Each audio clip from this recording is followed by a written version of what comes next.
Book 3 of the Demonata. Read by Rupert Degas.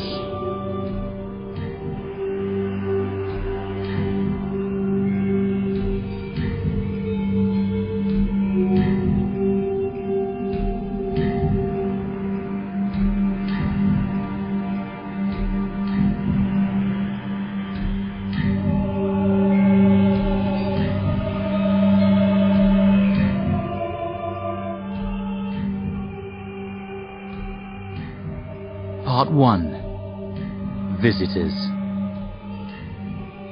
Life as we know it. My eyes! They stabbed out my eyes! I shoot awake, start to struggle up from my bed. An arm hits the side of my head, knocks me down. A man screams, "My eyes! Who took my eyes?" "Dervish!" I roar, rolling off the bed, landing beside the feet of my frantic uncle. "It's only a dream! Wake up!" "My eyes!" Dervish yells again. I can see his face now, illuminated by a 3/4 full moon, eyes wide open, but seeing nothing. Fear scribbled into every line of his features. He lifts his right foot, brings it down towards my head, hard. I make like a turtle and only just avoid having my nose smashed. "You took them!" he hisses, sensing my presence, fear turning to hate. He bends and grabs my throat, his fingers tighten. Dervish is thin, doesn't look like much, but his appearance is deceptive. He could crush my throat easy. I swipe at his hand, yanking my neck away at the same time. Break free, scrabble backwards, halted by the bed. Dervish lunges after me. I kick at his head, both feet. No time to worry about hurting him. Connect firmly, drive him back. He grunts, shakes his head, loses focus. "Dervish!" I shout. "It's me, Grubs! Wake up! It's only a nightmare! You have to stop before you—" "The master!" Dervish cuts in, fear filling his face again. He's staring at the ceiling. Rather, that's where his eyes are fixed. "Lord Loss!" He starts to cry. "Don't! Please! Not again! My eyes! Leave them alone! Please!" "Dervish!" I say, softly this time, rising, rubbing the side of my head where he hit me, approaching him cautiously. "Dervish! Nerve the perv! Where's your nerve?" Knowing from past nights that rhymes draw his attention. "Derv on the floor! Where's the door? Derv without eyes! What's the surprise?" He blinks, his head lowers a fraction. Sight returns gradually. His pupils were black holes. Now they look quasi-normal. "It's okay," I tell him, moving closer, wary in case the nightmare suddenly fires up again. "You're home, with me. Lord Loss can't get you here. Your eyes are fine. It was just a nightmare." "Grubs," Dervish wheezes. "Yes, boss?" "That's really you? You're not an illusion? He hasn't created an image of you to torment me?" "Don't be stupid. Not even Michelangelo could sculpt a face this perfect." Dervish smiles. The last of the nightmare passes. He sits on the floor and looks at me through watery globes. "How you doing, big guy?" "Coolio." "Did I hurt you?" he asks quietly.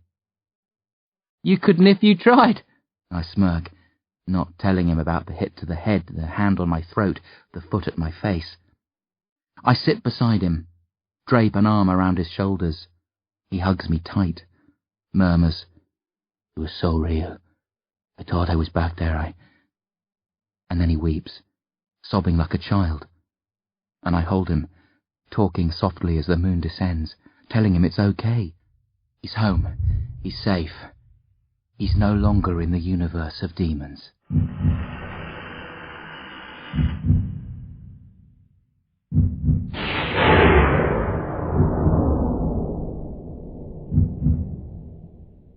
Never trust fairy tales.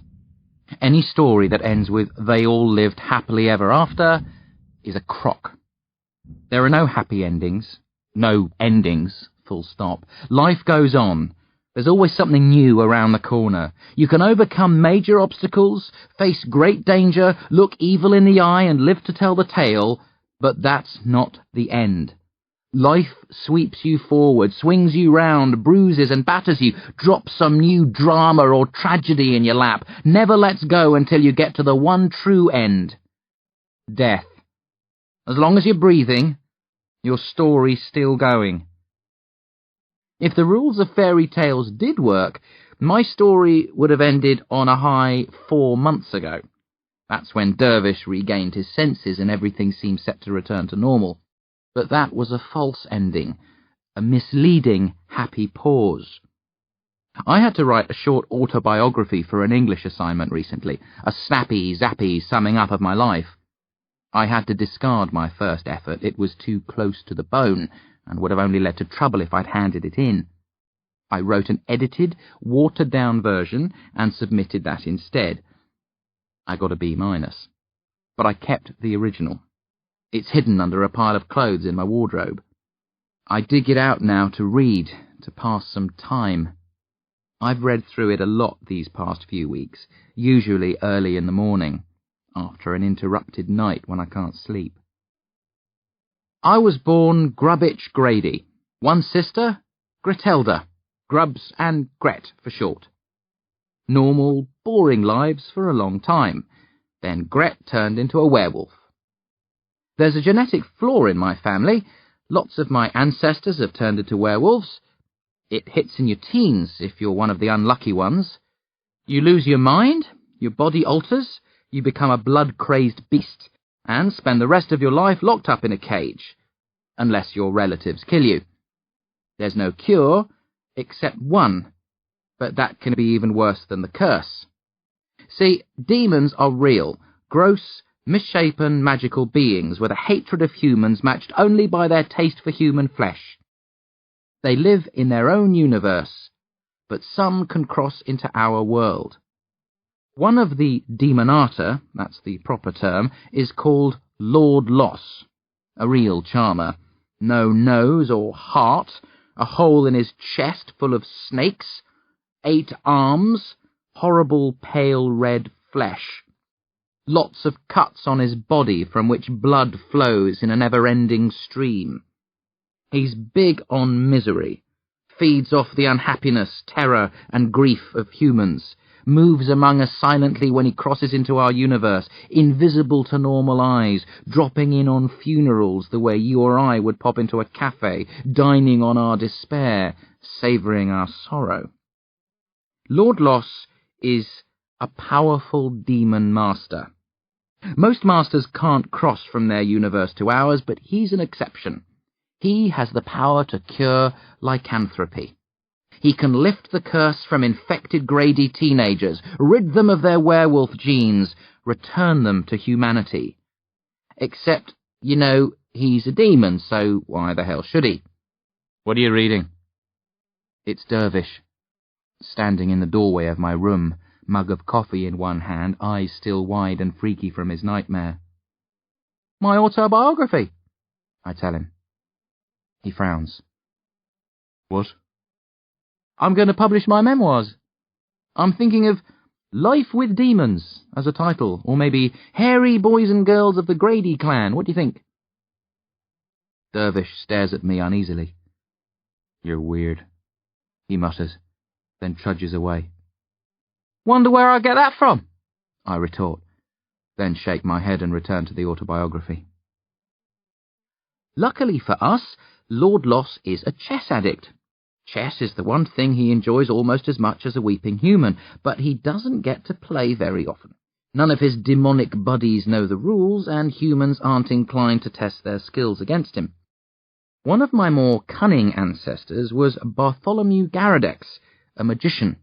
Not a guy who pulls rabbits out of a hat, a full-on Merlin and Gandalf-class master of magic. He figured out a way to cash in on Lord Loss's love of chess. He challenged the Demon Master to a series of games. For every match Bartholomew won, Lord Loss would cure a member of the family.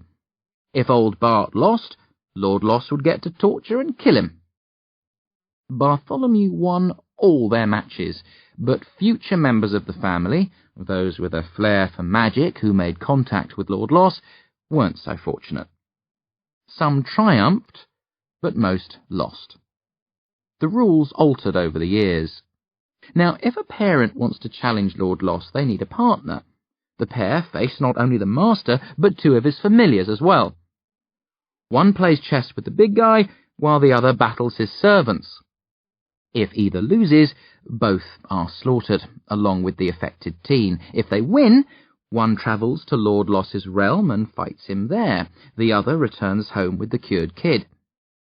Time works differently in the universe of the Demonata. A year of our time can be a day there, a decade, or a century. When the partner goes off with Lord Loss to do battle, their body remains in our world. Only their soul crosses over. They become a mindless zombie, and they stay that way, unless their soul triumphs. If that happens, their mind returns, and they resume their normal life. If they don't fare so well, they stay a zombie, until the day they die. "Are you coming down for breakfast?" Dervish yells from the bottom of the giant staircase, which links the floors of the mansion where we live. "In a minute," I yell back. "I've just come to the bit where you zombied out on me." "Stop messing about," he roars. "I'm scrambling eggs, and if you're not down in 60 seconds, too bad." Damn, he knows all my weaknesses. "Coming!" I shout, getting up and reaching for my clothes, tossing the bio aside for later. Dervish does a mean scrambled egg. Best I've ever tasted. I finish off a plateful without stopping for breath, then eagerly go for seconds. I'm built on the big side, a mammoth compared to most of my schoolmates, with an appetite to match. Dervish is wearing a pair of tracksuit bottoms and a t-shirt, no shoes or socks. His grey hair is frizzled, except on top where he's bald as a snooker ball. Hasn't shaved. He used to have a beard, but got rid of it recently. Doesn't smell good. Sweaty and stale. He's this way most days. Has been ever since he came back. "You eating that or not?" I ask. He looks over blankly from where he's standing, close to the hob. He's been staring out the window at the grey autumn sky, not touching his food. "Huh?" he says. "Breakfast is the most important meal of the day." He looks down at his plate, smiles weakly, sticks his fork into the eggs, stirs them, then gazes out of the window again. "I remember the nightmare," he says. "They cut my eyes out. They were circling me, tormenting me, using my empty sockets as—" "Hey!" I stop him. "I'm a kid. I shouldn't be hearing this. You'll scar me for life with stories like that." Dervish grins, warmth in it this time. "Take more than a scary story to scare you," he grunts, then starts to eat. I help myself to thirds, then return to the autobiography, not needing the sheet of paper to finish, able to recall it perfectly. I have a younger half-brother, Bill E. Spleen. He doesn't know we're brothers, thinks Dervish is his father. I met him when I came to live with Dervish, after my parents died trying to save Gret. I spent a while in a loony asylum first. Billy and I became friends. I thought he was an oddball, but harmless. Then he changed into a werewolf. Dervish explained the situation to me, told me Bill E. was my brother, laid out the family history and our link to Lord Loss. I wasn't keen to get involved, but Dervish thought I had what it takes to kick demon ass. I told him he was mad as a moose, but hell, I don't want to come across all heroic, but Bill E. was my brother. Mum and Dad put their lives on the line for Gret. I figured I owed Bill E. the same sort of commitment. So we faced Lord Loss and his familiars, Artery and Vein, a vicious, bloodthirsty pair. I got the better of Lord Loss at chess, more by luck than plan. The Demon Master was furious, but rules are rules. So I got to return to reality, along with the cured Bill E., and Dervish won himself a ticket to Demonata hell to go toe-to-toe with the big double L on his home turf. I'm not sure what happened there, How they fought, what sort of a mess Dervish went through, how time passed for him, the manner of his victory over Lord Loss. For more than a year I guarded his body, helped by a team of lawyers. My uncle, he mucho rich, and Mirror Flame, one of Dervish's best friends. I went back to school, rebuilt my life, and babysat Dervish. Then, without warning, he returned. I woke up one morning and the zombie was gone. He was his old self, talking, laughing, brain intact. We celebrated for days, us, Bill E. and Mira, and we all lived happily after. The end. Except, of course, it wasn't. Life isn't a fairy tale. Stories don't end. Before she left, Mira took me aside and warned me to be careful. She said there was no way to predict Dervish's state of mind. According to the recorded accounts of the few who'd gone through the same ordeal as him, it often took a person a long time to settle after a one-on-one encounter with Lord Loss. Sometimes they never properly recovered. "We don't know what's going on inside his head," she whispered. "He looks fine, but that could change. Watch him, Grubs. Be prepared for mood swings. Try and help. Do what you can, but don't be afraid to call me for help." I did call when the nightmares started. When Dervish first attacked me in his sleep, mistook me for a demon and tried to cut my heart out. Luckily, in his delirium, he picked up a spoon instead of a knife. But there was nothing Mira could do, short of cast a few calming spells and recommend he visit a psychiatrist. Dervish rejected that idea, but she threatened to take me away from him if he didn't. So he went to see one, a guy who knew about demons, who Dervish could be honest with. After the second session, the psychiatrist rang Mira and said he never wanted to see Dervish again. He found their sessions too upsetting. Mira discussed the possibility of having Dervish committed, or hiring bodyguards to look after him, but I rejected both suggestions. So, against her wishes, we carried on living by ourselves in this spooky old mansion. It hasn't been too bad. Dervish rarely gets the nightmares more than 2 or 3 times a week. I've grown used to them. Waking up in the middle of the night to screams is no worse than being disturbed by a baby's cries. Really, it isn't. And he's not that much of a threat.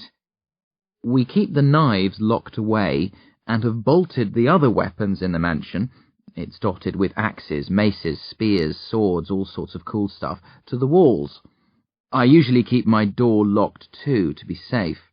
The only reason it was open last night was that Dervish had thrown a fit both nights before, and it's rare for him to fall prey to the nightmares 3 times in a row. I thought I was safe. That's why I didn't bother with the lock. It was my fault, not Dervish's. "I will kill him for you, Master," Dervish says softly. I lower my fork. "What?" He turns blank-faced, looking like he did when his soul was fighting Lord Loss. My heart rate quickens. Then he grins. "Asshole!" I snap. Dervish has a sick sense of humour. I get back to wolfing down my breakfast, and Dervish tucks into his, not caring that the scrambled eggs are cold. We're an odd couple, a big lump of a teenager like me playing nursemaid to a balding, mentally disturbed adult like Dervish, and yeah, there are nights when he really frightens me, when I feel like I can't take it anymore, when I cry. It's not fair. Dervish fought the good fight and won. That should have been the end of it, happy ever after. But stories don't end. They continue as long as you're alive. You just have to get on with things, turn the page, start a new chapter, find out what's in store for you next, and keep your fingers crossed that it's not too awful. Even if you know in your heart and soul that it most probably will be.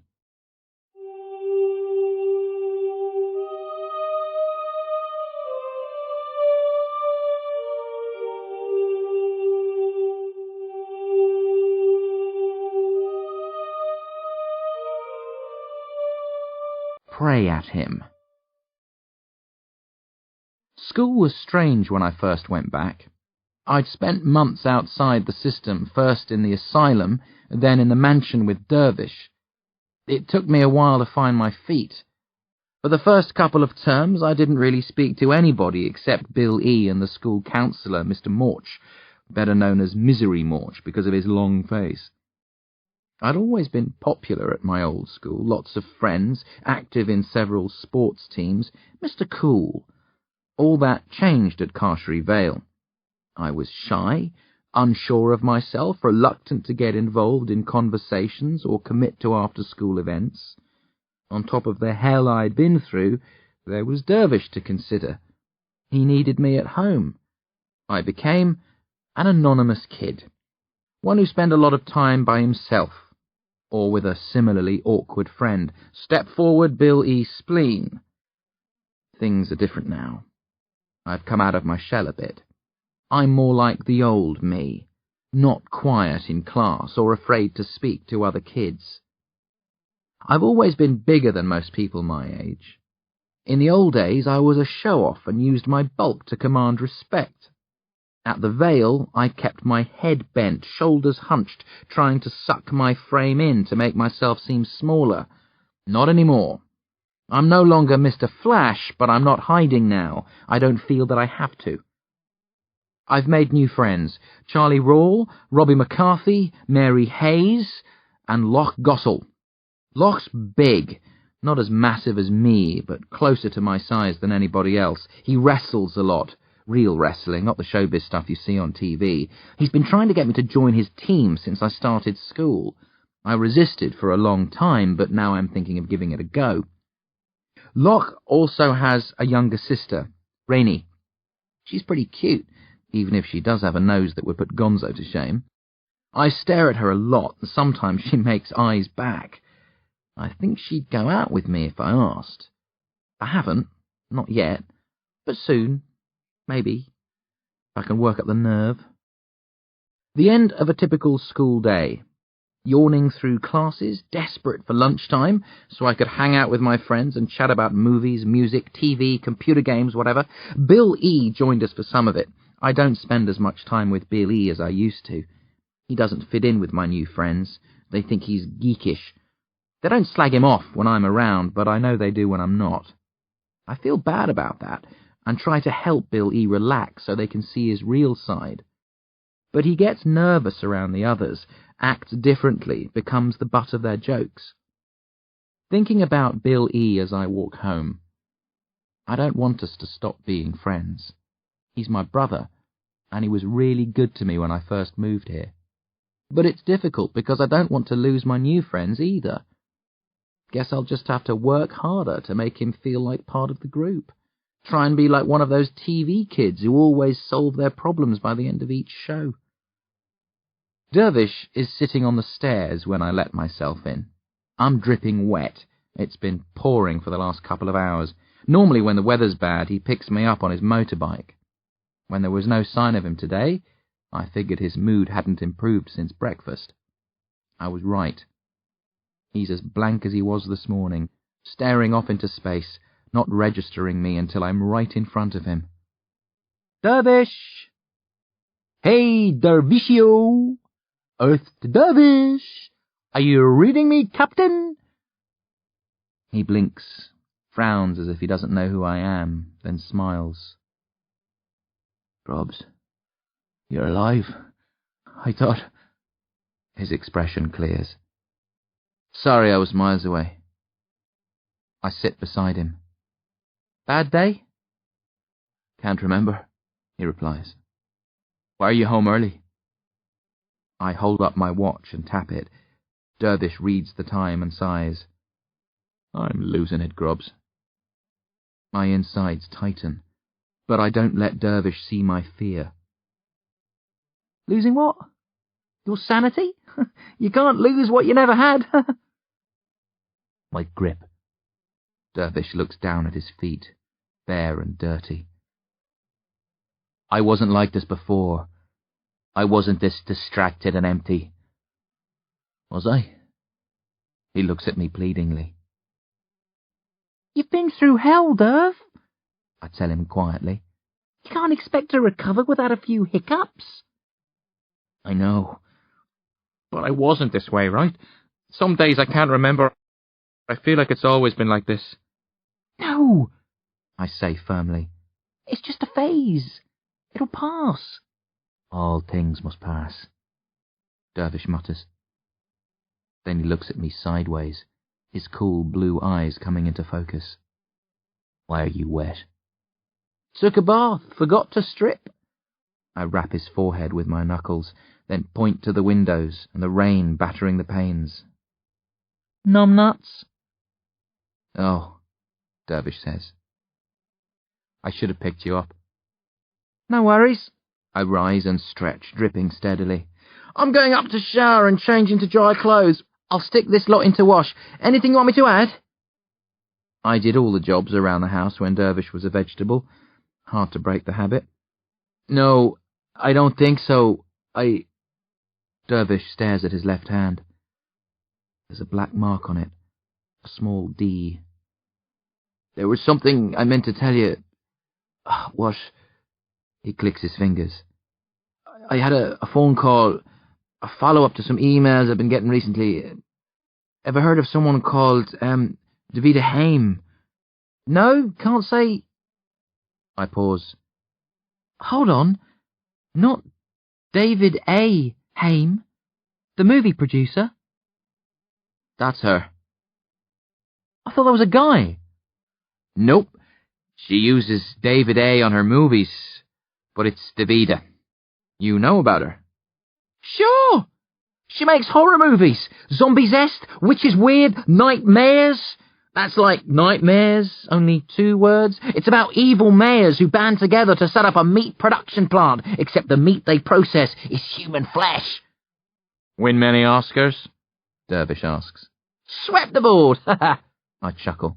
I can't believe she's a woman. I always thought... But what about her? I didn't think you were into horror flicks. She phoned me earlier. I do a double take. David A. Haim called you? Davida Haim. Yes. Dervish squints at me. Have I grown a second head?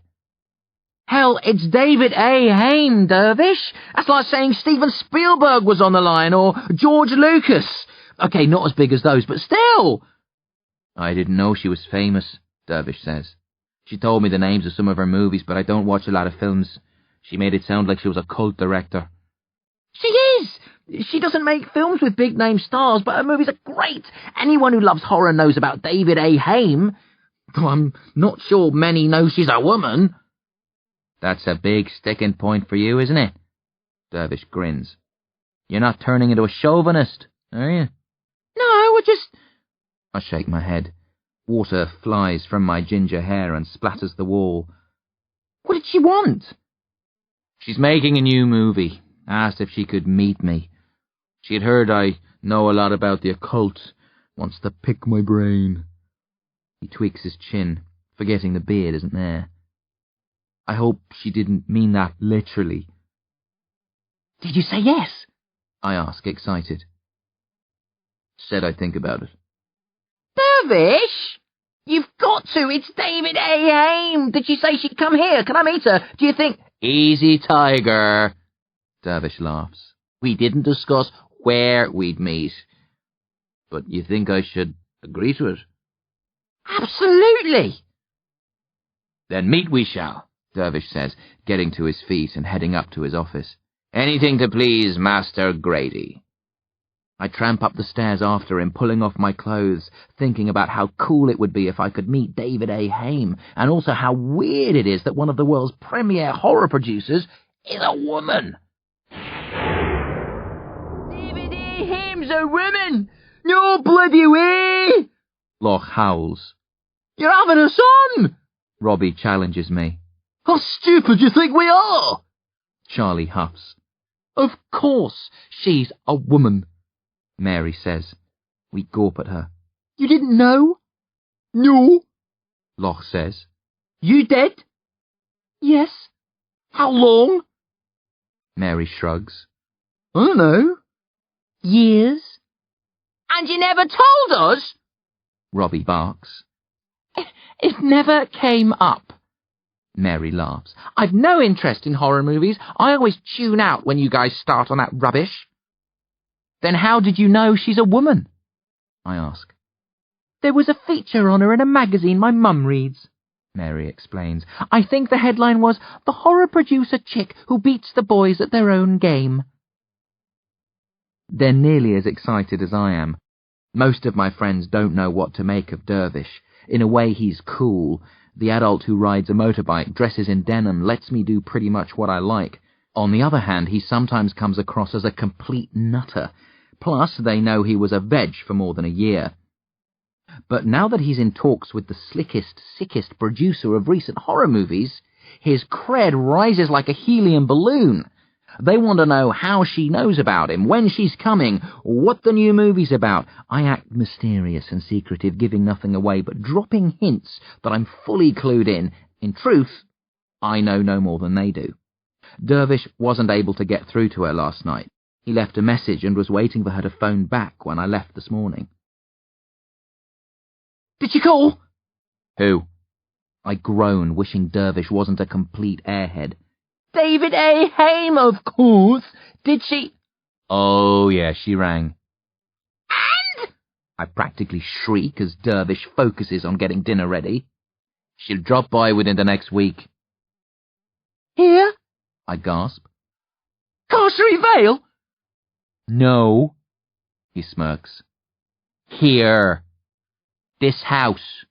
I told her she could stay the night if she wanted, though I don't know if... David A. Haim's going to stay in our house!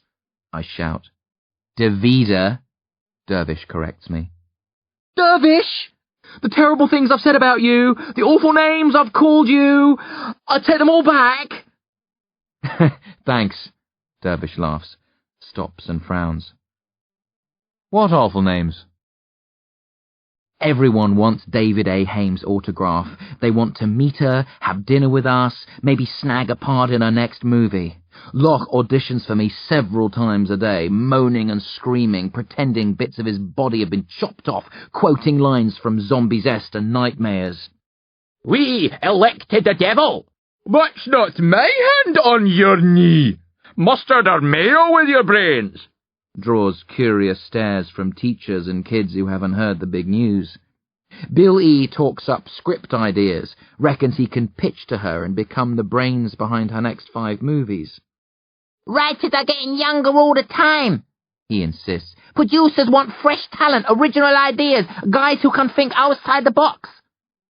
You're about as far outside the box as they come, Locke laughs.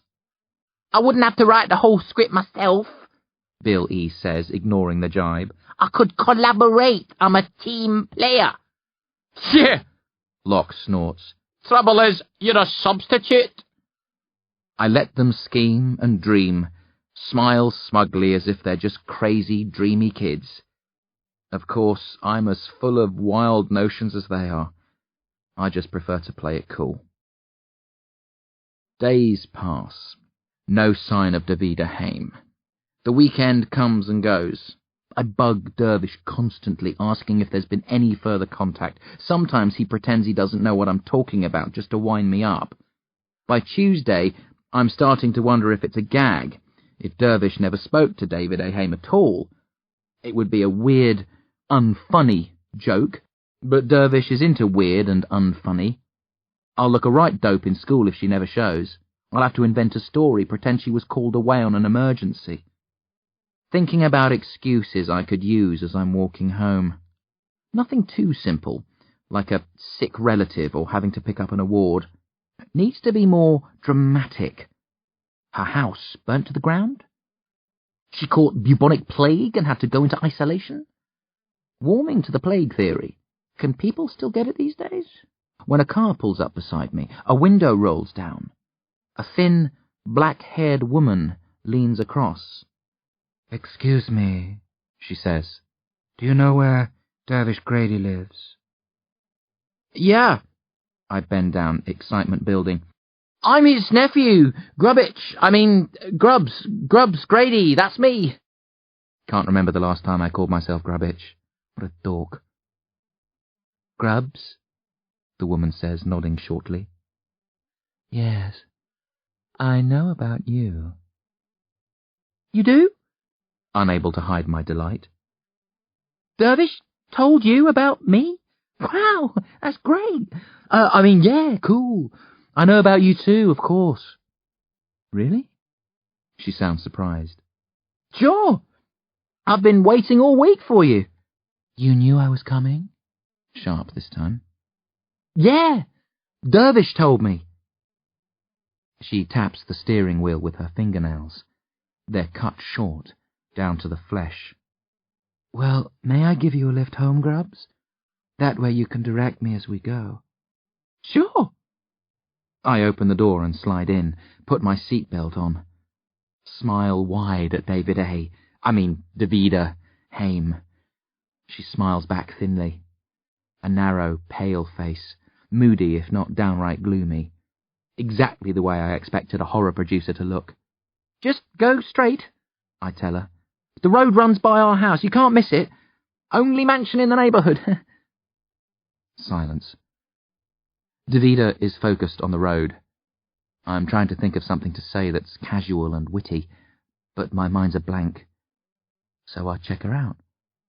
Thin all over, a long neck, bony hands, straight black hair, dark eyes, dull white shirt and skirt, flat plain shoes, no jewellery, except one ring on her left hand with a large gold L in the middle of a circle of flat silver.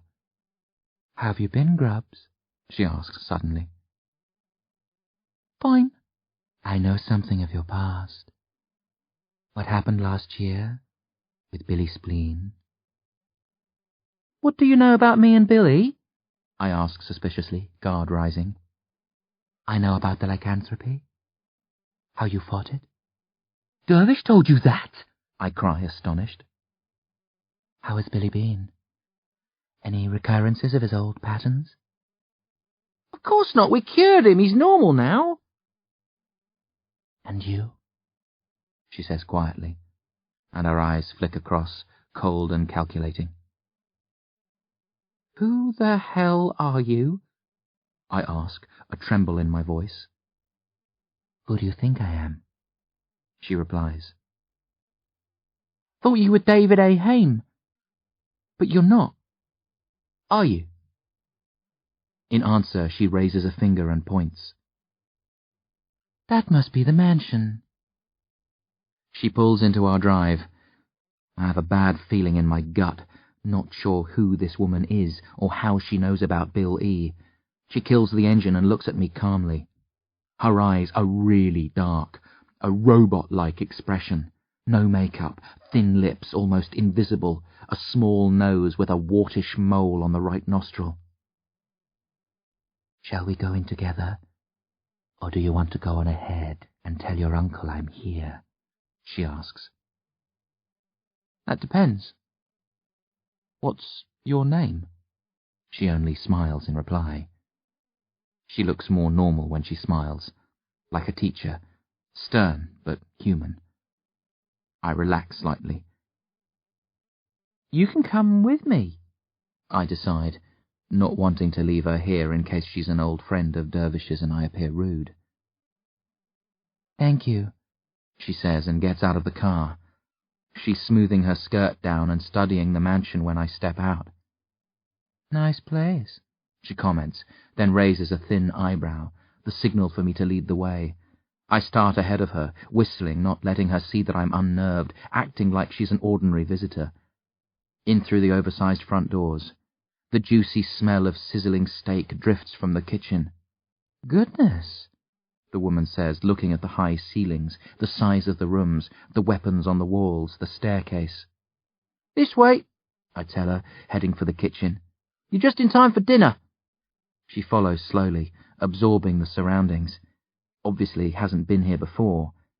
I keep trying to put a name to her face, thinking of all the people Dervish has mentioned in the past. I reach the kitchen. Dervish is hard at work on the steak. No, he shouts before I say anything. She hasn't rung, and there's been no sign of her. Now stop pestering me, or I might... We have company, I interrupt. Dervish turns questioningly. The woman enters the kitchen. I step aside so he can see her. Instant recognition. His face goes white, then red. He steps away from the hob, abandoning the steak, eyes tight, lips quivering. With anger. "You!" He spits the word out. "It's been a long time, Dervish," the woman says softly, not moving forward to shake his hand. "You look better than I expected."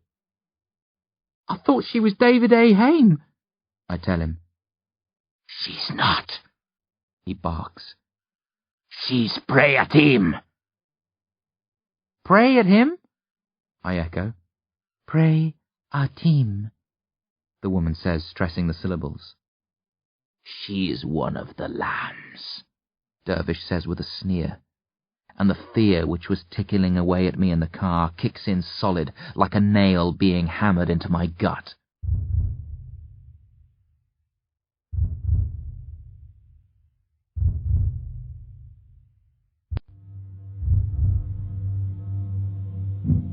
Lamekins.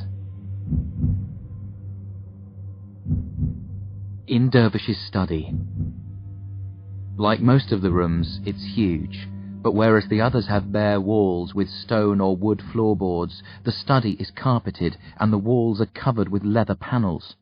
There are 2 large desks, bookcases galore, a PC, laptop, typewriter, paper and pens. There used to be 5 chess sets, but not anymore. The swords and axes which hung from the walls are gone too. Prayatim doesn't want me here, that's obvious from her disapproving look. Dervish doesn't care. He's seated behind the computer on his largest desk, one hand on the mouse, moving it around in small circles, waiting for his unwelcome guest to speak. Prayatim is seated opposite. I'm standing close to the door, ready to leave if Dervish tells me to. Pray finally speaks. "Billy Spleen still lives with his grandparents?" Dervish nods slowly. "I thought you might have moved him in with you. To observe." You're the master observer, not me, Dervish says quietly. "Isn't it dangerous, leaving him there?" she presses. Billy's time of turning has passed. There's nothing to fear from him now. "That's debatable." Pray smiles. No, it isn't. Pray looks at her hands crossed over her lap, thinks a moment, then nods at me. "I'd rather not speak in front of the boy." Is this about him? Dervish responds. "Partially." Then you'll have to. "I really don't think—" she begins. Grubbs faced the demons with me, Dervish interrupts. He fought by my side. I'm not going to keep secrets from him. "Really?" Pray sniffs. "You tell him everything about your business?" No, but I don't hide things from him. When he asks, I answer, and since I'm certain he's going to be asking about this, he might as well stay and hear it firsthand. Pray sighs. "You never make life easy for us. You've always treated the lambs like enemies. We're on the same side, Dervish. You should afford us respect." I do respect you, Dervish says. I just don't trust you. I'd forgotten about the lambs. They loomed large in my thoughts while Dervish was zombified, especially around the time of a full moon.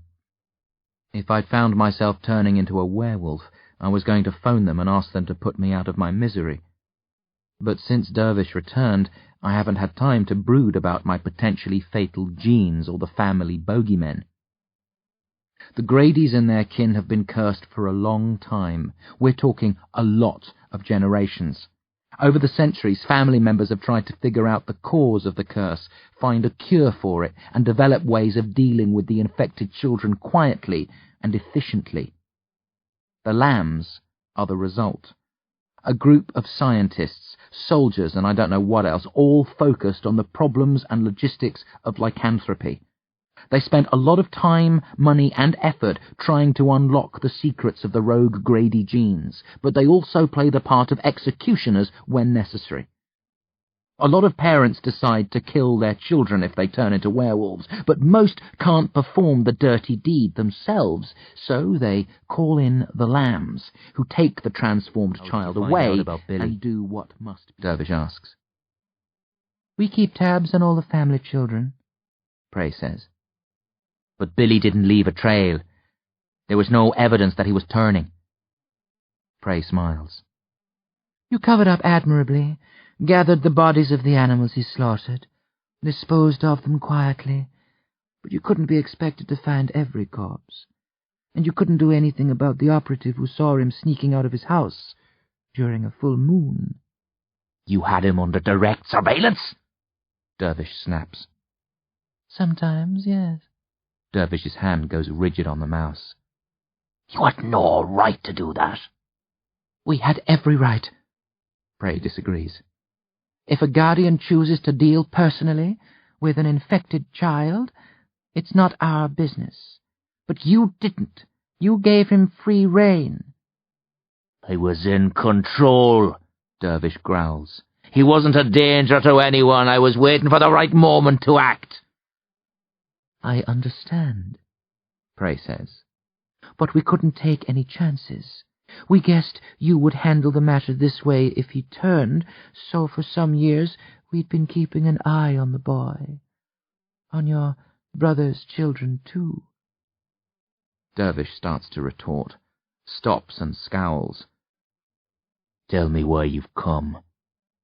A few reasons, Prey says. One, to make sure Billy is normal. He is, Dervish says. We cured him. But how certain is your cure? Prey asks. We know about the demon you deal with, but there's much about the process that's mystery. You and the others who have faced him keep it a secret. You don't let the rest of us benefit. We can't include you, Dervish says stiffly. He deals with one case at a time, and only with those who have some experience of magic. That's how it works. It's not our choice. It's his. The demon. Prey nods. Lord... Don't say his name here. Dervish stops her. It's dangerous.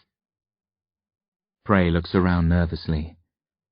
I feel the hairs rise on the back of my neck. Then Dervish catches my eye and tilts his head ever so slightly.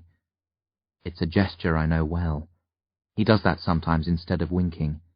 I realize he's winding Prey up, giving her a scare. I hide a smile behind my hand and wait for her to settle down. It's not fair, Prey resumes, less composed than before. We've never had any contact with the demon. Maybe we could strike our own deal if you put us in touch with him. You couldn't. But you should let us try. We've had this conversation before, Dervish interrupts. We're not having it again. The lambs follow the path of science. Demons are creatures of magic. The two don't mix. End of story. Very well, Prey says, showing open anger for a second, her pale face flushing. You choose to lock us out. There's nothing we can do about that. But it means we don't know all that we should about the cure. We have no proof that it works in the long term, or why. So it's natural for us to be suspicious, to run our own checks, to be safe. Totally natural, Dervish says sarcastically. But I don't think you'd have waited until now to make sure Billy wasn't killing. If you were checking on him prior to his change, I'm sure you've monitored him in the year plus since, so your first reason for being here is a crock. You know Billy's fine. Let's move on to reason 2 and try to make it a bit more believable this time. Prey glares at Dervish, then glances at me. 2, she growls. We wanted to check on Grubbs. He's at a dangerous age. Both his brother... My stomach tightens another notch. She knows the truth about Bill E. And sister turned. We thought it advisable to have a look at him. We kept out of the way while you were indisposed. But now that you're back on your feet, we felt it was a good time to have a chat. She faces me and smiles. How have you been sleeping lately? Any bad dreams? Woken up with dirt under your fingernails, or—" "You know what she's doing, don't you, Grubbs?" Dervish asks. "Trying to freak me out?" I mutter edgily. "Correct. If they wanted to check up on you, they'd do it secretly. You'd never know they were there. She's saying this to upset you because I've upset her, so ignore it. And you," he says to Prey, "tell me the real reason you're here, or get the hell out!" "Very well." Prey stares at Dervish challengingly. "We want to run some tests on Billy under laboratory conditions." "You want to turn my nephew into a guinea pig?" Dervish laughs harshly. "You want me to sign him over so you can prod and poke him and have him urinate into a bottle at your command?" "It's not like that. We—" "Get out!" Dervish shouts. "You're being unreasonable," Prey objects. "Let me finish." "Oh, you're finished!" Dervish laughs. "I've heard enough. Now march back out to your car and—" "Have you seen a child who's turned?" Prey asks me, raising her voice. "You must have seen your brother, but only in the early stages of his transformation. It takes a few months for the disease to properly set in. They grow hair, their features distort, their spines twist. I have some photographs which—" "No!" I shout. "I don't want to see any photos. I've seen them before." "Children your own age," Prey says quickly as Dervish stands and strides towards her. "Some even younger. We have an 8-year-old girl. Her parents didn't know about the curse. She killed her mother, chewed her throat open, and—" "You're so out of here!" Dervish snarls, reaching to grab Prey's collar. "Wait!" I stop him, holding up a hand. "Grubbs, don't listen to—" "Just wait a minute, please!" Dervish breathes out heavily, then takes a step back. "We're trying to help," Prey says, speaking to me, but looking at Dervish. "Your uncle is a man of old science. He calls it magic, but to us it's science by a different name. We're of the new school. Dervish fights one battle at a time. Your mother and father made that choice too, but we're trying to attack the root of the disease. We want everyone to benefit, not just a few. To do that, we have to examine and explore. Your brother is one of the very few victims to beat the curse. If we can study him, unlock the secrets behind his remarkable cure, perhaps we can replicate it and save others without the need for demons or so-called magic." "You can't," Dervish says wearily. "I've told you before, it's not science, it's not of this universe. You can't understand it and you can't mimic it. Do you think I'd stand in your way if I thought there was the slightest chance that you could?" "You can't be sure," Prey says. "I am." Prey mutters something beneath her breath, then tries me again. "We wouldn't hurt Billy. You and your uncle could come and observe. We just want to know more, to understand, to help." I feel sorry for Prayatine. Despite her scary appearance and manner, she only wants to do good. But the thought of her taking Bill E. away, locking him up, experimenting on him... I shake my head. "You should leave now," Dervish says quietly. "We can't help you." "You're condemning others to change, to die," Prey says angrily. Dervish shrugs. "We've been condemned a long time. We're used to it." He lays a hand on Prey's shoulder. She jerks away from him and stands. "My daughter's changed," she hisses. "I tried to cure her, but I couldn't. She's still alive, because I hope and believe. By denying us, you deny her and all the others like her. How will you sleep with that on your conscience?" "Lousily," Dervish says. "But Billy will sleep sweetly, and to me that's what matters most, just as your daughter matters most to you." He leans towards her. "If the positions were reversed, would you allow your loved one to be taken?" "Yes," Prey answers immediately. "Without question." Well, that's where we differ, because I always question. There are other ways, Prey says, a dangerous tremble to her tone. We didn't have to ask. We could just take him. Dervish's expression goes dead. Try it, he whispers. See what happens. You couldn't stop us, Prey insists, a red flush of anger rising up her throat. You're powerful, but so are the lambs. We could mess with me and you mess with us all. Dervish interrupts. Do you really want to do that? Do the lambs now think themselves the equals of the disciples? We aren't afraid of your kind, Prey says, but her words ring hollow. Dervish smiles lazily. If you lay a hand on Billy or Grubbs, I'll teach you to be afraid. That's a promise. You don't want us as enemies, Prey warns him. Nobody stands alone in this world, not even the disciples. You may need us one day. Yes, Dervish agrees. But not today.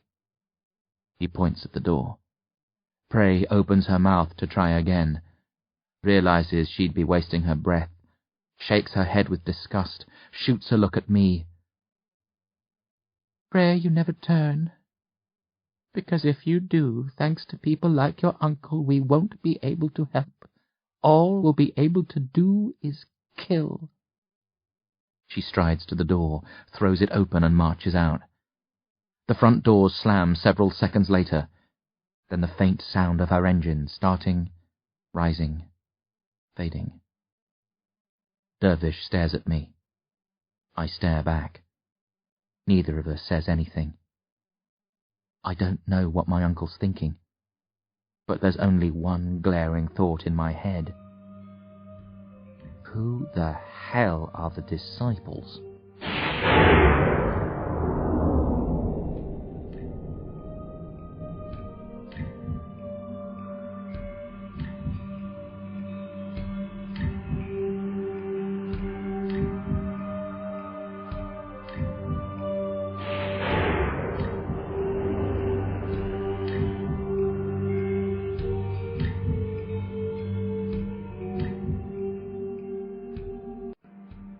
Monsters galore.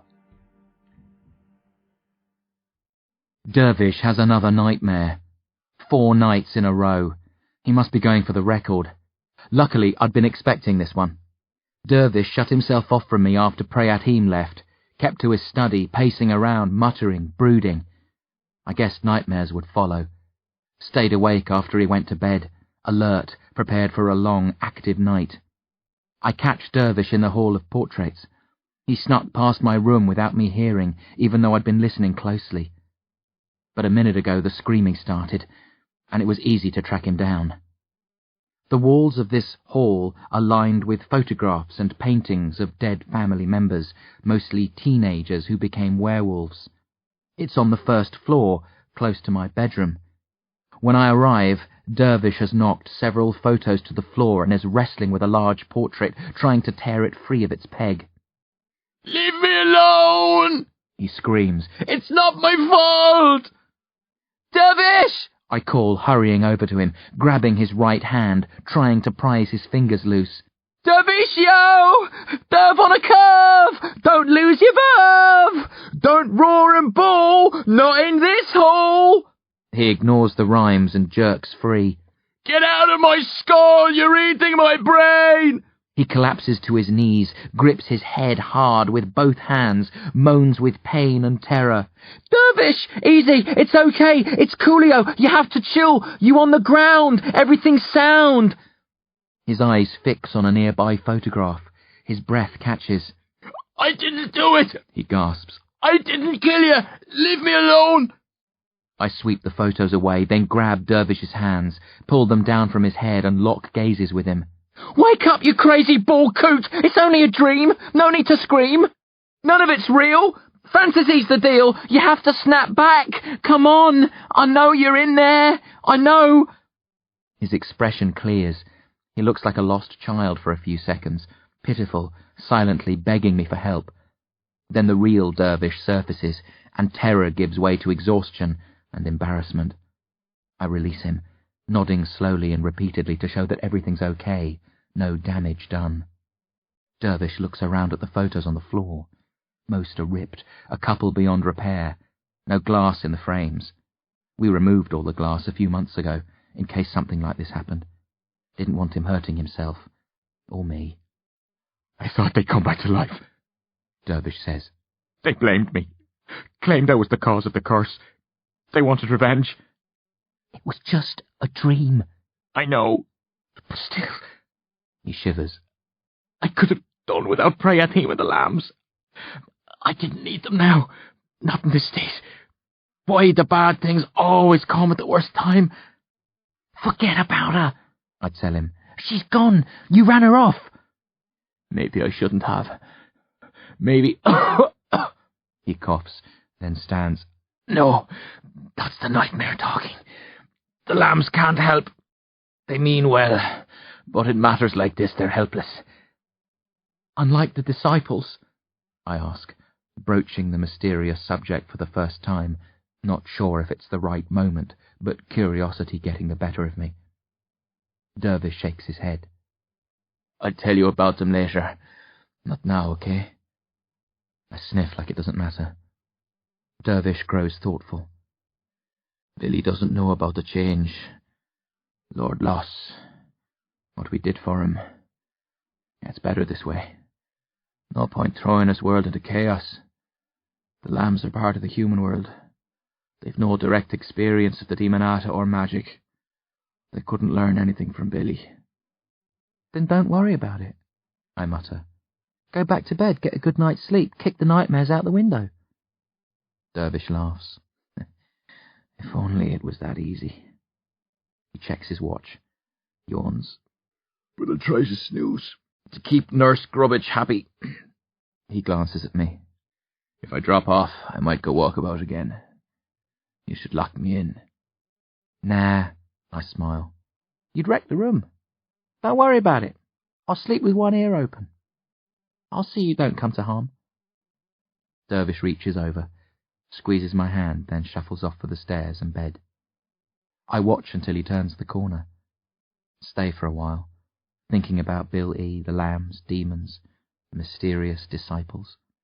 Then I start clearing up the photos and hanging the less tattered snapshots back on their pegs, knowing I won't be able to sleep. Tired. Finding it hard to stay awake. My friends want to know if there are any David A. Haim updates, but I only grunt at their questions. Studying Bill E. during lunch, thinking about him in the hands of the lambs, strapped to a table, hooked up to banks of electrodes. Can't let that happen. I faced Lord Loss for my brother. If Prayatim tries anything with Bill E., she won't just have to worry about Dervish and the disciples, she'll have to deal with me. Yeah, I know, she's hardly trembling with terror at the thought of having to go up against a teenager, but I'm big, and I can be nasty, if I have to. A limousine's parked in the drive when I get home. A chauffeur sits behind the wheel, dozing. No prizes for guessing who the limo belongs to. I hear her as soon as I push open the front doors. She's in the TV room, a loud voice, high-pitched, very theatrical. She's talking about one of her earlier movies. It might be Zombie Zest, telling Dervish about the problems she faced trying to get the look of the monsters right. That everybody's using CGI these days. I don't like it. The audience can tell. They're not afraid. It's psychological. You see a guy in a monster costume or a cleverly designed puppet, and even though you know it's not real, you can trick yourself into believing it is. But if you see something that's the work of a computer, your brain can't accept it. It doesn't scare you. I think... I walk into the room and cough softly. Davida Haim looks up from where she's sitting on the couch, a surprisingly normal-looking woman. 50-ish, black hair streaked with grey, pudgy, a warm smile, purple-rimmed glasses, a bright flowery dress. She looks more like a giggling granny than a horror movie meister. Davida, this is my nephew, Grubbs. Dervish introduces us. He's sitting beside her on the couch, looking a bit overwhelmed. I have the feeling Davida hasn't stopped talking since she came in. Grubbs lives with me. Hello, Grubbs, Davida says, rising to shake my hand. A short woman barely comes up to my chest. Neat name. Is it short for something? Grubbitch, I mutter. I'm a big fan of yours. I thought Nightmares was the best horror film of the last 10 years. Why, thank you, Davida booms, not releasing my hand. Although, to be honest, my input wasn't so great. The director, Liam Fitz, is a real hardhead. Likes to make the creative decisions himself. I set him off, gave him whatever he asked for, but after that... She shrugs, still holding my hand. And this is June, Dervish says, drawing my attention to a third person in the room, sitting in a chair to my left. Junie, She corrects him, getting up. Junie Swan. Davida Haim finally releases my fingers and I shake hands with the other woman. She's small too, but slightly taller than Davida. Thin, pretty, white hair, very pale skin, pinkish eyes. An albino. Her hair's tied back in a ponytail. Hard to tell her age because her skin's so white and smooth. Junie is Miss Haim's assistant, Dervish says. Oh, Davida! The producer corrects him. She tuts loudly. I don't stand on ceremony. And I'm not her assistant, Junie says, almost apologetically. She speaks very softly. although I am here to assist. Let's sit down, Davida says, as if this was her house. She leads us back to the chairs and pats the space on the couch beside her, forcing me to sit with her and Dervish. I've been telling your uncle about my problems on my other movies, as I'm sure you know. I can tell you're a horror buff. I love monsters. Love them! Fangs, tentacles, bulging eyes, slime, all great stuff, right? Right? But getting them to look real, believable, scare people to the max, that's hard as hell. But I'm telling you nothing new. You've seen loads of terrible monster flicks, I'm sure, where the creatures are about as scary as a baby in a pram. Yeah, I grin. most horror films are crap, that's why they're fun. I agree! Davida shouts. She thumps Dervish's knee so hard that he gasps. I like this kid! He knows his nettles from his roses! She turns back to me. We all love schlocky horror, where the effects are lame and the monsters tame. I grew up on old Universal and Hammer pictures, and that's fine. Sometimes you just want to sit down to a corny bit of hokum and have a laugh. She raises a finger and lowers her voice. But there are times when you don't want to laugh, right? When you want to be scared. When you want your world turned upside down. When you want to sit there in the dark and really feel fear bite. Right? Hell yeah! There was a period after my battles with Lord Loss and his familiars when I didn't enjoy horror. Life was fearful enough. But as the months passed, and the memories of the real horror faded, I rediscovered my love of fictional terror. That's where I want to go with my next movie, Davida says, loud again. I've been off the scene for a while, almost 4 years since my last film. That's because I've been researching and planning. I want to do something big with my next one, not rehash an older story. I want screams, not laughs. I want to go for the jugular and shake audiences up, send them home shivering. Coolio, I exclaim. Which is where your uncle comes in. Davida smooths down her skirt and turns her smile on Dervish. Will we talk business now, or do you want to wait? Now's good for me, Dervish says. Okay. Davida glances around to be sure nobody's eavesdropping. I'm about to shoot my new film. Everything's set. I'm not only producing, I've written the script, and I'm directing too. Can you imagine me a director? She throws her head back and laughs. Dervish and I laugh too, even though we've no idea what the joke is. I've kept the project secret, Davida continues. I keep quiet about all my films, but I've been especially hush-hush on this one. Everyone connected has signed a lip-sealed contract. The monster designs are locked in a state-of-the-art safe, and only 2 other people beside myself have seen them in their entirety. Everybody else gets a small piece to work on. We won't be shooting in any of the established studios. I've created my own, far away from prying eyes. Most people aren't even aware that I'm at work again. They think I'm sitting on my ass on a beach twiddling my thumbs, creatively defunct. Sounds like you've given yourself a lot of headaches, Dervish says. Are you kidding? Davida snorts. I'm having a ball! It's the film I've always wanted to make. I love intrigue, suspense, secrets. It's a game, the best in the world, and I'm the only one who knows all the rules. Oh, I wouldn't trade places with anybody right now, not for anything. I'm glad you're happy, Dervish says, but I don't see why. He leaves the question hanging. Why I'm telling you? Davida looks at me and winks. Why I'm telling the 2 of you? She lowers her voice again. I don't think she's capable of whispering, but this is as close as she gets. What I say now has to remain between us. I haven't asked you to sign a confidentiality form yet. You'll have to do it later, if you agree to my offer. But from what I've heard, you're a man of your word. I'm not sure about Grubs. I can keep a secret. I huff. You don't have to worry about me. Excellent. She gives my right knee a squeeze and almost crushes it.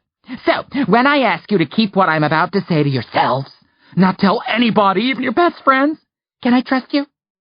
I won't speak, even under torture. Dervish laughs. Me neither. I back him up. Great! Davida beams. Then listen close and keep it quiet. The film's called Slaughter. Slaughter! I echo. Brilliant! I think so too! Davida chuckled. Slaughter, which is spelt with a W instead of a UGH, is the name of the town in the movie. A bit obvious maybe, but I've always liked a gruesomely OTT play on words. I think it'll look great on the posters. Welcome to Slaughter, or let the slaughter commence. She squints. Maybe we'll have to work on the tagline, but you get the picture. Now here's the good part, the reason I'm here, and the bit I know you're going to love the best. Slaughter is going to be all about demons! She sits back, grinning, and awaits our response, unaware that she's just dropped the mother of all bombshells.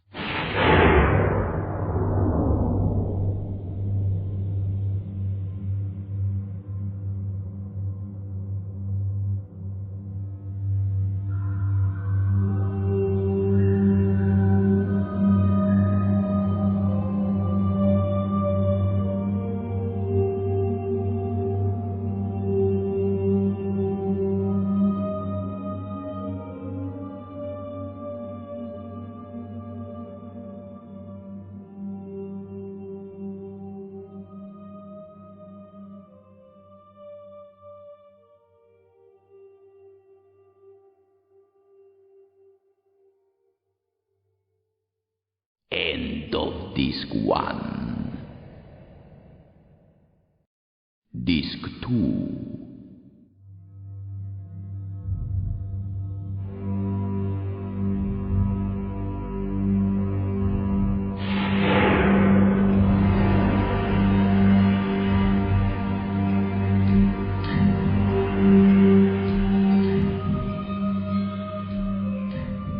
Davida can't understand why we're not excited.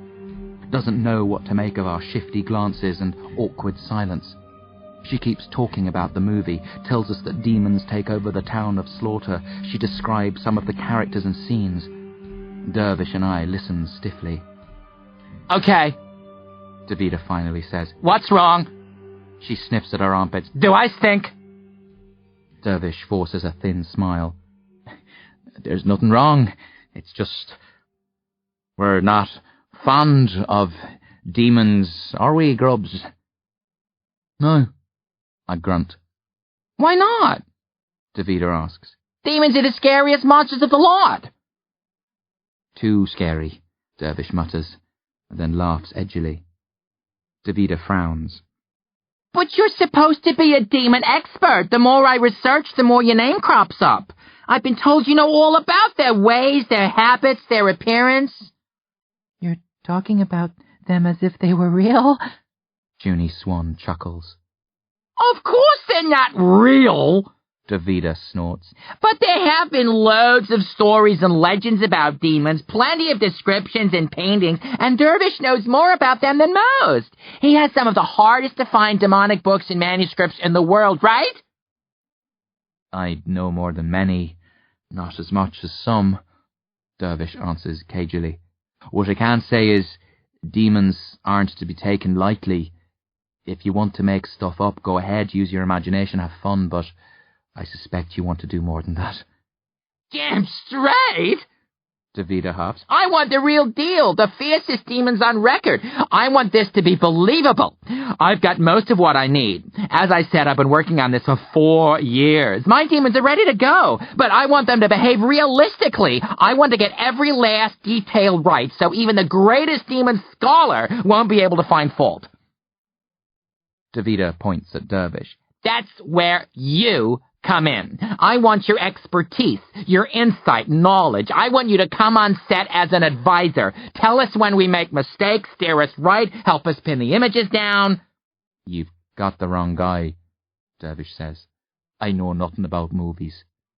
There's a first time for everything, Davida insists. I'm not saying you look on this as a career move, just a break from the norm.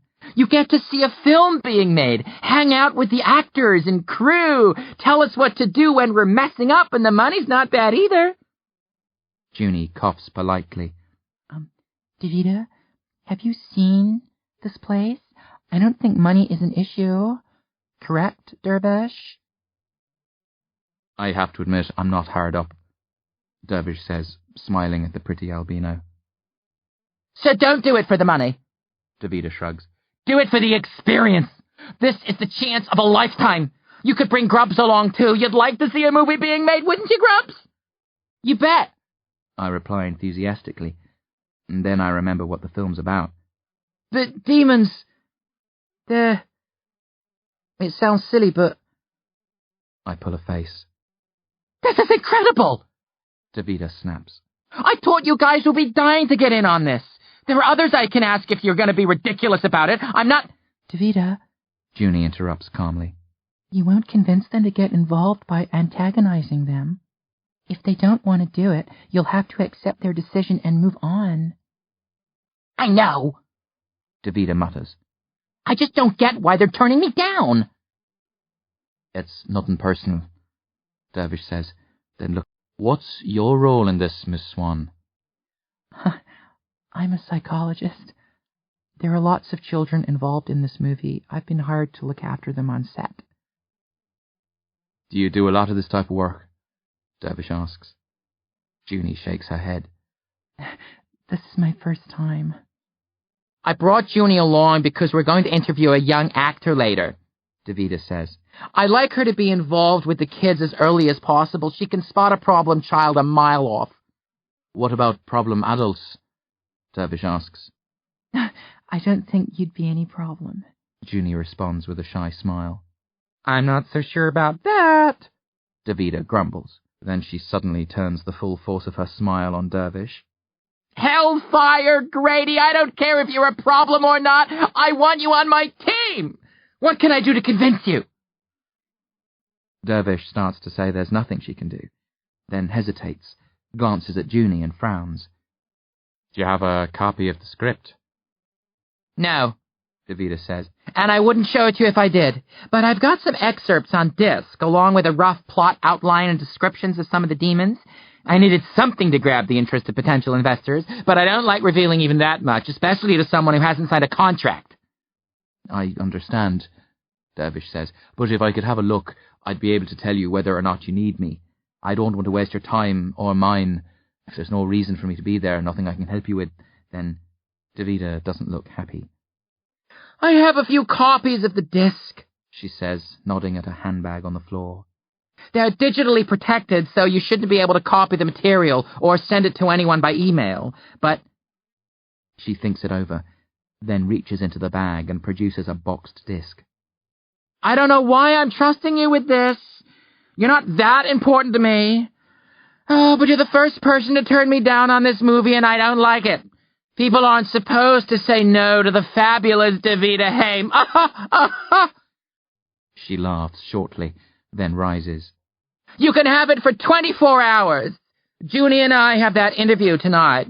We'll be passing back this way tomorrow. We'll drop in to collect the disc. I'll ask just once if you've changed your mind. If you don't want to do it, fine. She beams at Dervish, nods at me, then heads for the door, like a person of noble birth. Junie gets up, smiling. She's a drama queen, isn't she? Junie says when Davida is out of earshot. And then some, Dervish laughs. But she's sweet, Junie says. And a natural with the children. She treats them like a mother. Not a bad bone in her body, despite the horrible films she makes. Junie starts for the door, pauses, looks at Dervish. I hope you change your mind. She stops, clears her throat, smiles quickly, and exits. Dervish hurries after her to see the pair out. I remain in the TV room, staring at the disc on the couch, sensing trouble of the very worst kind, though I'm not sure why.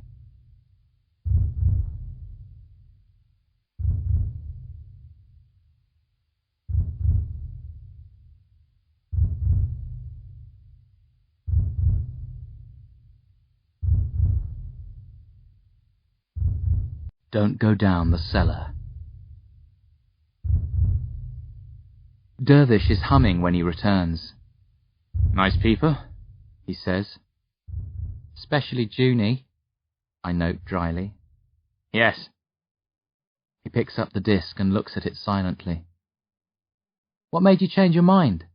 I ask. I haven't, he says. But you're thinking about it, aren't you? Yes. As there's probably nothing to worry about, just a filmmaker conjuring up the usual smorgasbord of hysterical fakes. But I got the feeling Davida knows too much for her own good. She wants the film to be realistic. Maybe she plans to dabble where she shouldn't, use old rights that might backfire. I'm a hard man to find. I'm worried that she was able to root me out. It makes me wonder what else she might know. So you want to check the plot and demon descriptions, make sure there's nothing dodgy going on? I ask. Dervish nods. Except I got the impression you only agreed to think it over when Junie smiled at you. Don't be ridiculous, Dervish protests. She had nothing to do with it. But by the strength of his reaction, and the way he storms out of the room in a huff, I'm sure she did. Having shrugged off my foolish sense of unease, I try convincing Dervish to let me have a look at the disc.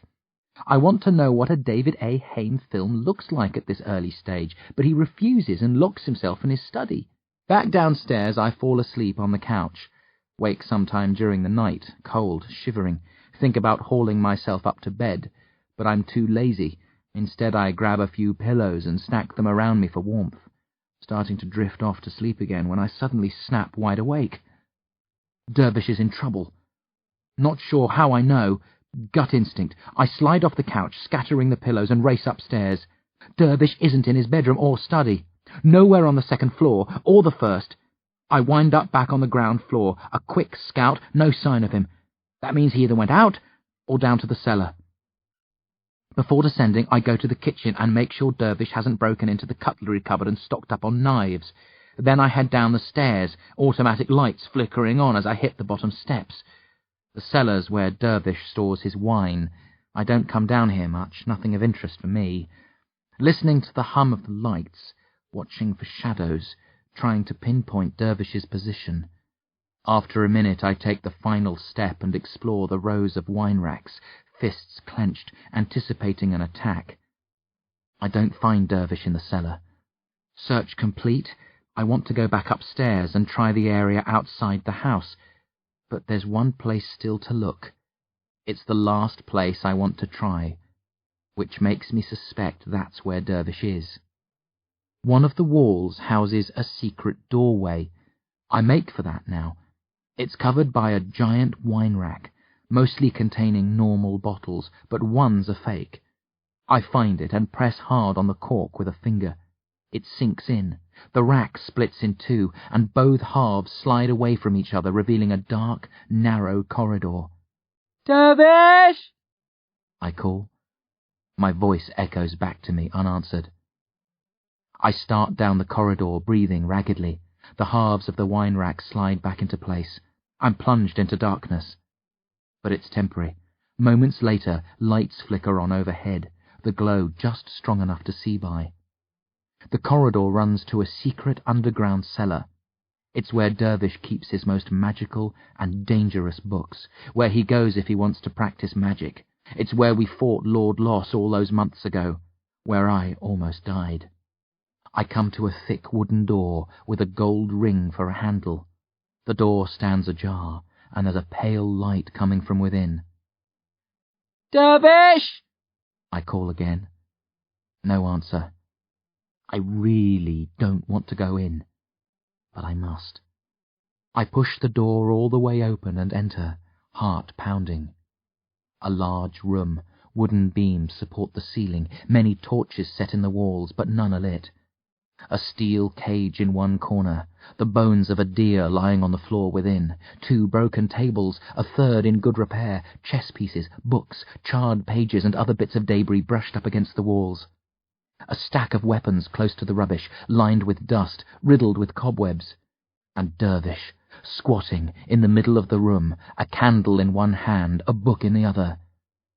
I approach cautiously, freeze when I catch sight of the book. There's a painting of Lord Loss on the cover, just his face. And it's moving. His awful red eyes are widening, his lips spreading. Dervish is muttering a spell, bending closer to the book. Lord Loss's teeth glint in the light of the candle. His face starts to come off the page, like a 3D image, reaching for Dervish, as though to kiss him. I hurl myself at Dervish, knock him over and punch the book from his hand. The candle goes out. We're plunged into darkness. Dervish screams. I hear him scrabbling for the book. I thrash around, find Dervish, throw myself on top and pin him to the floor, yelling at him, keeping him away from the book, calling his name over and over, using all my weight to keep him down. Finally he stops fighting, pants heavily, then croaks. "Grubs." I don't reply. "You're squashing me," he wheezes. "Are you awake?" I cry. "Of course. Now get off before—" A pause. "Where are we?" "The secret cellar." "Damn! What was I—" "You had a book about Lord Loss. You were chanting a spell. His face was moving. It looked like he was coming alive, coming through." "I'm sorry. Let's get some light. I'm awake, honest. You can get off me, I promise." Warily I slide aside. Dervish gets to his feet, stumbles to the nearest wall. I hear him rooting through his pockets. Then he strikes a match, finds the nearest candle and sets it aflame. The room lights up. I see the book, lying face down. No movement. "Could you have brought him here?" I ask, not taking my eyes off the book. "No," Dervish says. "But I could have summoned part of his spirit, given him just enough strength to hurt me." "And me?" "Absolutely not. You were safe. The spirit couldn't have got out of this room." "But when I came in?" Dervish says nothing. A guilty silence. Then a deep sigh. "Let's get out of here. There are things we must discuss." "And the book?" I ask. "Leave it. It can't do any harm, not now." Standing, I stagger out of the room. Dervish follows, leaving the candle burning, shutting the door on the past, trailing me back up the corridor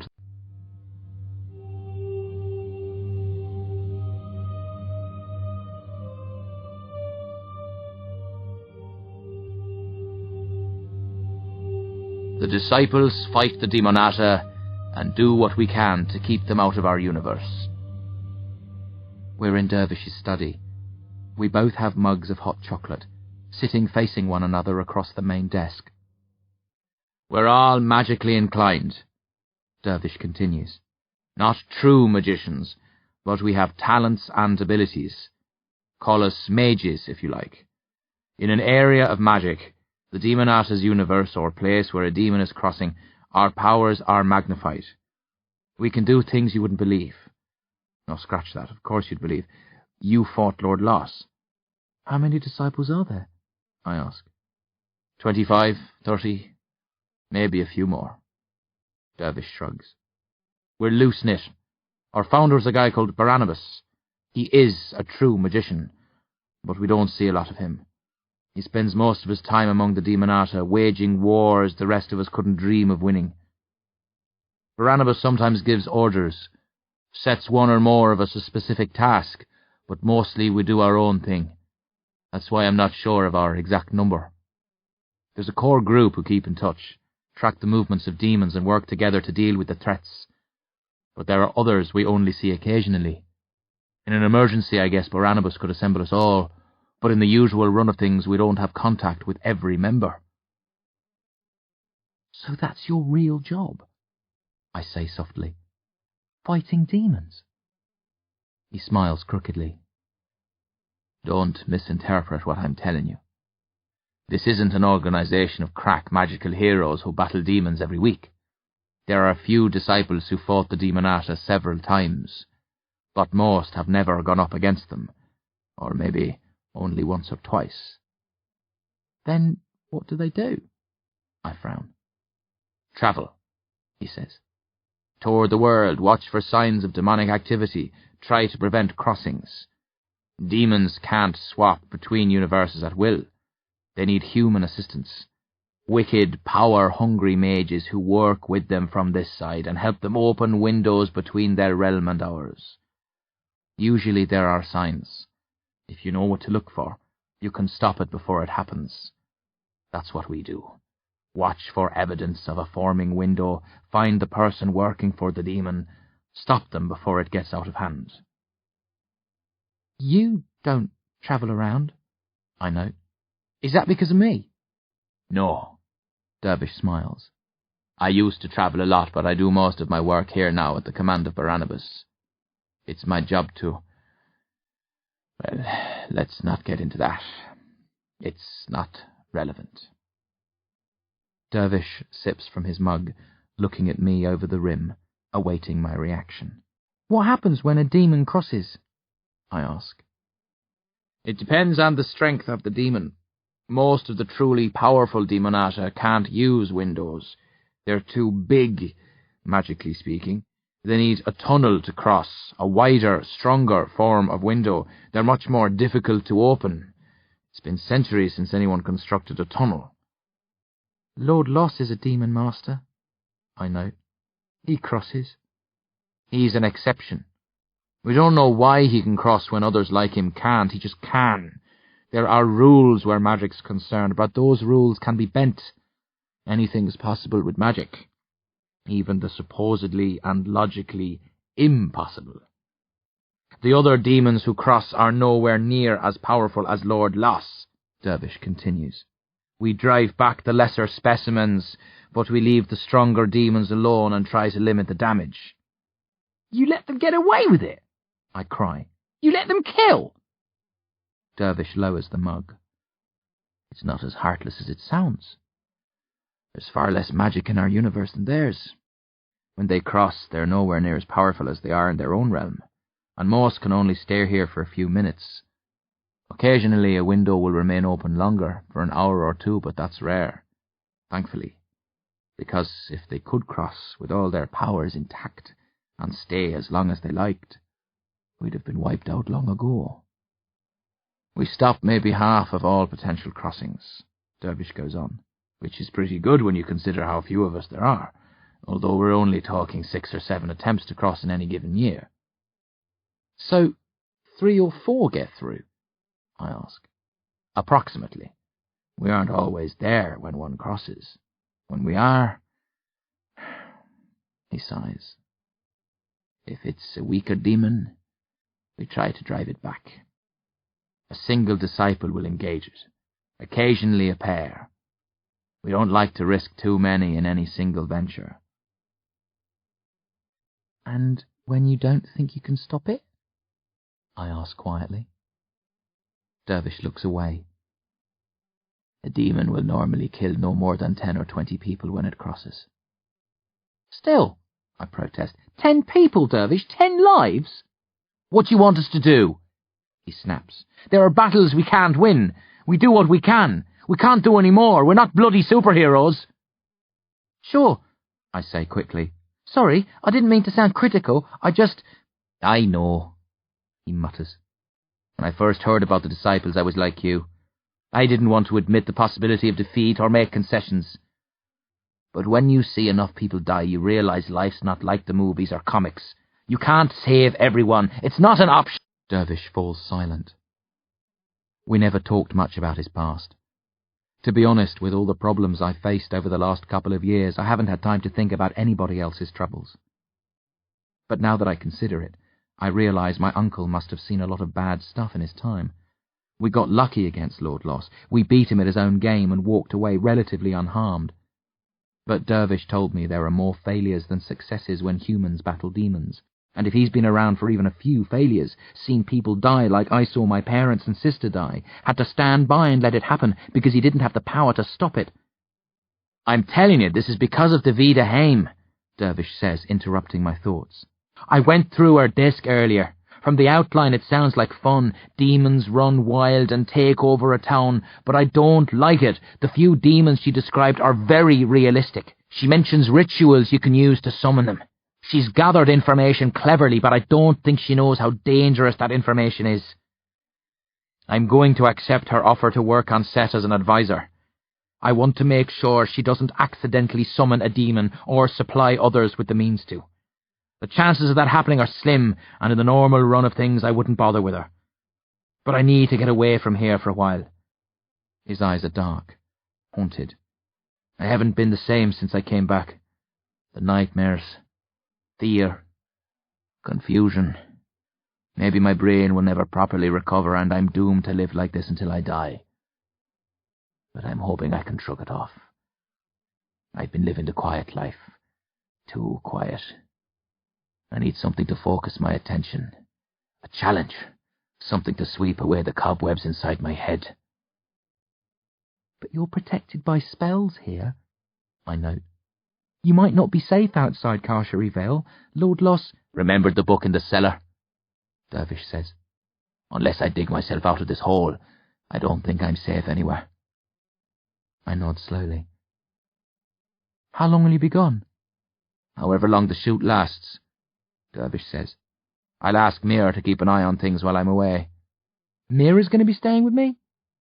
I ask, not minding the sound of that one little bit. Mira Flame's hot stuff. No, Dervish says. You won't be here either, unless you object. I want to take you with me. Billy too. You want to take us on set? I yelp. Davida said I could, he reminds me. Well, she didn't mention Billy, but I'm sure that won't be a problem. Brilliant! I gasp, face lighting up. Then doubt crosses my mind. But why? 2 reasons, Dervish says. 1, I need you to look out for me at night. Help me if the nightmares continue. He stops.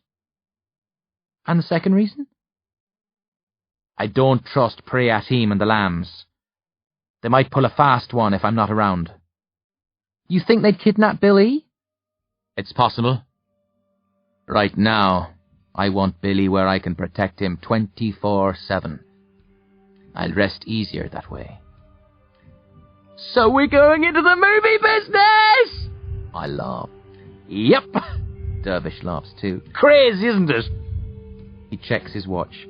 3:30 in the morning. Ma and Pa spleen would hit the roof if we phoned Billy at such an ungodly hour. He cocks a wicked eyebrow at me. Do you want a ring? Or shall I?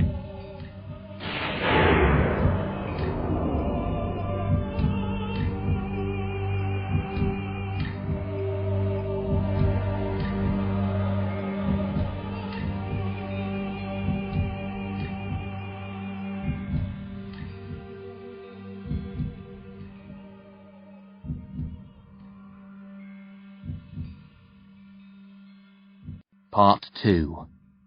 Lights, camera, demons.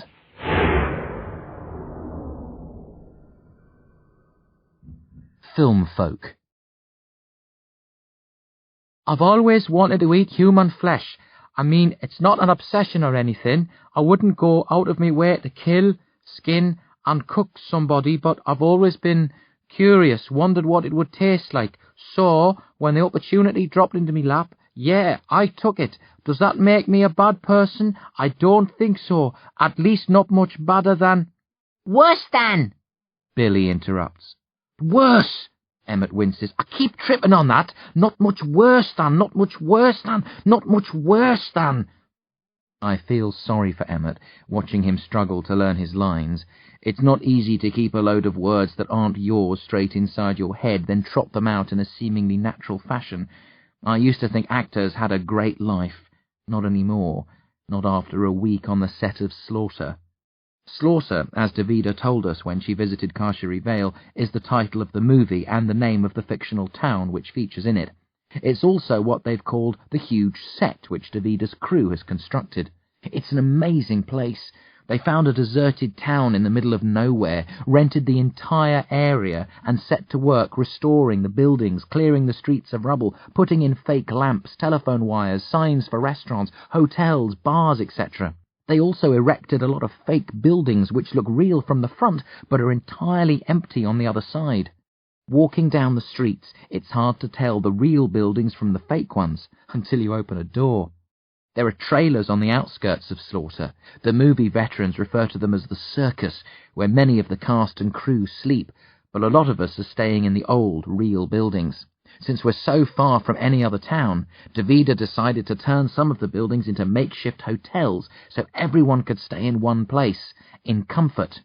The hotel, where Dervish, Bill E. and I are staying, looks like a butcher's shop out front, but it's cosy inside. I've been told this isn't the way films are normally made. Usually the crew does a bit of location work, then heads back to the studio to shoot the interior scenes. But Slawter is the studio. There are huge warehouses built beyond one end of town where the interiors can be shot, and since all the outdoor action in the film is set in the town, everything can be done on site. They even do the editing here, and the special effects. Often on a big-budget film there might be several teams around the world working on effects at the same time. But Davida wants to keep total control over this project. She refuses to farm out any of the work, even though it makes life much harder for her. This is her baby, the jewel in her movie crown, and she's doing it exactly the way she wants. Damn the inconvenience. She even insists on keeping the cast together for the duration of the shoot. Emmett's worked on a couple of films before and explained how if you have a small part in the movie, you only turn up for a few days, shoot your scenes, then head off. Even the big stars don't hang around the set the whole time. Well, here they do. All the actors, cameramen, artists, carpenters, caterers, everyone had to agree to stay here until filming is finished. Davida kept everything secret in the build-up to shooting. Now that we're all on set and the cameras are rolling, most of the secrets have been revealed. Copies of the full script have been circulated, and we've seen some of the demon costumes. To make sure none of the secrets leaked to the outside world, Davida arranged for everyone to remain in Slawter until the entire film has been shot. It costs a fortune to keep us here. Food and drinks are free. Games have to be organised to keep people amused in their spare time. 2 swimming pools have been built, tennis courts, a football pitch, and so on. But Davida doesn't care. Her other movies made a load of money, and she's managed to convince her backers that this one is going to be a mega blockbuster, so she's free to spend what... Not having any jobs to do, Bill E. and I have been enjoying the filming. We wander through Slawter, watch scenes being shot, check out the old buildings and fakes, hang out with some of the other kids, and generally just have fun. It's great. Reminds me of when I first moved to Carchery Vale, when Billy and I spent pretty much all our free time together. We're best buddies again, breezing along in a little world of our own. No Loch Gossel or other friends of mine to complicate the situation. You can divide the children of Slawter into 3 groups. There are the actors, 20 or so. Most haven't much experience or have only been in a few films, like Emmett Egypt, who's our best friend here. Then there are the actors' relatives. It's a big deal being a child actor. There are all sorts of rules and regulations. They can only work so many hours a day. They have to be schooled on set. At least one of their guardians, normally a parent, has to be with them all the time. And there have to be other children for them to play with.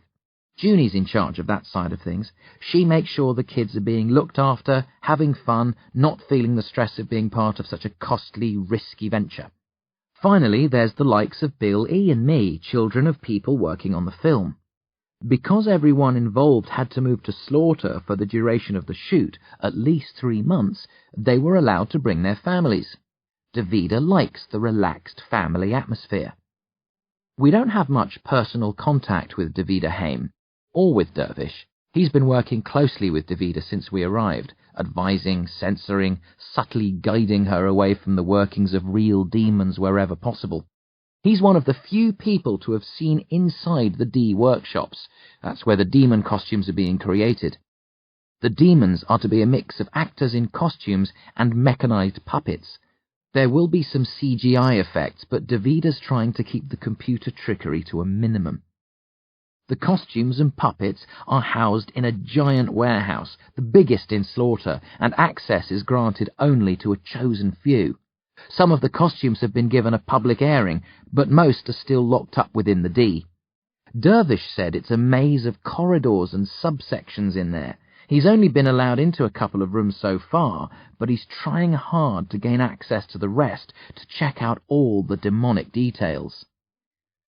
"I've always wanted to eat human flesh," Emmett says again, running through his big lines for the 50th time today.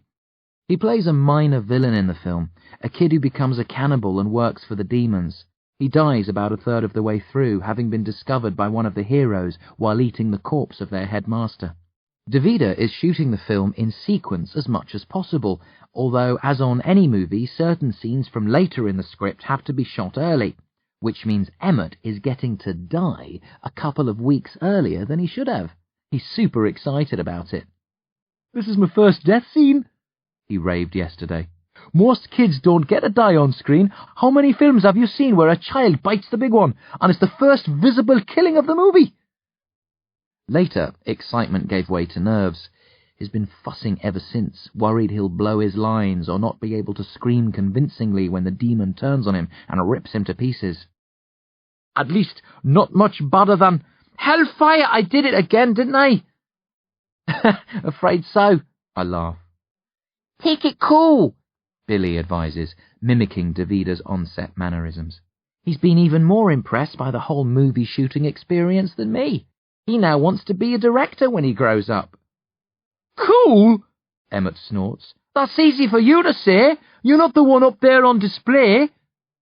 "You know the lines," Bill E. murmurs, then laughs like Davida when she's trying to calm a nervous actor. "You probably know your lines better than anyone on the set, even Davida. You're a professional. They'll come when you're filming, and if not, who cares? Nobody gets it right the first time, and even if they do, Davida reshoots it anyway. You'll nail it the 5th or 6th time." Bill E.'s not exaggerating about the reshoots. Every scene is played out at least 6 or 7 times, from various angles, the actors trying out different expressions and tones. Repetition is part and parcel of the filmmaker's life. I don't know how they stand it. I'd go cuckoo if I had to do the same thing over and over, day after day. "He's quite the expert, isn't he?" Emmett remarks cuttingly. "Hey man, I'm just trying to help," Bill E. says, unruffled. "For someone with no real experience, you certainly know a lot about it." Bill E. laughs Emmett's criticism away. "Ha! I'm just calling it like I see it. If you'd rather I remove myself, no problem. Come on, Grubs, let's go and—" "No," Emmett pleads. "I'm sorry, I'm just all wound up. One last time, please. If I don't get it right, we'll quit and I'll go play football, okay?" "Okay," Billy says. "but don't forget, cool." Emmett shoots him an exasperated glance, then shares a grin with me. Focusing, he repeats his lines silently to himself, then tries them out loud and all too predictably blows them again. As soon as he breaks down, we drag him off to the football table and keep him there, though we can't stop him muttering the lines as he plays. Dinner with Dervish, Junie, and some others, in the ginormous catering tent at the heart of Slaughter. Everybody talking at once, a nice buzz in the air. A mime artist signals to me that he'd like the salt and pepper. His name is Chai, and he's a bit of a nutcase. He never speaks, although he's not mute. Apparently he's perfectly chatty when he's not working, but throughout the duration of a shoot he keeps his lips sealed. It doesn't matter that he has a tiny part in the movie and will only be filming for a few days. Chai considers himself a method actor. How are you two faring? Junie asks Bill E. and me. Enjoying yourselves? Totally. Bill E. gushes. It's great, incredibly invigorating and inspiring. I think I found my calling in life. Not getting into any trouble, are you? Dervish grunts. As if. Billy smirks. I was discussing your situation with Dervish earlier, Junie says hesitantly. Uh-oh. It's never good when an adult says something like that. I'm worried that you'll fall behind in your schoolwork. Junie goes on. Things have been a rush lately. Dervish accepting our offer, bringing you two with him, a crazy first week of shooting. Schooling arrangements have been made for the other children, but we overlooked you and Bill E. I think it would be a mistake to let things continue as they are, and Dervish agrees, so... No! Billy cries dramatically. You're going to stick us in a class? Say it ain't so, Dove. It's so, Dervish laughs. Junie's right. We're going to be here 3 months, maybe longer. If you go that length of time without lessons, it'll mean repeating a year when we get back to Carshry Vale. You won't have to do full days, Junie promises. We keep classes flexible to fit in around shooting, so it'll be a few hours here, a few hours there, just keeping you in line with what your friends are doing back home. That doesn't sound so awful, does it? Too bad if it does, Dervish interjects before we can reply. Because you don't have a choice. Slave driver, Billy mutters, but he's only pretending to be grumpy. We both knew this was coming. The freedom couldn't last forever. Junie and Dervish start talking to each other again. Junie's been with my uncle most times that I've seen him recently, which is strange since they can't have a lot of business together.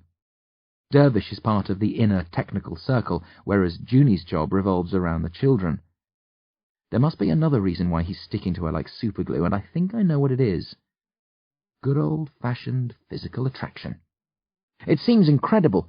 If asked a week ago, I'd have laughed and said the bald old grump didn't have a romantic bone in his body, but something's stirring in the hidden depths of Dervish Grady. There's a gleam in his smile which was never there before. He switched to a pungent new aftershave. His clothes are freshly ironed. He's even started combing the wisps of hair dotted round the sides of his head into place. There's no doubt about it. He's trying to impress the cute albino. Junie knows that Bill E. and I are friends with Emmett, so she places us in his class. Most of the other students are actors. There's the Kane twins, Cook and Kick, a boy and girl, small and slender, very alike in looks. They don't speak much to anyone, going off by themselves whenever there's a free period. They have big roles in the film as eerie psychic twins. Salit Smith is the main child star of Slaughter. He's a bit older than the rest of us, a nice guy, but not the brightest spark. He just smiles and nods a lot in class, not bothering to apply himself, convinced he's going to be the biggest movie draw since Tom Cruise. I absolutely despise the other three, a clique of snobs presided over by the dreadful Beau Cooniart, a girl who was born solely to annoy. She's been in a few commercials and thinks she's God's gift, always dresses stylishly like a model, sucks up to Davida and anyone else with power and influence, ignores the rest of us, treating us like simpletons or servants. Her brother, Abe, is almost as bad, a scrawny, miserable excuse for a child. He's not an actor, but his father, the loud, obnoxious Tump Cooniart, a movie agent, insisted he be cast if they wanted to hire Beau. From the rumours, Davida resisted, but finally caved in and gave him a small part as a kid who raises the alarm when the demons are about to break through en masse. I don't think Davida gives way too often, so Tump must be good at his job, which is just as well, because from what I've seen of Beau and Abe, they're awful at theirs. The third mini-tyrant is Vannalie Metcalf. Her parents are multi-millionaires.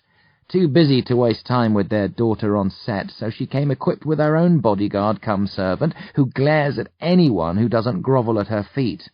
Beau, Abe, and Vanelli took one look at Bill E. and me when we were introduced to them this morning, smirked at each other in a snide, superior way, and turned their noses up to let us know we weren't worthy of direct notice. Our tutor's a sweet but nervous woman called Supatra Drawn. I can tell within 10 minutes that she can't handle Beau and her posse. She lets them talk to each other while she's teaching and doesn't ever try to assert her authority. Sometimes she'll murmur, "No, no, Beau, please pay attention," but without any real hope that the blonde, pony-tailed, stick-thin brat will obey. Miss Jawn seems genuinely pleased that Bill E. and I have been added to her class, probably because we're polite and show some interest. She chats to us warmly, finds out what we've been studying, takes a few notes, promises to haul us up to scratch in next to no time. I bet those scruff bags know a lot about scratching. Beau sniffs. Meaning? I growl at her. Lice, you moron! She screeches, and Abe and Vanelli burst out laughing. We found our nemesis, Bill E. mutters in my ear, pegging it dead on. Hate her, Grubs. Hate her good and proper. Does her character die in the script? I ask Emmett. No, he says. She ends up saving the town along with Sallet. A pity, I sigh. But she does fall into a pit full of demon manure at one stage, Emmett says, and my day lights right up. Our first session lasts 2 hours, a mix of history, biology, and maths. Miss Jawn seems to be confident in all subjects, a smart cookie. Then an assistant director pops in and says they need Beau and Sallet. Miss Jawn checks her watch, says we might as well take a break, and asks those of us not involved in filming to return in an hour. It's certainly a lot more laid back than our school in Carsheri Vale. Emmett wants to practice his lines on Bill E. and me again, but we don't have the patience, so we leave him with his mum in his trailer. We grab sandwiches from one of the many mobile canteens, then go see if anything exciting is happening. There's not much to keep us amused today.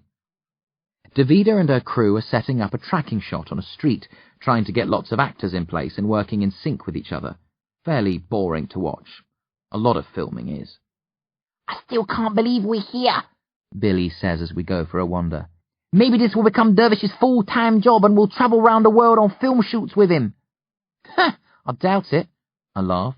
Your gran and granddad wouldn't allow it. I'm surprised they agreed to let Dervish have you for this long. Did he work some magic spells on them? Nope, Billy says. They were happy to let me come. Gran loves movies, especially all flicks starring the likes of David Niven and Ingrid Bergman. She thought this was a great opportunity for me. I think she's hoping I fall in love with a beautiful blind cellist or some such guff.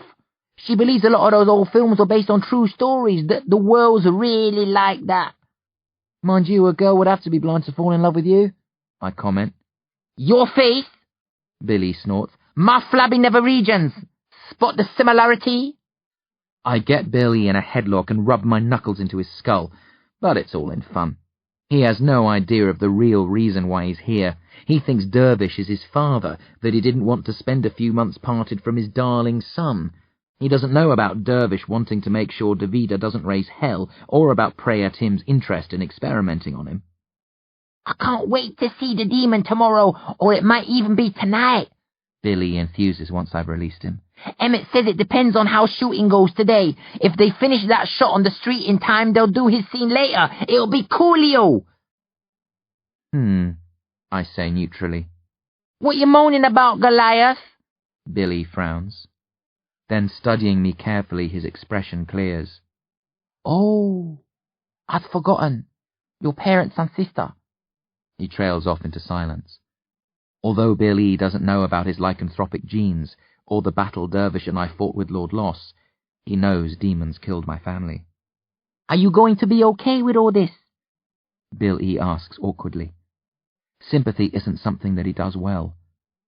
Sure, I grunt. Really? He presses. Because they can't keep us here. I know Dervish signed those contracts saying we'd stay until the end, but we didn't. If you want to leave, I'm sure there's nothing they can do about it. I've watched lots of courtroom movies. I know what I'm talking about. No, I smile. I'll be okay. I mean, we're talking movie demons here. Rubber, wire and paint. How scary can they be? Emmett's nervous all afternoon, practicing his lines even in class. Davida popped in to see him during lunch and told him they'd definitely be shooting his death scene tonight. The way he's behaving, pale, shivering, mumbling to himself, I think it might take quite a few attempts to get it right. Near the end of class, Emmett's summoned to the makeup trailer. He won't be required on set for a few hours yet, but they want to run some tests. It's going to be a gory scene. Davida wants blood spurting every which way, so they need to make sure everything's set up smoothly before they stick him in front of the cameras. Sallet and Beau return as Emmett's leaving. Oh, I can't believe they're letting you go through with this farce, Beau says, blocking the doorway. You'll choke, Egypt. You know it, I know it, everybody knows it, so why don't you just leave him alone? Billy shouts. Meddling cow. Now, Billy, that's not... Miss Jawn begins. Shut up, pipsqueak! Beau defends herself, spitting venom at Billy. If I want advice from a fat geek with a dodgy eye, I'll let you know. Otherwise... I stand up, flexing my muscles, stretching aggressively. You're going to apologise, I tell Beau flatly. Says who? She retorts, but I've unnerved her. It's not often that I threaten anyone, but when I do, I can make quite an impression. I step out from behind my desk and crack my knuckles, staring at Beau levelly. Now, I say firmly. Beau glares at me, then sneers and says mockingly, I'm so sorry, Billy One Eye. I won't point the truth out to you again. Her gaze flicks back at Emmett. But you're still going to mess up. Let me know when you do. It's not too late for Abe to step in and do the job properly. Ignore her, Billy says, his left eyelid fluttering furiously. You'll be great. Davida wouldn't have picked you if she didn't believe you could do it. Thanks, Emmett says hollowly, then pushes past Beau, visibly upset. Beau smirks and takes her seat. That wasn't very nice, Miss Jawn says disapprovingly. Beau looks up at our teacher as though just noticing she's there. Excuse me? You shouldn't... Miss Jawn begins. What was that? Beau asks loudly, cutting Miss Jawn off. She tilts her head and pushes her lower lip out with her tongue, daring Miss Jawn to challenge her. For a moment it looks as though she will, and I ready myself to cheer the timid teacher on, but then her shoulders sag, and she looks away. Let's get on with our lessons, she says meekly. I'll finish up with the others, then take you and Sallet for a couple of hours. Now, where were we? Someone should sort her out! Billy storms when class is finished. Bow bloody cooniart! Davida should put that little monster over her knee and spank her till her hand turns blue. I agree, I said grimly, but it's not going to happen. She's a star. She can get away with crap like that. To be honest, I thought they'd all be like her. I'm surprised how normal most of the others are. A pity the demons aren't real, Billy grumbles. We could feed both to them, and our horrible little brother, Vanelli, too. It would certainly make life easier, I agree. But they're not real. There's nothing we can do except ignore her. Come on. I slap his back. Let's go see what Emmett looks like in his makeup. Emmett's covered in fake blood. He's spitting it out and wiping it from his eyes. The bug exploded early, he moans. You squeezed too hard, a props person says, sliding a hand up inside Emmett's jumper, removing an empty plastic bag which had been filled with the red sticky liquid. You have to be more gentle. Don't worry, you'll get the hang of it soon. Emmett goes off to be cleaned before trying on a fresh costume and having his makeup applied again. Rather him than me. Sometimes an actor can spend most of the day sitting in a chair having makeup dabbed on, cleaned off, dabbed on, cleaned off, dabbed. Billy and I go for a swim, then head for dinner. We spot Dervish dining with Davida and Junie, but they're talking shop, so we don't disturb them. After that, we check on Emmett again. This time, he's managed not to burst the bag of blood and is ready to face the cameras. She's been trying to unsettle me all week, he says about Beau. She thinks Abe should have had this part. Her dad does too. He told me Mum I was an amateur and shouldn't be here. Charming, Billy huffs. Mum hit the roof, Emmett chuckles. Told Tom Cunard what she thought of him and to keep out of our way for the rest of the shoot. She complained to Davida, but he's an agent for several of the actors, so there's not much Davida can do. In an argument, if it's us or him, she has to take his side. I could be replaced easily, but if Tom walked off and told he's going to follow... Never mind, Billy says encouragingly. There's nothing they can do about it now. This is your scene. Go out there, strut your funky stuff, and leave Tom Cunard and his brats to stew. Emmett laughs, then asks if he can run through his lines with us. This time we let him, and say nothing as he makes his customary mistake and grinds to a miserable halt. Then, before he can practice again, his call comes, and we have to leave. Showtime. This is the first big action shot of the movie, so a large crowd of curious bystanders has gathered. Thanks to modern technology, scenes with monsters aren't normally interesting to watch being filmed. More often than not, an actor will play out their part against a blue screen background. The monster effects are added later using computers. But Davida wants the demons to look as lifelike as possible, for the action to play realistically. That means taking a less flashy approach than in her other movies, keeping it gritty and believable, using almost no computer effects. Billy and I find a good place to watch, next to Dervish and Junie. The scene's being filmed on one of the smaller, darker alleys of Slaughter. There's a manhole on the left side of the street from which the cover has been removed. The demon will spring out of the manhole, grab Emmett, and drag him underground. This is going to be fun, Dervish says warmly. Hardly anyone here has seen the demon costume. I think people will be really scared. Nonsense, Billy says. How can you be scared of a guy in a monster suit? Trust me, Dervish grins. This doesn't look like a guy in a suit. There are engines and wires within the costume so it can pull expressions, ooh, slime, like you wouldn't believe. Even... He lowers his voice. It smells. Come again? Billy blinks.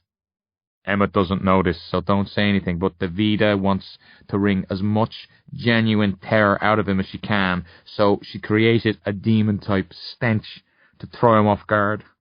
She has a few other tricks up her sleeve too. I feel sorry for the kid. He doesn't know what's going to hit him. I don't think that's fair, I mutter. He's nervous enough as it is. Don't worry, Junie smiles. We talked it over with his mother. She gave us the all clear. He'll enjoy the joke when he recovers. It'll make the scene more believable, which will make his acting seem all the more professional. That will stand him in good stead when he's looking for his next big role. I'm a bit worried about Emmett, despite Junie's reassurances. I'd hate if he got so freaked out that he couldn't finish filming the scene and had to hand the part over to Abe. I can see the moody Master Cunard standing across from us with Bo and their fat, leering father Tump. I wonder if the stench idea was theirs to begin with. I'd like to warn Emmett, but Davida is talking with him and Salet, explaining the dynamics of the scene. This is where Salet finds Emmett eating their headmaster and realizes he's working for a demon. Emmett starts to give a long speech about how the demons are going to take over the town and why he's working for them. In the middle of it, his demonic ally pops out of the manhole and makes off with him. It's important you don't look like you know what's going to happen, Davida tells Emmett. As far as you know, this demon is your best buddy and Salet's the one in trouble. You'll hear some rumblings, feel a few tremors, ignore them and concentrate on your lines. About that, Emmett cuts in. I've been having a few problems. Oh? Davida smiles and waits for him to continue. It's the line, at least not much worse than a guy who gives in to temptation and steals a bar of chocolate. I know the line, but I keep coming out with badder instead of worse. If it happens, can we do it again straight away? I'll try to get it right, but I might... Davida holds up a hand. Emmett, as far as I'm concerned, there's not one line in the script that isn't open to negotiation. I should have made that clear earlier. It's your voice I want to hear, not mine. If badder is what comes naturally to you, then badder it is. I can change the line, Emmett gawps. Absolutely. A big smile works its way across Emmett's face. Across from us, Abe and the other Cunards are glowering. They couldn't hear the conversation, but they can see the fear fade from Emmett. They've lost their chance to bump Abe up the pecking order. I want to thumb my nose at them and stick out my tongue, but that would be childish, so I settle for a smug wink when I catch Bo's fury. They shoot the early exchanges several times, from a variety of angles. A fake corpse is placed in the alley close to the manhole cover. Emmett starts the scene crouched over it, pulling bits off and stuffing them in his mouth. He's so convincing it's hilarious, and Sallet keeps laughing when he comes upon him. "Matt!" he cries, calling Emmett by his screen name. "What are you doing with Mr. Litherland's nose in your... Sorry!" he shouts, doubling over. "I can't help it. He looks so crazy." Don't worry, Davida says, smiling patiently. we have all night. Keep trying. The joke will wear thin eventually. She grimaces at a cameraman. I hope. Sallet finally gets through his lines without laughing, and they move on to the next scene. The cameras and lights are redirected. The makeup artists make sure Sallet and Emmett are looking the way they should. Davida has a last few words with Emmett, then they're ready to go. Okay, people, An assistant director yells. we're gonna try and get this right first time, so we want absolute quiet. When everyone settles down, the technicians do their final checks. Davida looks around slowly from one member of the crew to another, then nods. A man calls out the title, scene, and take, and snaps the traditional clapperboard shut. And... action! Davida roars. "How could you do it?" Sallet cries in his role as Bobby Mint, boy hero. "What?" Emmett protests. "It's not as if anyone liked Mr. Litherland." "But he's human!" Sallet cries. "He was!" Emmett corrects him. "He's yummy for me tummy now!"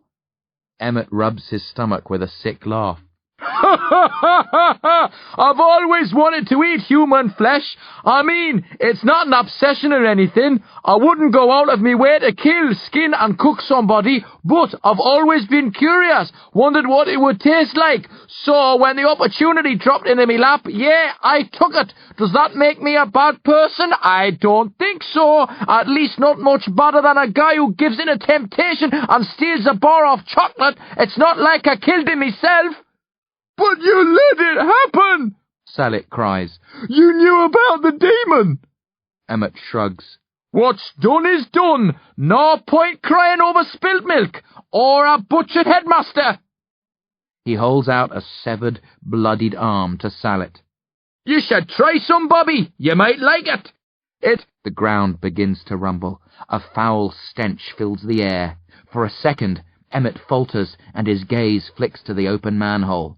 Then he recovers and continues like a true professional. "It goes down super sweet, especially if you add a dollop of ketchup. Tastes a..." That's when the demon bursts out of the manhole and grabs him. It happens in a blur and is so fast, so violent, so shocking that several people in the crowd gasp aloud.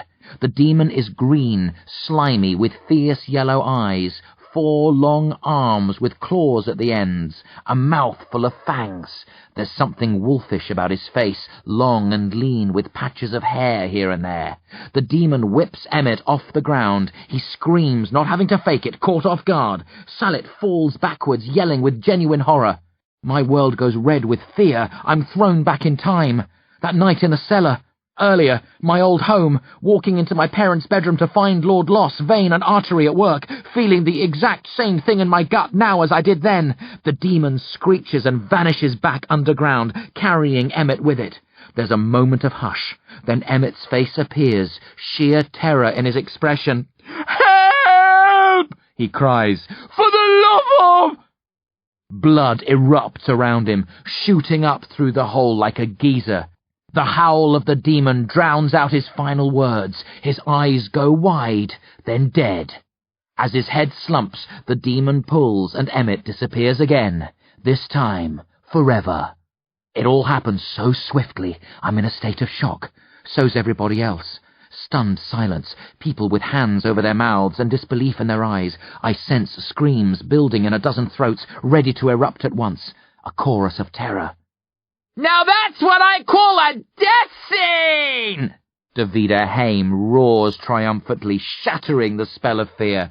Cut! Did you get that? You better have. We'll never top that take. And suddenly, Everybody's laughing, relief flooding through them. They thought for a few seconds that the demon was real, that Emmett was really being attacked. Now the moment has passed, and they've remembered. This is make-believe. Horrific fun. A movie. They're embarrassed at having been caught out, but since so many of the others reacted the same way, they're not left feeling too red-faced. Ha ha! I told you! Dervish laughs, clapping loudly. Wasn't that the most vicious, coolest thing you've ever seen? My heart! Junie gasps, fanning her face with one hand. I didn't expect it all to happen so fast. That was amazing! Billy exclaims. Did you see it, Grubs? That spray of blood, like it was coming from a fireman's hose. It was... Grubs? Are you okay? Hey, Dervish, I think there's something wrong with Grubs. He looks like... I block out Billy's words and the other sounds. I experienced the same sense of terror that many of the people around me felt, the same jolt of fear, the same moment of belief that this was real. But whereas they've got over that moment, I can't, because I'm remembering the look of the demon, its movements, the hate in its eyes, the effect it had on me. And I'm staring at the open manhole, all the blood around it. No sign of Emmett or the monster. And I'm thinking, every part of me is insisting, that was no damned guy in a suit. That demon was real.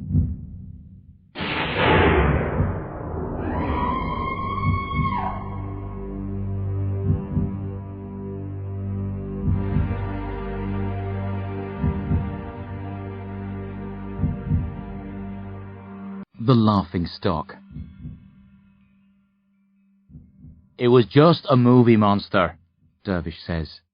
No, it was real. It killed Emmett. We're still in the alley. The blood's being washed away and people are chattering about the big scene with the demon.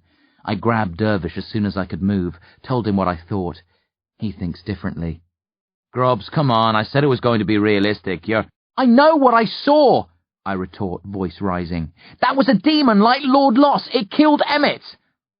Junie looks at me oddly. Bill E. is gawping openly. Dervish smiles crookedly at them, takes hold of my elbow and marches me out of earshot. Are you insane? He hisses as we turn a corner. We're on a film set. That was a guy in a costume, a very convincing costume, but just... Don't tell me you thought that wasn't real, I moan. Didn't you feel it in your gut, the same thing you felt when we faced Lord Loss, the magic in the air? Dervish glares at me, starts to say something, stops, his expression softening. I've been a fool. I thought you'd got over the Lord Loss incident, but I guess you haven't. Of course I haven't got over it, I snort. You don't get over demons murdering your parents and sister. But I've dealt with it, moved on. This isn't delayed shock. I know what I saw, and that was a real bloody demon. You're hysterical, Dervish says. No, I snarl. Look at me. Look into my eyes. I'm not being a big kid. That was a demon. Nobody can mimic the look and movements, the aura of a real demon. I don't care how many special effects artists work on it. Some things can't be replicated by anybody ever. Grubs. Dervish can't think of anything else to add. Where's Emmett? I challenge him. If he was acting, why didn't he come out when Davida yelled cut? They took him away to wash the blood off, Dervish says. I shake my head. I bet you're wrong. I bet we can't find him. Dervish sighs impatiently. Okay, let's go look for Emmett. But, he raises a finger, when we find him, and you see that he's unharmed, I want you to accept it. I don't want you saying it's not really Emmett. It's a changeling or any nonsense like that, okay? Fine. I smile bitterly. Grumbling sourly, Dervish leads me away in search of Emmett Egypt, even though I know in my heart that the only place we'll find him now is amidst the bones and scattered shreds of skin in some dirty demon's den. Emmett's not in any of the trailers. Nobody's seen him. I shoot Dervish a meaningful look, but he waves it away and goes looking for Davida. She's still in the alley, talking with a technician. We wait for her to finish, then Dervish nudges forward and asks if she knows where Emmett is. Says we want to congratulate him on his performance. Of course, Davida cries. Hell, I want to too. I plain forgot about him. That was amazing. I loved the final touch. The scream for help. It worked perfectly. No need for a second take. He'll be getting the blood cleaned off, so... No, I interrupt. We checked. He isn't in makeup. Oh. Then I guess... Hey, Tudor! Where'd Emmett get to? A tall, thin man without eyebrows steps forward. Tudor Sewell, the first assistant director and Davida's closest confidant. They've worked together on her last 4 films. He's a quiet sort, keeps to the background, makes sure everything's running smoothly, tries to head off problems before they bother Davida. There's been a flare-up, Tudor says softly. Perhaps we should speak about it in private. What are you talking about? Davida growls. What happened? Nora, Emmett's mother, ran into Tump Cunard after shooting, Tudor says. They had a huge argument. Tump said some very nasty things. He upset her.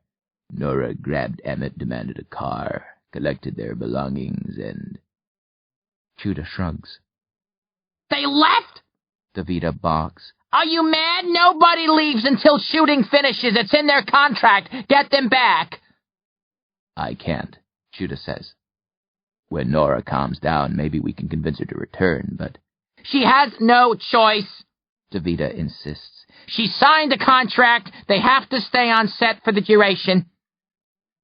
You're absolutely correct, Tudor says patiently. But she went anyway. You can withhold Emmett's payment and maybe force them back that way, but for the time being...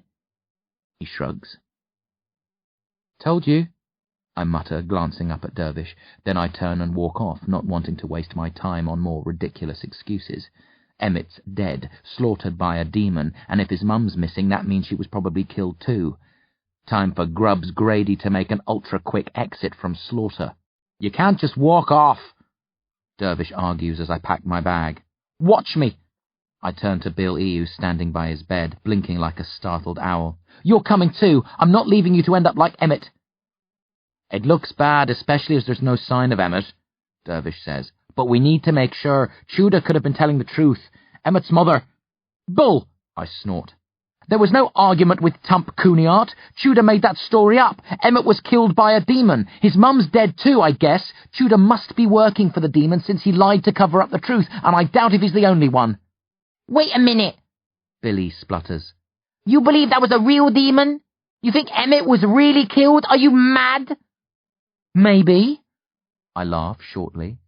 But if I am, I'm going to be mad far, far away from Slaughter. And you're coming with me. I won't leave you behind. I look hard at Dervish. I won't. Okay, Dervish sighs. I won't keep you here against your will, but you're overreacting. Until we know for sure, we should... There's a knock at the door. Junie Swan. Can I come in? I go stiff. Is Junie working with Tudor Sewell and the demon? Has she been sent to convince me that my imagination has run wild? I like Junie. I'd hate to think that she's evil, but if she backs up Tudor's story... I wanted to check that everything's all right, Junie says, eyeing the bag which I'm in the middle of packing. Did Tudor send you? No. I came because I heard you telling Dervish that Emmett had been killed by a real demon. I wanted to know what you meant. I'd have thought that was obvious. You can't truly believe that was a real demon, Junie says. Demons don't exist, do they, Dervish?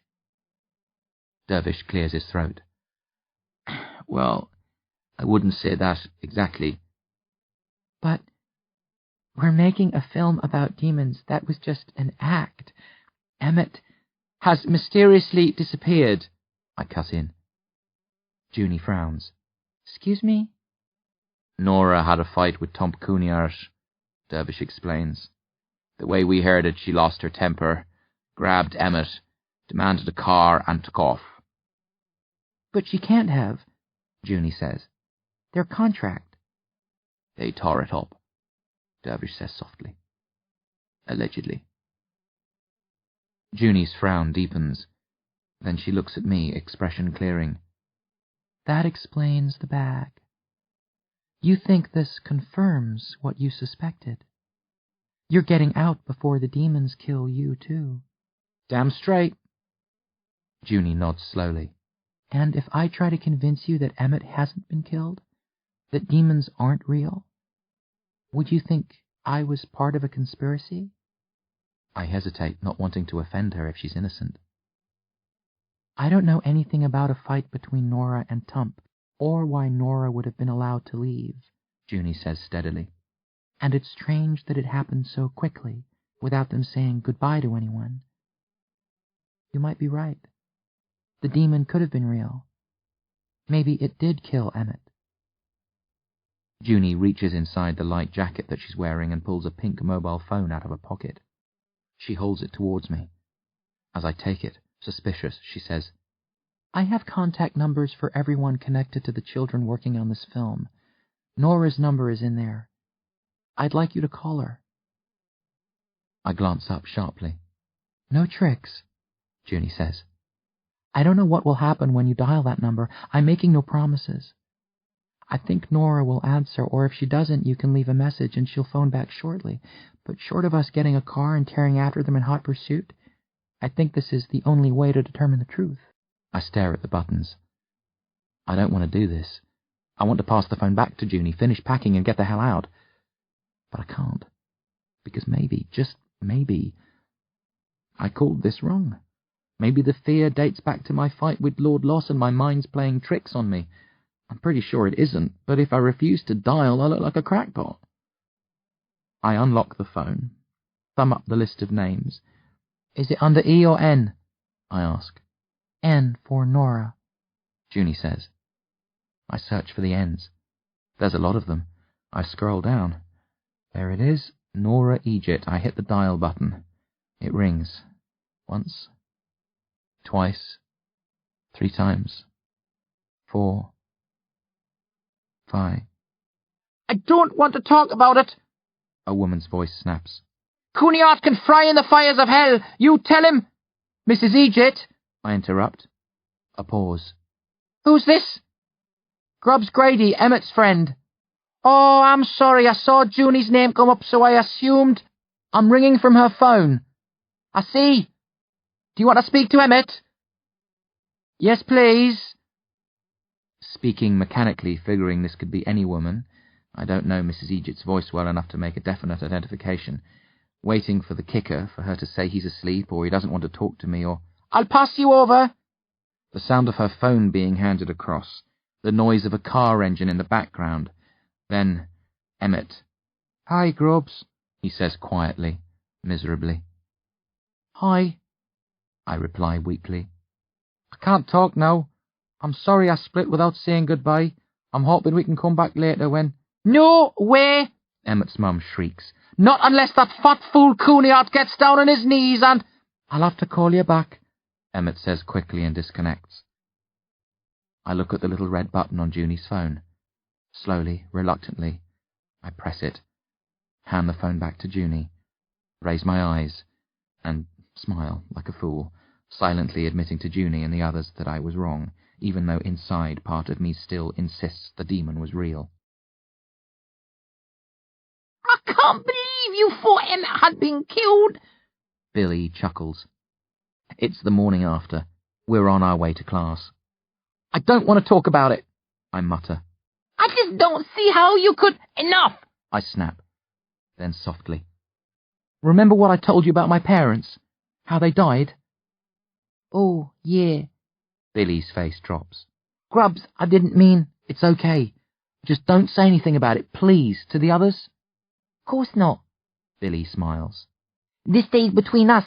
I'll never breathe a word of it to anyone, especially not Bo Cuneyard and her mob. They'd have to torture it out of me. Thanks. Because if they knew... Like I said, your secret's safe with me. Bill E. promises. Dervish won't say anything either.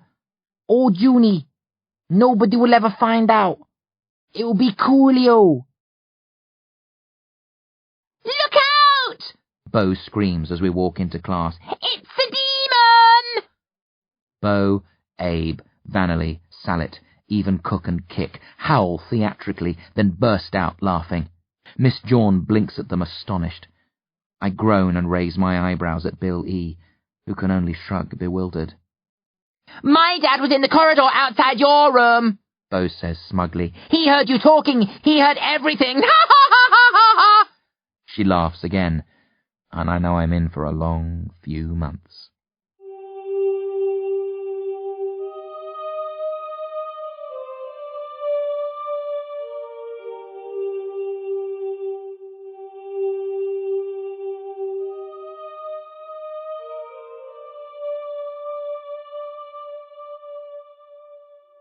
End of Disc 2. Disc 3.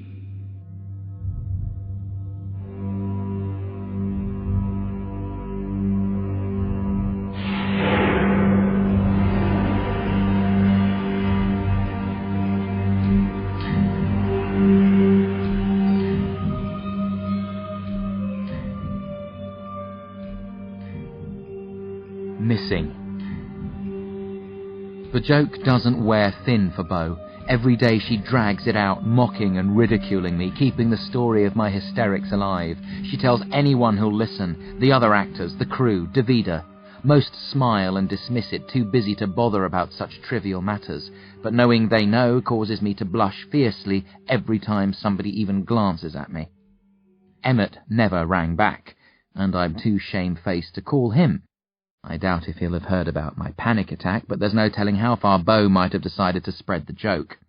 The person I'm angriest with, apart from myself for being such an idiot, is Tump Cooneyart.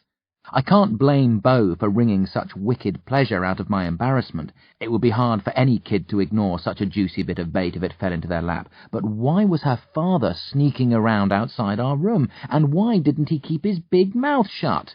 If Dervish had heard something like this about Bo, he wouldn't have told me.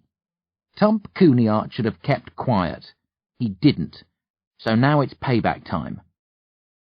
I spend a lot of hours thinking about ways to get even with Bo's father.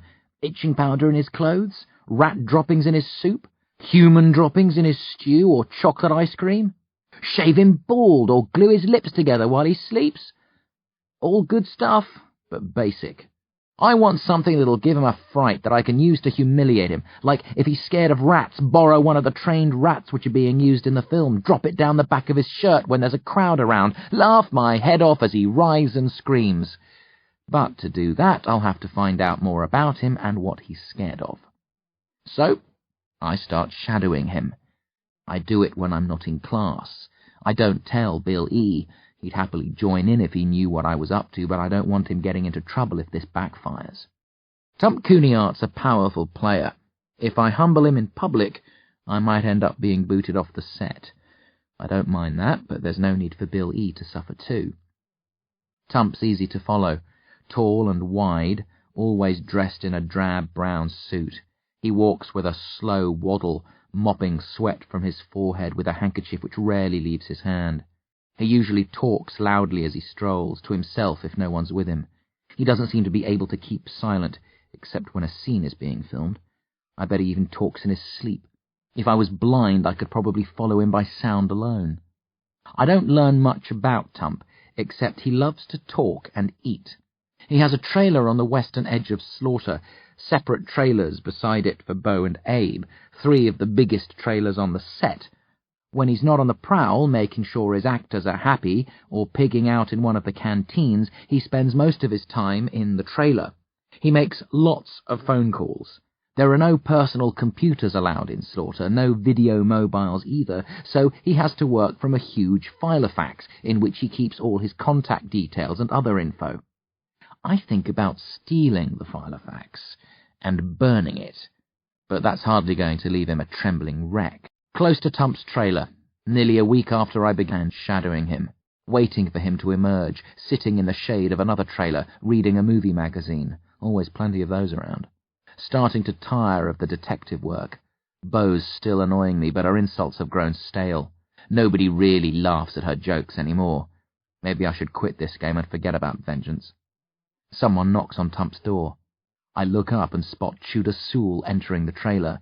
I haven't spoken to Tudor since the day of the demon attack. I'm sure Beau told him about my hysterics. He must think I'm a right nutter. He might even feel insulted that I didn't believe him when he told me about Nora and Tump. Look what the cat dragged in, someone says behind me. I jump, but it's only Beau, on her way back from filming. Discover any demons today, Grady? No, discover any new jokes? Don't need them, not when the old ones are still funny. She flashes her teeth and growls demonically. I yawn and focus on my magazine until she loses interest and goes away. I wait for the sound of her trailer door locking, then get up, angry, sick of hanging around. I could be playing football with Bill E., not sitting here like a third-rate substitute, wasting my... Tump steps out of his trailer, followed by Tudor Sewell. Tump's talking loudly, mopping away busily at his forehead. Tudor never seems to sweat, which is handy. Without eyebrows, sweat would flow straight into his eyes. The pair set off in a northerly direction, looking a bit like Laurel and Hardy from the rear. Since I'm here, I decide to follow, but this is the last time. I've had enough. Tump and Tudor head for the D workshops. The huge warehouse dominates the northern part of Slaughter. I haven't spent much time up here, no point since access to the workshops is strictly prohibited. As Tump and Tudor show their passes to a security guard on the western door, one of 4 doors leading into the warehouse, I hang back and take a long look at the building. 3 stories high, 70 or 80 meters wide, maybe 120 meters long, large, unplastered block walls, a flat roof, no windows, grey and featureless, apart from a big red D painted on the wall above the door. A small guard's hut to the right of the entrance. I'd love to have a look inside, at the monster costumes and puppets. A small part of me still believes the demon was real. If I could check out the costumes, perhaps it would help convince me of the truth. But hardly anyone is allowed to enter the hallowed halls of the D workshops. Even Dervish has only seen a small section of the complex. I wait impatiently for Tump and Tudor to come out. Then I figure, stuff them. I'm through with this crap. I decide to find Bill E. and hang out with him for the rest of the afternoon. But before departing, I wander around the warehouse on the off chance that one of the doors is open, its guard asleep in his hut. That won't happen, of course, but I might as well give it a shot while I'm here. The guard on the southern door studies me suspiciously as I approach. Though he doesn't openly carry any weapons, it wouldn't surprise me if he had a gun hidden on him somewhere. I smile politely and don't stray any closer, walk to the eastern end and turn left. The door on this side is shut too, and although the guard's in his hut, he isn't asleep. I spot him through the window as I walk past, leafing through a magazine with pictures of tanks on the cover. I reach the northern end and turn left again. The guard here is standing next to the door, leaning against the wall. He smiles as I go past. I think about stopping to chat, maybe try to blag my way inside, but his smile isn't that inviting. Back to the western end, heading south, thinking about where Bill E. might be. As I come up to the guard's hut, the door to the workshops opens. I hear Tump's voice, and stop behind the hut, where he and Tudor can't see me, to wait until they pass. "It's not going to like it," Tump is booming. "They're not meant to like it," Tudor replies in a much softer voice. "But the boy will be hard to keep quiet. They're so close to each other. Maybe we should take them both." "One will be enough," Tudor says. "Now all we have to..." Their voices fade. I remain where I am, frowning, wondering who and what they were talking about. The next day, Kick goes missing. Cook turns up for class by himself, looking lost. Have any of you seen Kick? He asks, eyes darting around the room as if his twin sister might be hiding behind a desk. I can't find her. I don't know where she is. Kick, are you here? Miss John sits the agitated Cook down, tries to soothe his nerves and coaxes the story out of him. It's not complicated. He woke this morning and Kick's bed was empty. He couldn't find her. Their dad wasn't too concerned, said she'd probably gone for a walk, but Cook smelt a rat immediately. We don't go anywhere without telling each other. She wouldn't have slipped out without saying anything. Maybe she just needed to be alone for a while, Miss John suggests. We don't like being alone, Cook says, shaking his head vigorously. Alone is bad. Alone is scary. When Miss Jawn fails to calm Cook's nerves, she calls security and asks a guard if he can put the word out to look for Kick. It's no big deal, she tells him. We'd just like to know where she is. Class proceeds as normal, except for Cook, who fidgets behind his desk, eyes wide and searching, staring out the window. He unnerves the rest of us. Even Beau is discomfited by him and remains quiet. No jokes or digs. Towards the end of class, Miss Jawn summons the guard again. He says nobody has seen Kick, but they're still looking. I raise a hand. Have you tried the D workshops? I ask innocently. The guard frowns. She wouldn't be there. She might have snuck in. The guard grins. Into the D? I don't think so. Even I haven't been inside. I don't have clearance. But she might be there, I insist. I'm holding a steel ballpoint pen, gripping it tight, remembering the conversation I overheard yesterday, Tump saying, "The boy will be hard to keep quiet." I'll check with the guys who were on duty this morning, the guard says, rolling his eyes slightly. If they've seen her, I'll let you know. Thanks. The guard leaves. Class ends. Cook hurries out to search for his sister. What was that about the D warehouse? Bill E. asks, hanging back. Nothing, I just thought they might not have looked there. Bill E. squints suspiciously. I know you too well, Grubs Grady, he says in a bad Bela Lugosi accent. You wouldn't have said something like that without reason. What you hiding from me? I consider telling him what I heard Tump Cooneyart say, but I'm still smarting from my previous humiliation. I don't want to reveal my fears, only for Kick to turn up, leaving me looking like a paranoid maniac. It's nothing, I say, unclenching my fist to lay my pen down. Let's... Grey liquid drips from my hands onto the table. Bill E. pulls a face. What's that? He asks. It looks like mercury. I don't reply. I'm staring at the liquid, the last few drops dripping from my fingers, black ink bubbling on my palms. It's the remains of the pen, the steel ballpoint which I was holding. I melted it. Night falls. Kick hasn't been seen all day. Cook's not the only one worried about her now. Her father's frantic. The search has intensified. The security forces have been deployed in earnest. Davida even suspended shooting so everyone could join the search parties and help. I'm with a group exploring the eastern end of town, going through all the real buildings, checking behind the facades of the fakes, trying to focus on the search, trying not to think about the pen and how I melted it. But I can't not think about it. There could be a scientific explanation, but I'm certain the melting had nothing to do with science. It was magic. I'm not a natural magician. Dervish told me that only 1 or 2 real magicians are born every century. There are others like Dervish and Mirror Flame, mages with the potential to perform acts of magic, usually with the aid of spells. I could maybe do that, but I never have. I'm not keen on magic, plus there hasn't been time.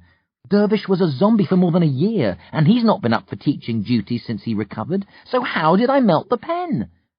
There's only one answer I can think of. When demons enter our universe, they affect the area where they cross. They're creatures of magic, and that magic infects the world around them. When my parents were killed, I was able to tap into the magical, demonic energy and use it to escape. I did it again later in the secret cellar when I fought artery and vein. I think that's happening now. There's magic in the air. The magic of demons. We don't find Kick. The search concludes after midnight. Everybody turns in. Most people reckon she ran away. The guards say they'll search for her beyond Slaughter tomorrow, take Cook and his father with them. I haven't told anyone about my fears. No point. I'd only be laughed at. But I can't sit back and do nothing. I have to try to help Kick, assuming she can still be helped. So I tracked down Dervish. He's been searching with Junie and a few others. Him and Junie aren't an item yet, but they've been spending more and more time together, and she's with him now. He says she's helping him cope with his nightmares, that she's taught him how to control his dreams, to keep the monsters of his subconscious at bay. But I think he's more lustful than grateful. He's practically bathing in that new aftershave now. I get my story straight before I hit Dervish with it. I say I saw Kik yesterday near the D workshops. Tell him I think she found a way in, that she's hiding inside, possibly trapped. Maybe something fell on her. She could be pinned to the floor, crying out for help. Nobody around to hear. Dervish doesn't think she could get in. Security's too tight, but Junie says they should check it out. It's the one place we haven't explored. If she did somehow sneak in and had an accident. Neither Junie nor Dervish has the authority to enter the D workshops, so we go to Davida. We find her in our office discussing the next day's shoot with Chuda Sool. Davida's tired and irritable. The delay has put the company behind schedule. She hears us out, then shakes her head. We already checked. Grubbs mentioned the D earlier, so the guards who were on duty this morning and last night were questioned. They all said they hadn't seen her. But they wouldn't have if she snuck in. Dervish presses. Impossible, Chuda says, and I catch him shooting a glare at me. There's no way into the D warehouse other than through the doors. We constructed it to be impenetrable. But, Dervish begins. No, Chuda snaps, staring at Dervish directly. Dervish stares back at Chuda, his pupils widening, then he smiles and shrugs. Guess we were wrong. Chuda nods, his eyes still fixed on Dervish. I guess you were. My stomach tenses. It's not like Dervish to back down so easily. Is Chuda controlling Dervish's thoughts? Was I right about the browless assistant director? Is he in league with demonic forces? Before I can challenge Chuda, Junie speaks up. We need to search there, she tells Davida. Or, if you won't allow us in, send in a team of guards and tell them to fine-comb the place. Because if Kik is in there, and a determined child can always find a way in, no matter how tight the security, she might be in trouble. If we ignore that and something bad happens to her...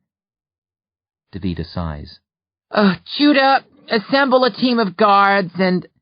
I think you should oversee this personally, Davida, Junie interrupts. She smiled sweetly at the glowering Chuda.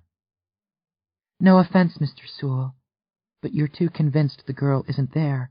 You might just take a cursory glance around, then quit. Chuda bristles angrily and squares up to Junie. Before he can start an argument, Davida says, We'll have no infighting, thank you. Chuda, please assemble a team for me. I'll go with them into the D workshops and make sure every room and cupboard is scoured methodically. Is that acceptable, Miss Swan? Perfect. Junie smiles and we file out. I walk just behind Dervish, studying him carefully, worried about what might be going on inside his head. We wait outside the warehouse while Davida and the guards search for Kik. Junie is concerned about Dervish. She asks if he feels all right, if he has a headache. She saw it too, the exchange between him and Chuda. I doubt if she understood it the way I did, but she knows, or senses, something isn't right. It's after 2:30 in the morning when a yawning Davida and her guards emerge. She shakes her head, exasperated. No sign. We checked everywhere. You sure? I ask. Davida doesn't answer. We'll search the surrounding countryside tomorrow, she tells Junie. The girl probably had an argument with one of the other children and took off in a huff. Maybe she'll turn up by herself. I smother a snort. I doubt it.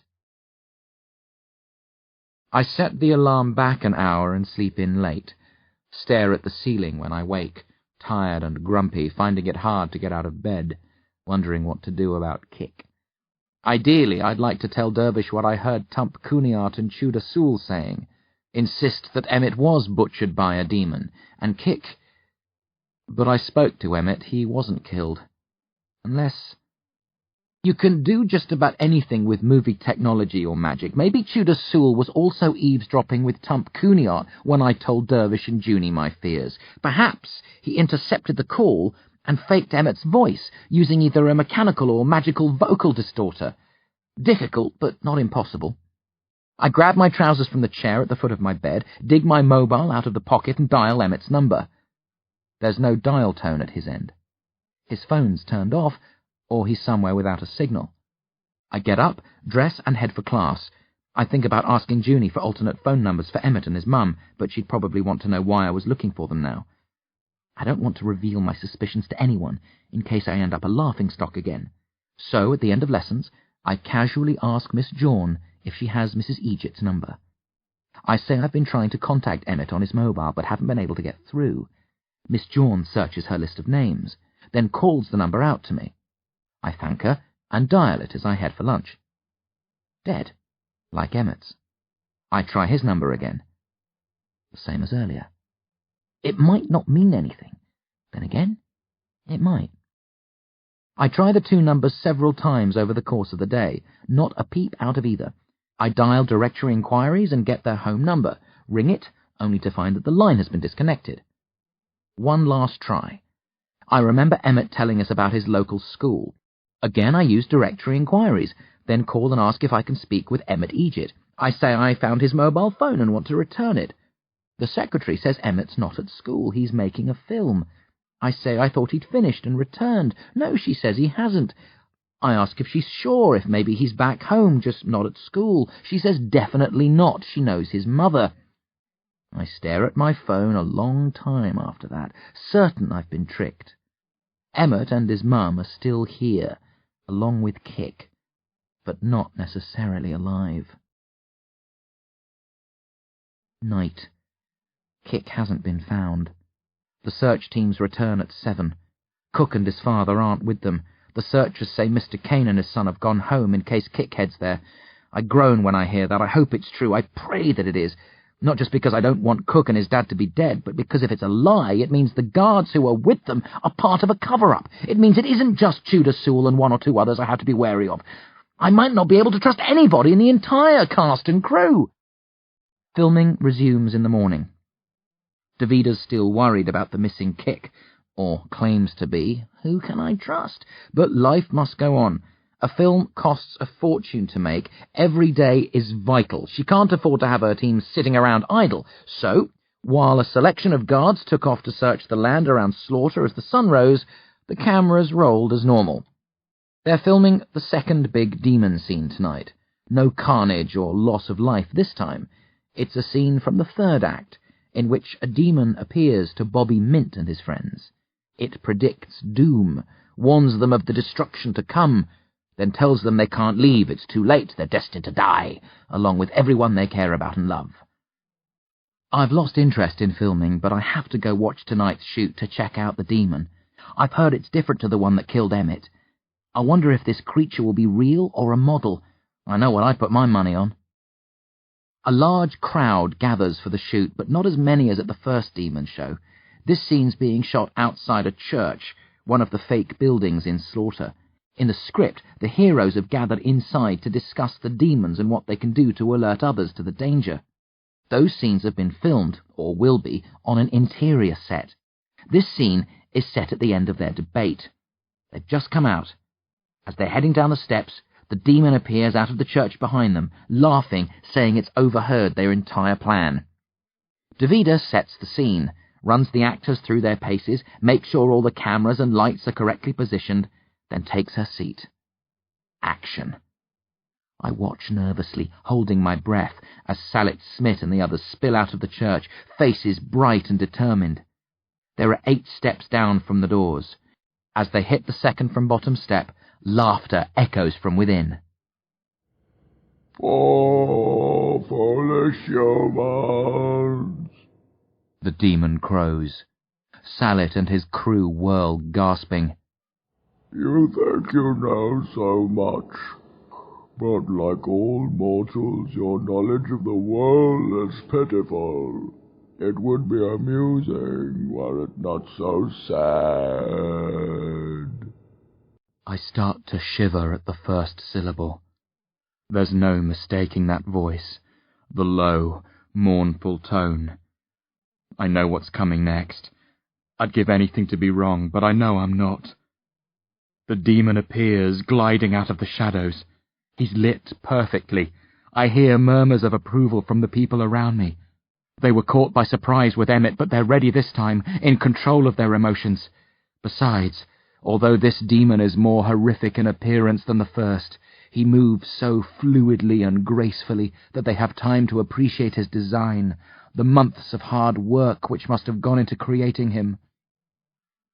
You cannot defeat me or my kind, the demon says, looking from one so-called hero to another, then beyond to the crowd watching the filming.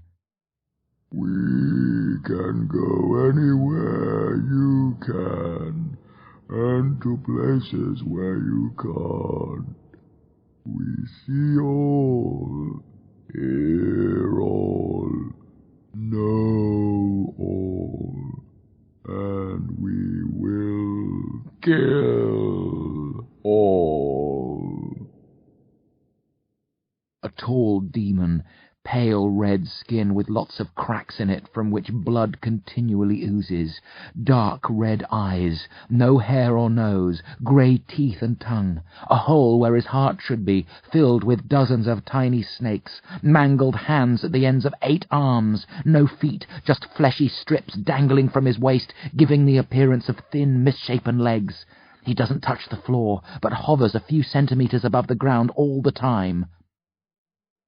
This is our town now, or soon will be, the demon says.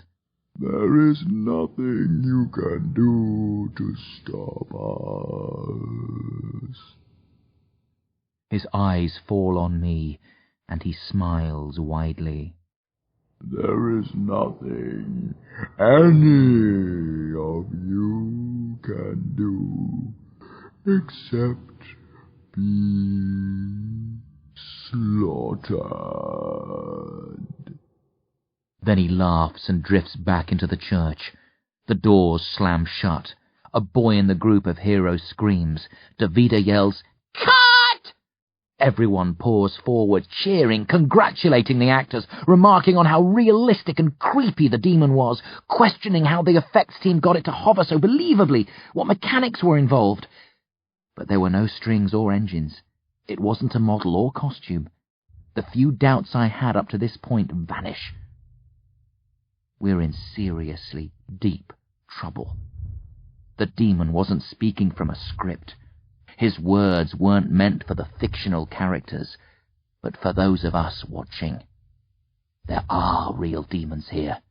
Emmett has been killed, and probably Kik and her relatives too. And it's going to get worse, because the monster who wowed the crowd a minute ago is the one who killed my parents and sister, who vowed to kill Dervish, Bill E., and me. The majestic, terrible demon master himself, lowly Lord Loss.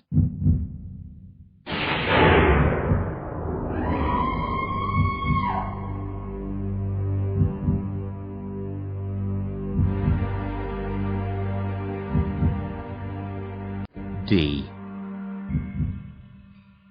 Incredibly, impossibly, Dervish doesn't believe me. "It was just another guy in a costume," he says. "You have to stop seeing demons everywhere you look. I know." "Don't!" I snap. I've got him by himself, out of earshot of everybody. "That piece of scum killed my mum and dad. He slaughtered Gret. Don't tell me I could ever confuse a movie prop for the real thing. Don't you dare!" "Grubbs, I know this is hard, but you've got to believe." "That was Lord Loss!" I cry. "It looked like him," Dervish says soothingly. "But that's because Davida did a lot of research. She knows what real demons look like. Actually, I helped her out in this one. She had some of the details wrong. She didn't know about the cracks in his skin, the colour of his eyes, or that he didn't have real feet." "Really?" I sneer. "And you filled her in on the facts?" "Yes," Dervish says, trying to sound modest. "And her technicians were able to make the changes?" I click my fingers. "Like that? They were able to take elaborate, mechanized costumes they'd been working on for months and alter them within the space of a few days?" "Yes," Dervish says evenly. I stare into my uncle's eyes, but I don't find him there. The Dervish I know wouldn't smile at me glibly like this and dismiss my fears so carelessly. Judas Sewell has brainwashed him, I'm sure of it. I'll have to look elsewhere for allies. "Where are you going?" Dervish asks as I turn my back on him and march off. To find someone who'll believe. I ask Junie to visit Bill E. and me in our room. I say it's about Bo Cooneyart, that I'm having problems with her and would like Junie's advice. Naturally, Junie's only too happy to help, promises to drop by within the next half hour. Bill E. knows something big is up. He doesn't know what it is, but he's delighted to be involved, proud that I'm including him. He wasn't happy when I skulked around the set without him, not saying why, but now I'm bringing him in on the secret, all is forgiven. I say nothing until Junie arrives, getting things clear in my head, deciding how much to tell them, what to say and what to keep to myself. When she's finally here, sitting on a chair, hands clasped on her knees, I begin by confessing that I lied. I didn't really bring you here to talk about Bo. I guessed. She smiles. You're not a good liar, which is a positive thing. Don't think I'm criticizing you. Before I get down to the crazy stuff, have either of you noticed anything strange about Dervish? I ask. What do you mean? Bill E. frowns. I'll take that as a no. Junie?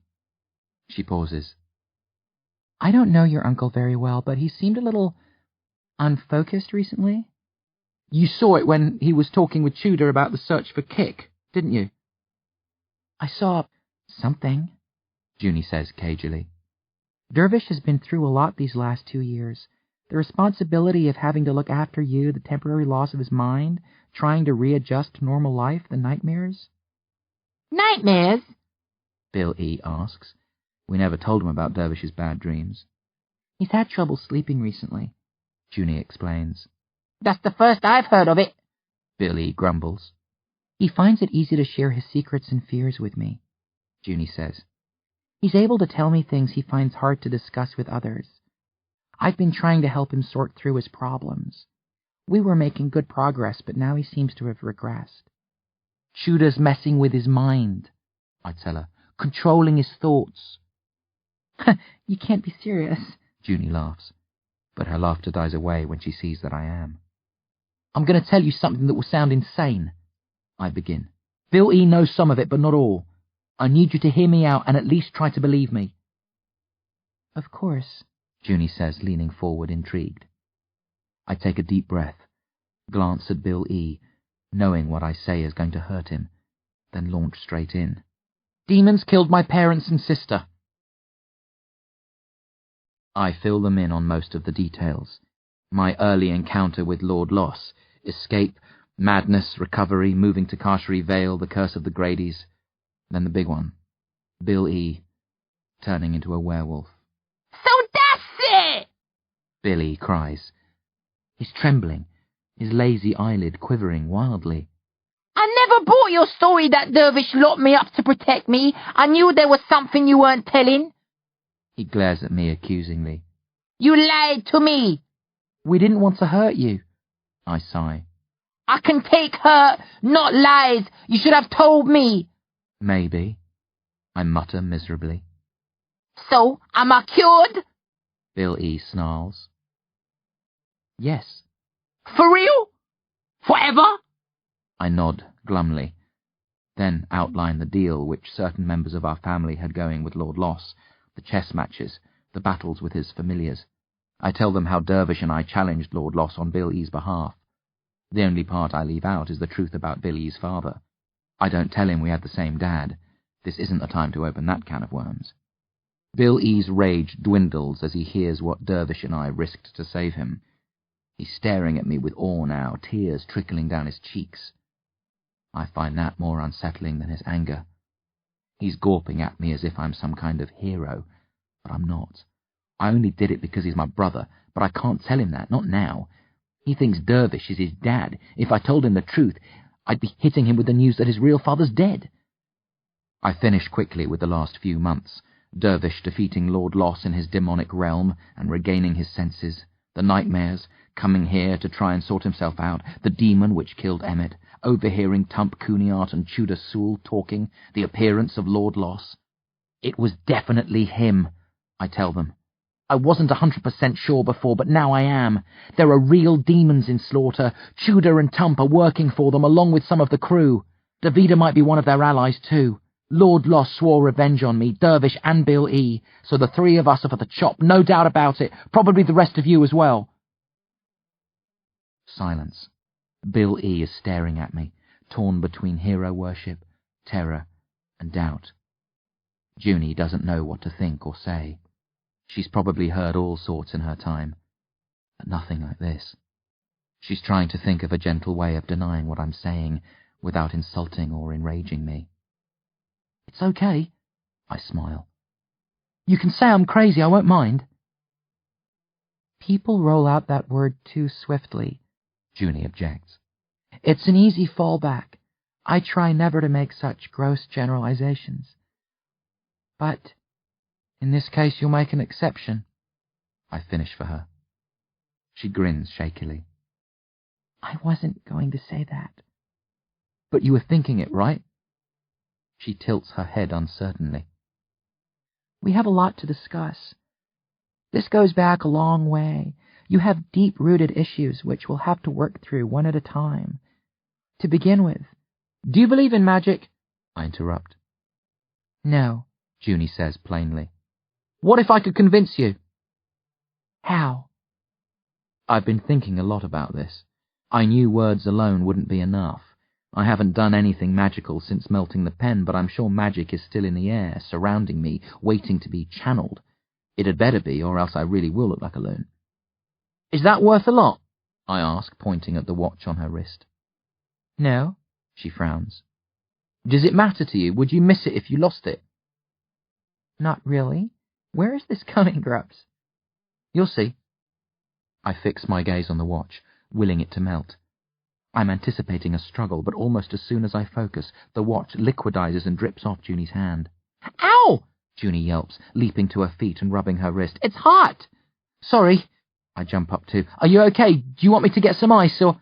I'm fine, Junie snaps, then quits rubbing, stares at the red mark left behind by the melted metal, then at the puddle on the floor, then at me. Grubs? What the hell? She croaks. That was just for openers, I beam, confidence bubbling up.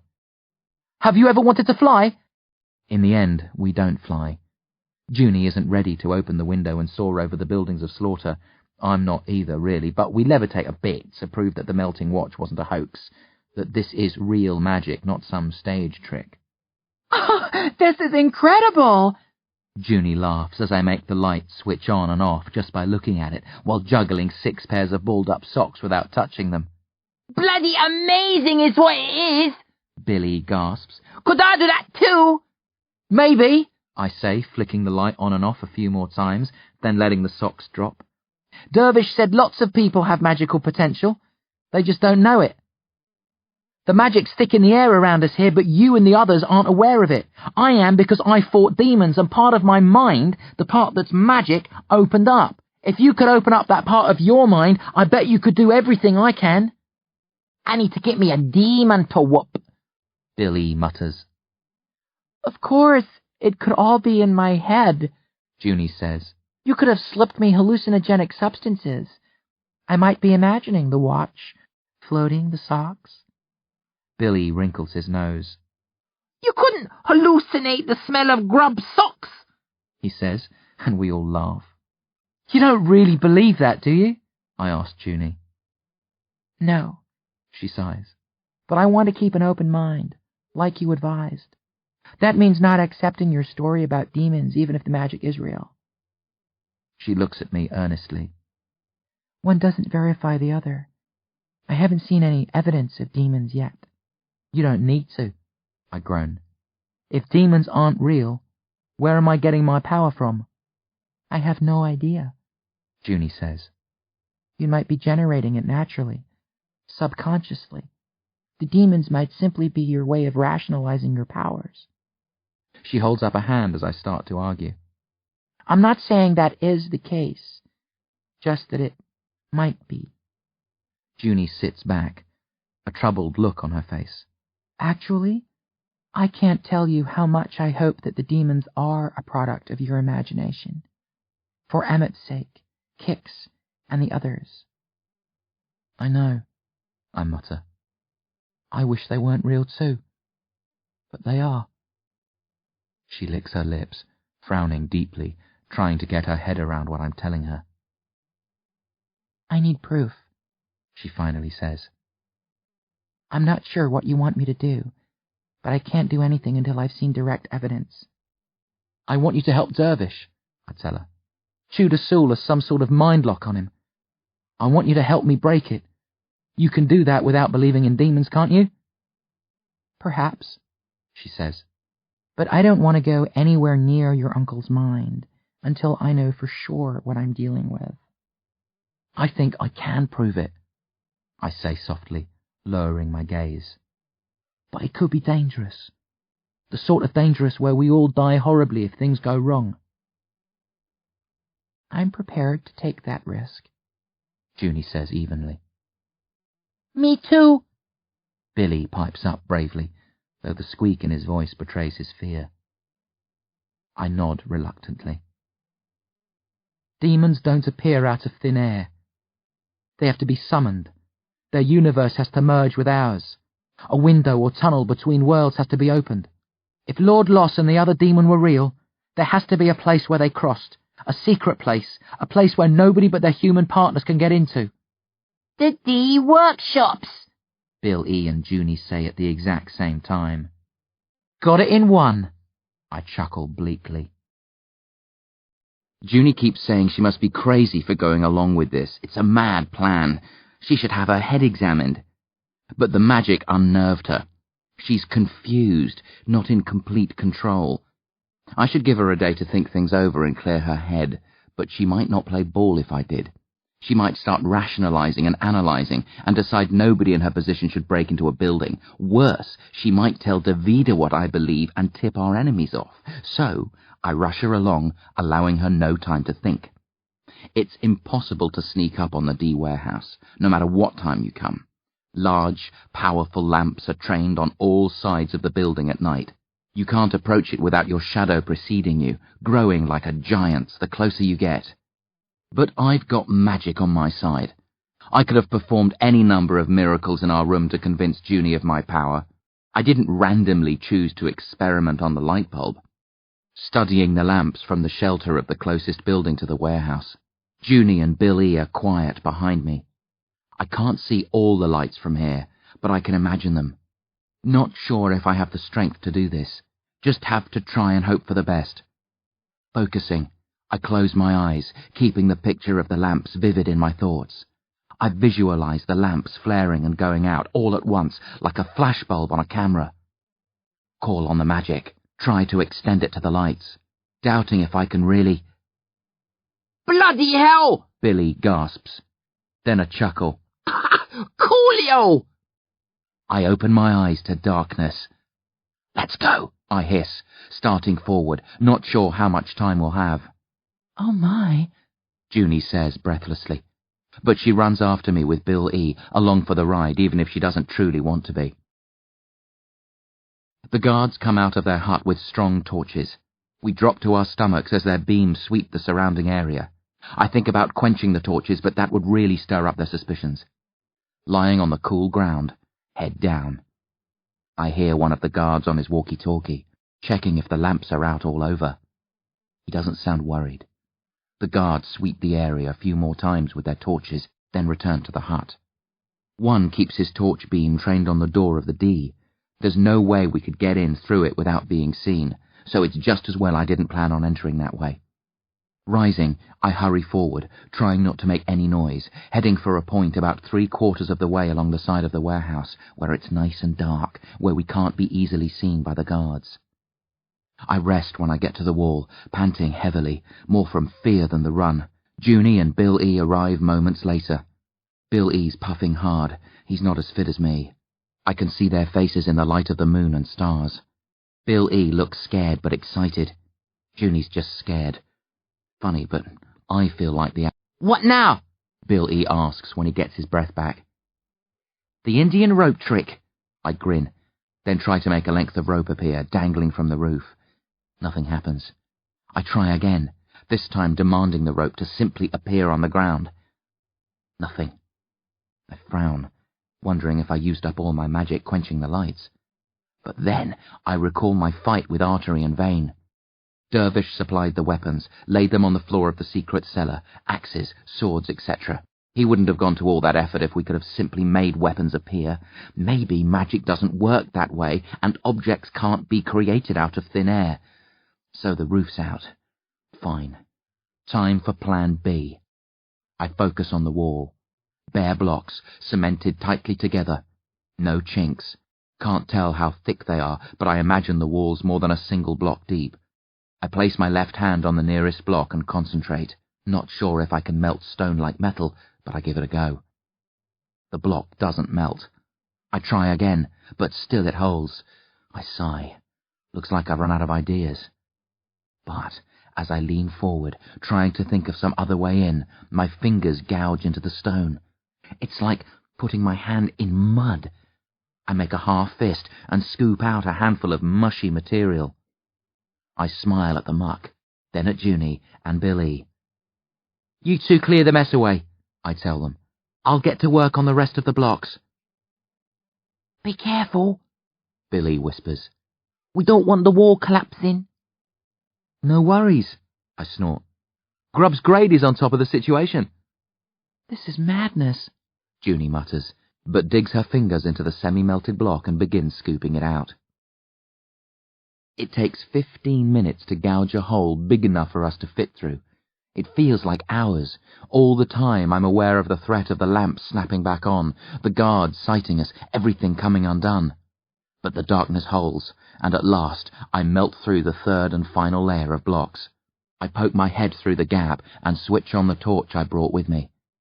This looks like an ordinary props room. Puppets and moulds lying around, tools, mannequins, bits of material, tubes of glue. I switch off the torch and slide forward. Junie follows, then Bill E. Billy's frowning when he steps in. He looks back at the hole. What we gonna do about that? He asks. If they see it when the lamps come on? We just have to hope they don't. And when we leave? He persists. They'll know we've been here? I'll try to make the stones solid again and put them back, I tell him. But if I can't, don't worry. If I'm right, and we're dealing with demons, we're not going to hang around like horror movie victims waiting for them to get wise to us. And if you're wrong? Junie asks. If there aren't any demons? Then we'll wind up in a heap load of trouble, I chuckle. But it'll be trouble of the ass-kicking, job-losing kind, and trouble like that I don't mind so much. So, what now? Bill E. asks, glancing around.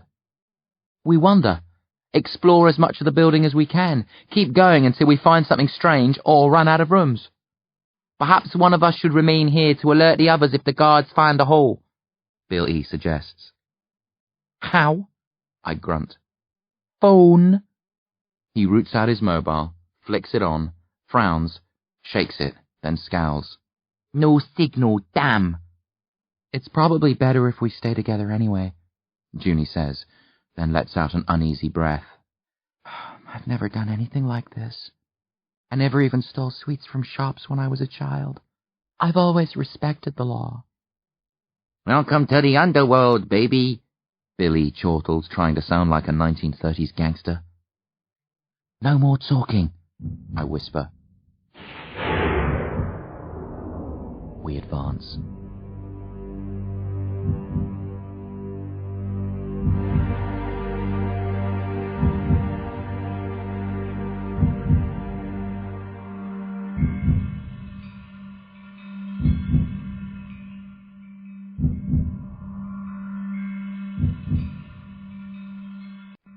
Fresh meat.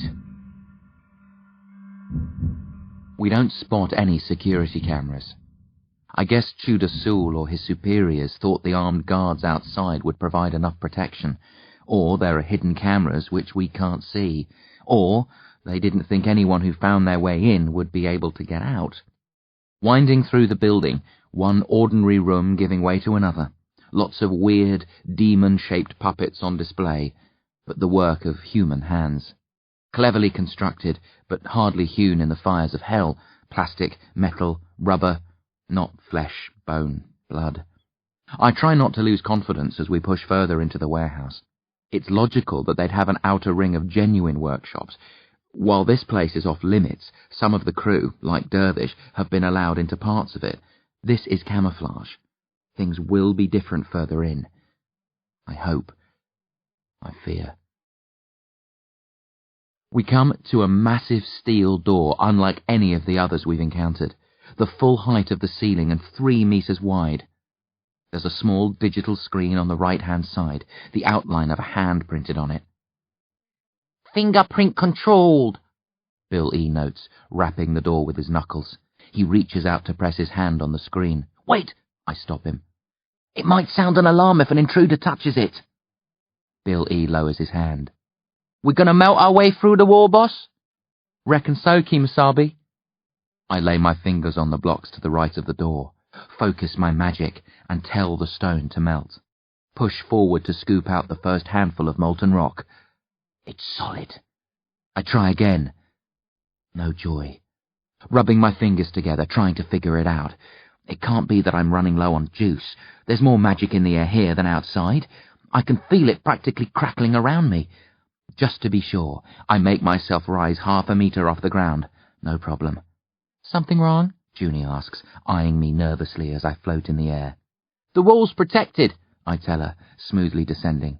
It's been charged with magic. All there's magic pushing out from within, I can't melt it. We could try somewhere else, Billy says. There might be another door or part of the wall that isn't... I shake my head. It's going to be like this all the way round. I can sense it, literally. There's an inner structure, a building within the warehouse. If there are other doors, they'll be like this. The wall will be the same everywhere too, and the roof. Then we can't go on, Junie notes with relief. Let's get out, plug up the hole we made and discuss a new... No, I cut her short. I'm not stopping, not until I've convinced you. But if we can't get through, she protests gently. I didn't say that. We just have to be a bit smarter. I move back to the screen and study the outline of the hand. My magic's not strong enough to combat the magic of the wall, but maybe I can outfox the technology of the door. I place my right hand on the screen, tensing in case alarms sound. But there's no klaxon squeal. Lights don't flash. Breathing softly, thinking hard, trying to direct magic into the screen. It's set up to recognize certain fingerprints. I want to tell it that my prints are among those it accepts. But how do you talk to a computer which only understands binary code?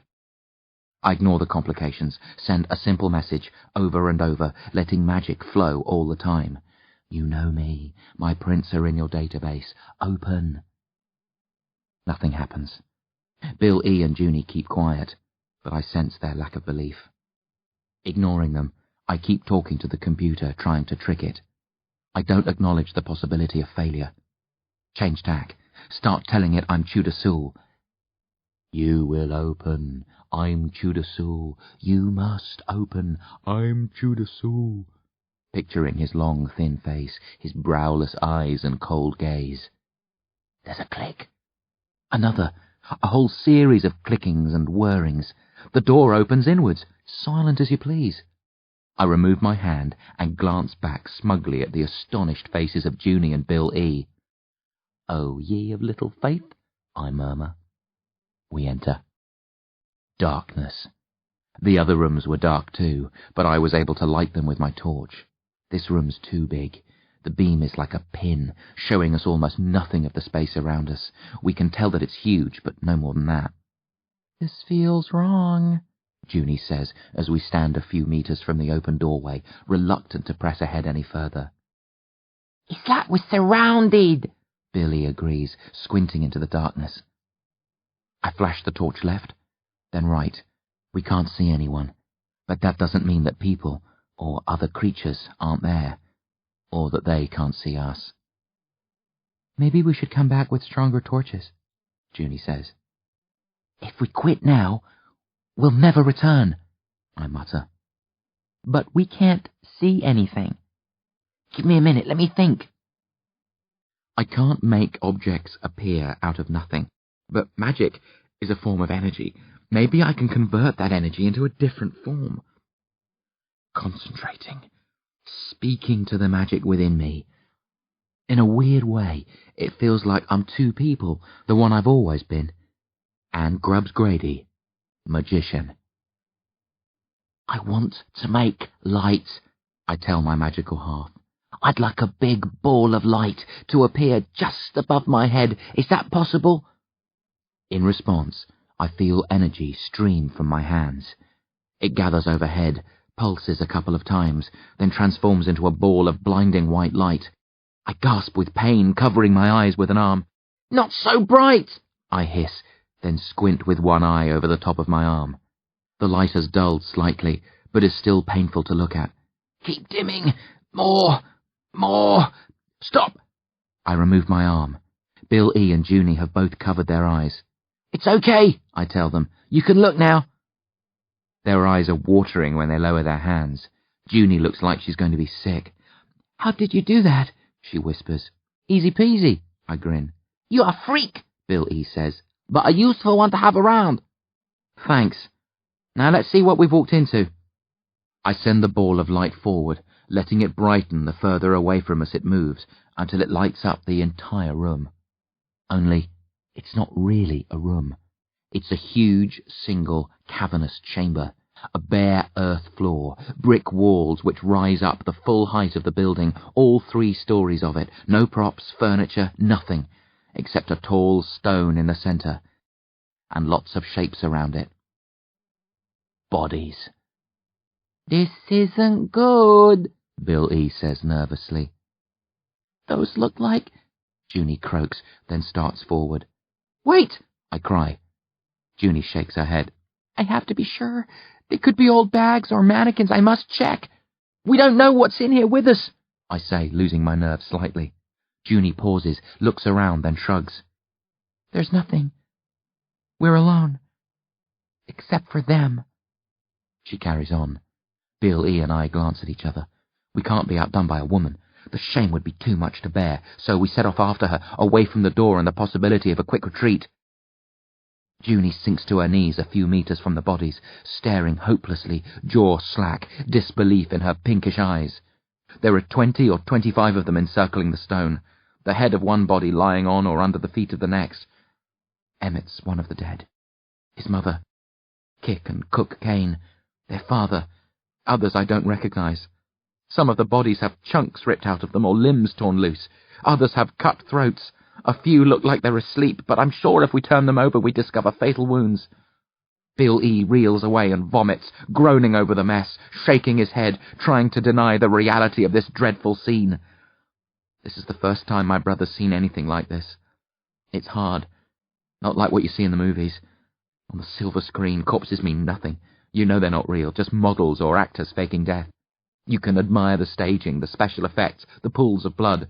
The grosser it is, the cooler. But in real life, it's sickening. The most distressing sight in the world. Death's always hard to take. But murder, slaughter, people killed in the name of some disgusting demonic cause, spread out like sacks of meat and bone. Junie's taking deep breaths. I'm sure she wants to vomit too, but she's keeping the bile down. Just me? I'm a veteran of atrocity. As bad as this is, as much as it hurts seeing Emmett lying there with his throat and stomach slit open, it's nowhere near as bad as when I walked in on my parents and sister and found them torn to shreds. I'm not saying I'm cool with this, or it's water off a duck's back. I'm just better prepared to deal with it than Bill. I turn my attention away from the bodies, not wanting to dwell on the pain they must have suffered, the tragedy of dying in this callous manner. I study the stone, the focal point of the room. It looks like a Stonehenge monolith. A big chunk of rock jutting out of the ground, mostly smooth, but with a few jagged knobs poking out of it in various places.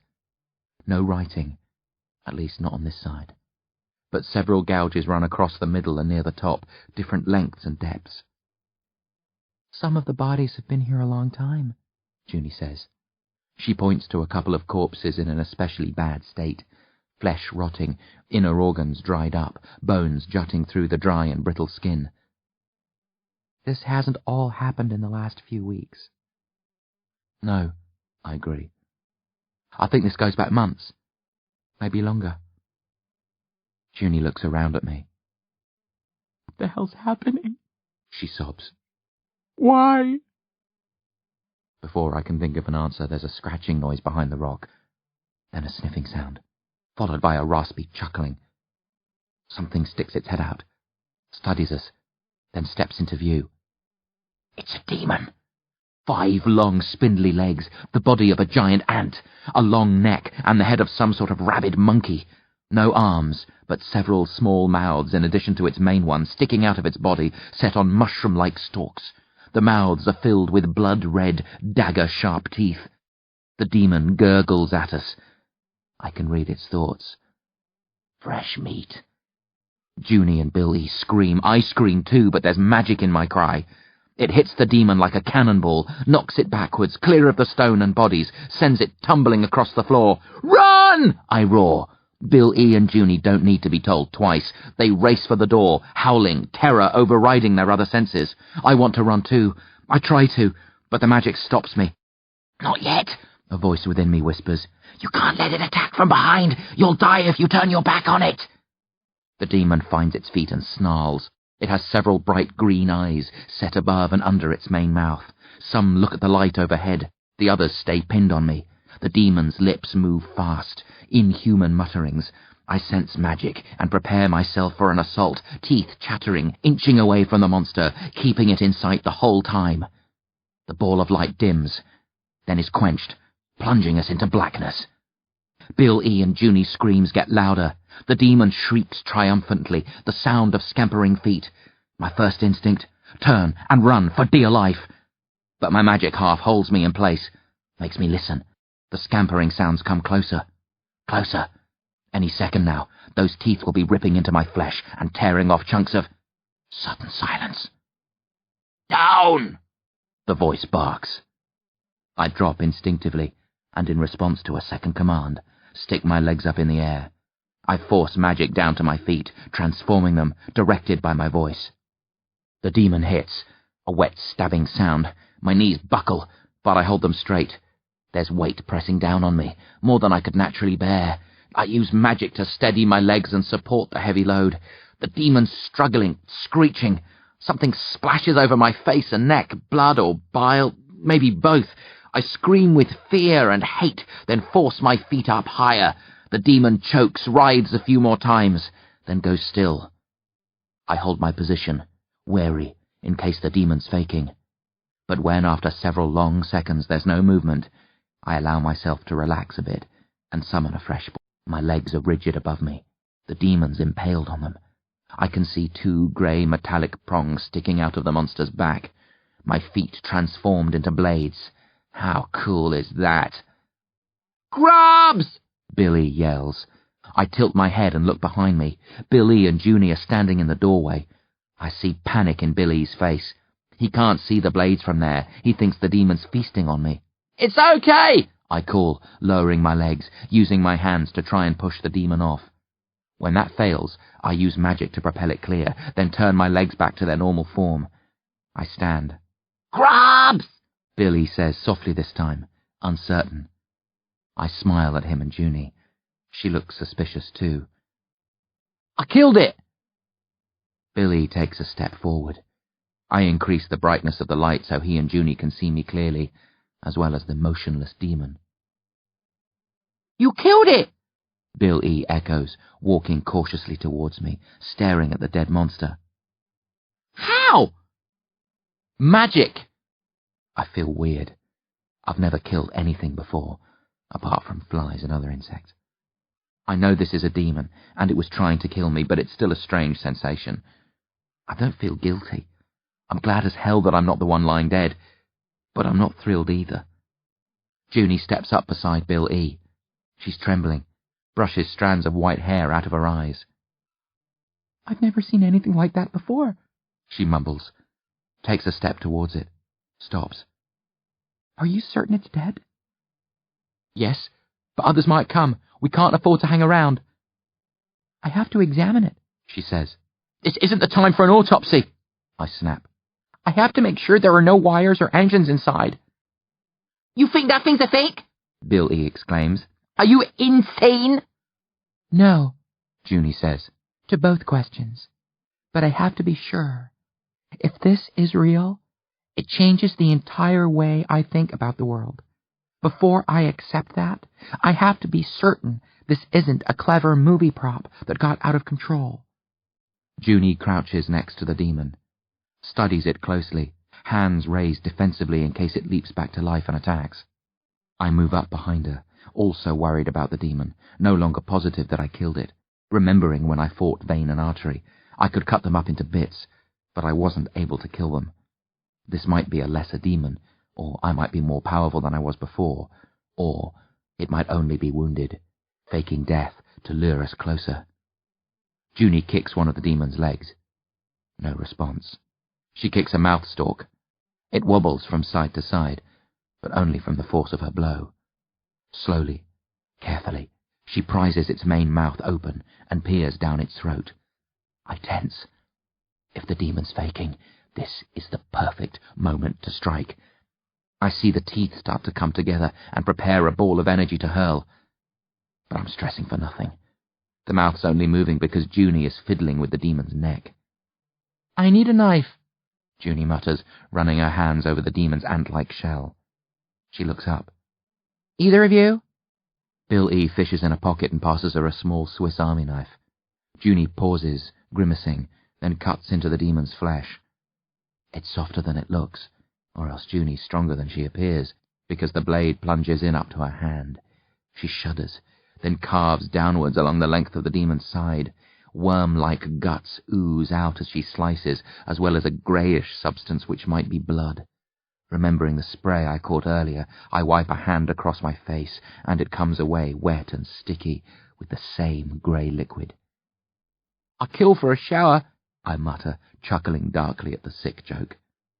Junie cuts a long, jagged line through the creature's flesh, ignoring the grey blood and guts, then hands Bill E. his knife. He grimaces and tries to wipe the muck off on his trousers. Junie looks at me and grins shakily. "I wanted to be a vet when I was younger," she says, then drives her right hand deep into the demon's stomach. "This is so gross," Bill E. moans.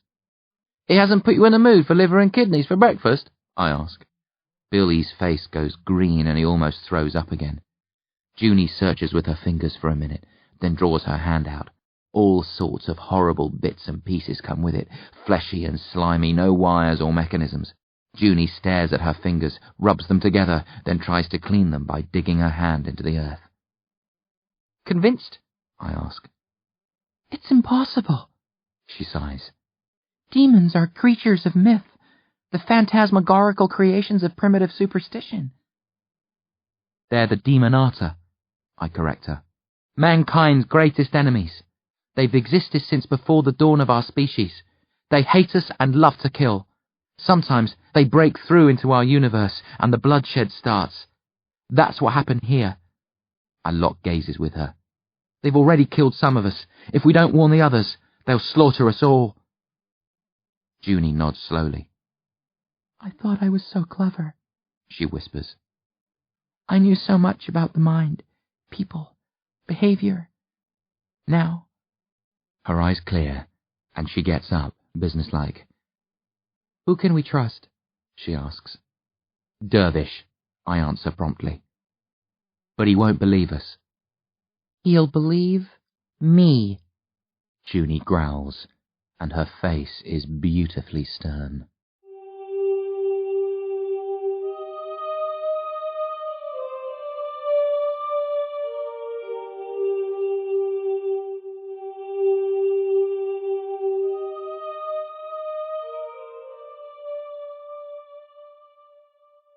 Kidnap.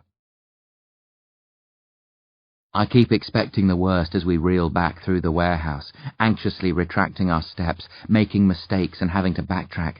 I'm sure the lamps will come on outside, the hole will be discovered, guards will pour into the building to block our escape. Tudor Sewell will appear and summon an army of demons. We'll die miserably and be added to the pile of corpses around the stone. But none of that happens. Apart from the wrong turns, our journey back to the hole in the external wall passes unremarkably. And when we get there, the lights are still dead outside, the guards in their huts, nobody aware of our presence. "Will we try and fill in the hole?"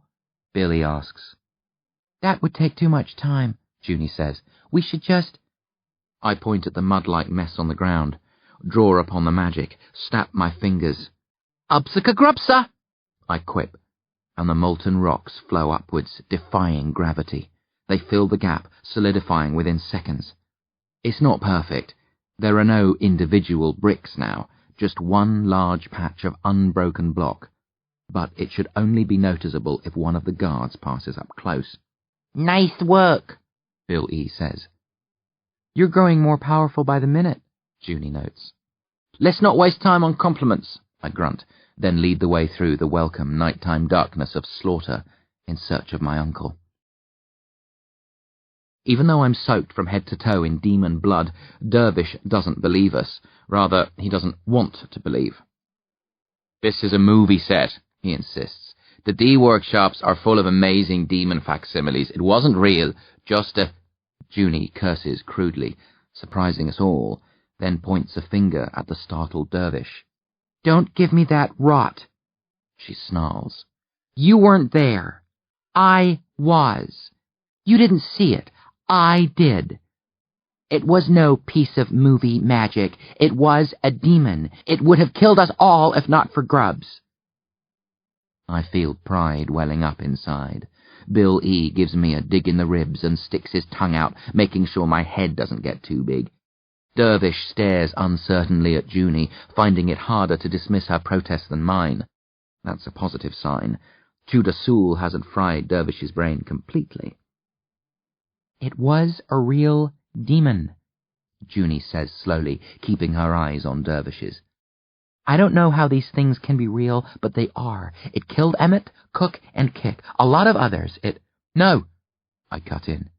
That demon wasn't the killer. I think it was just a guard, set there to protect the stone in case anybody got through the rest of the building. There are worse demons than that around. Lord Loss, for one. I told you that wasn't... Dervish begins. Shut it! Junie stops him. If Grubbs says he saw the demon master, he did. I believe him now. Totally. Dervish sighs, confused. What do you want me to do? He grumbles. If you've already killed the demon. There are more, I hiss. The one that killed Emmett, Lord Loss.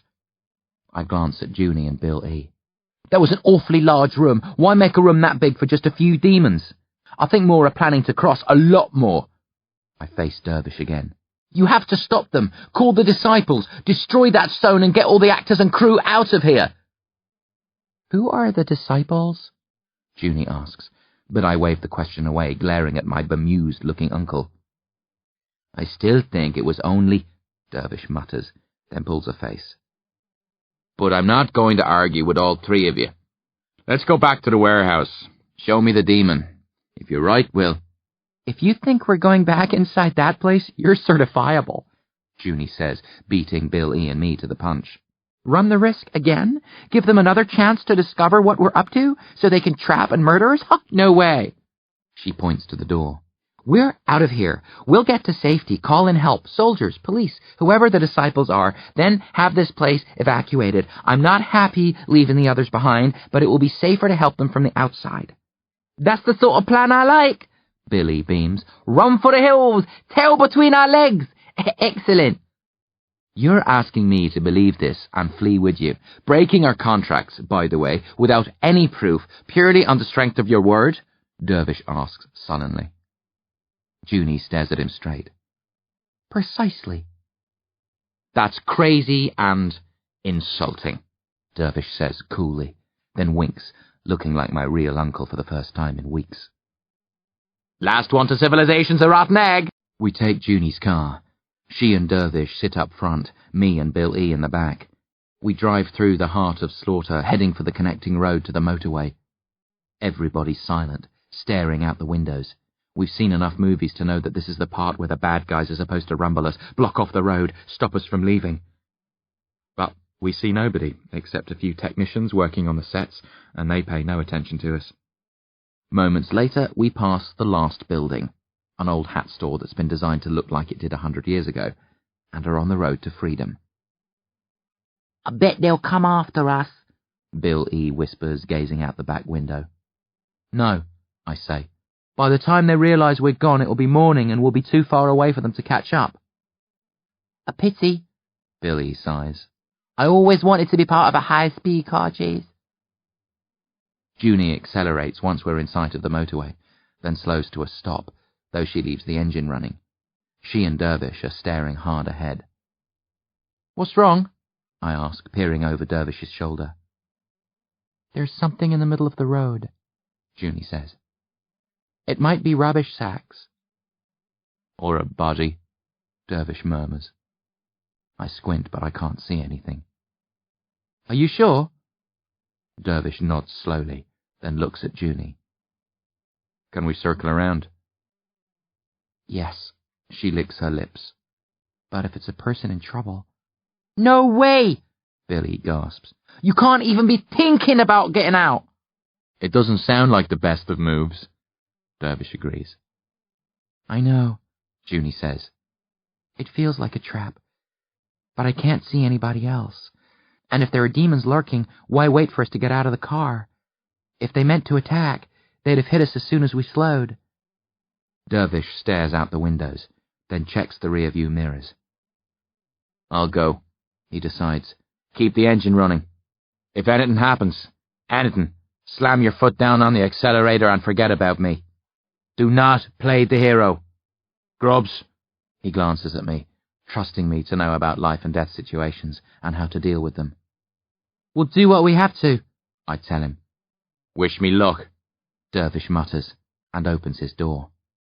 Just as he's stepping out, the car shakes wildly. Dervish falls, the rest of us shriek, the engine cuts out, Junie fumbles for the key, the lights go dead. Something hits the car, a cloud of gas. Coughing, I reach for the door handle. Before my fingers find it, gas fills my mouth and nostrils. My eyes close. I groan softly, then slump over, senses shutting down, figuring the next thing I see if I awake, will be the jaws of a ravenous demon.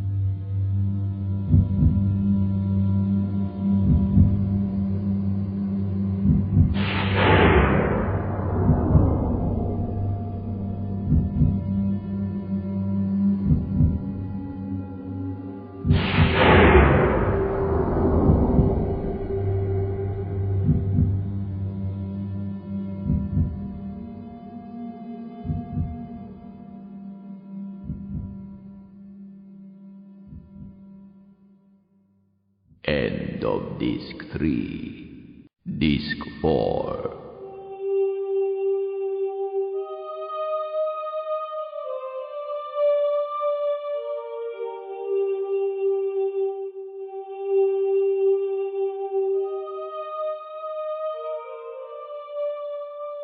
I was wrong about the demon.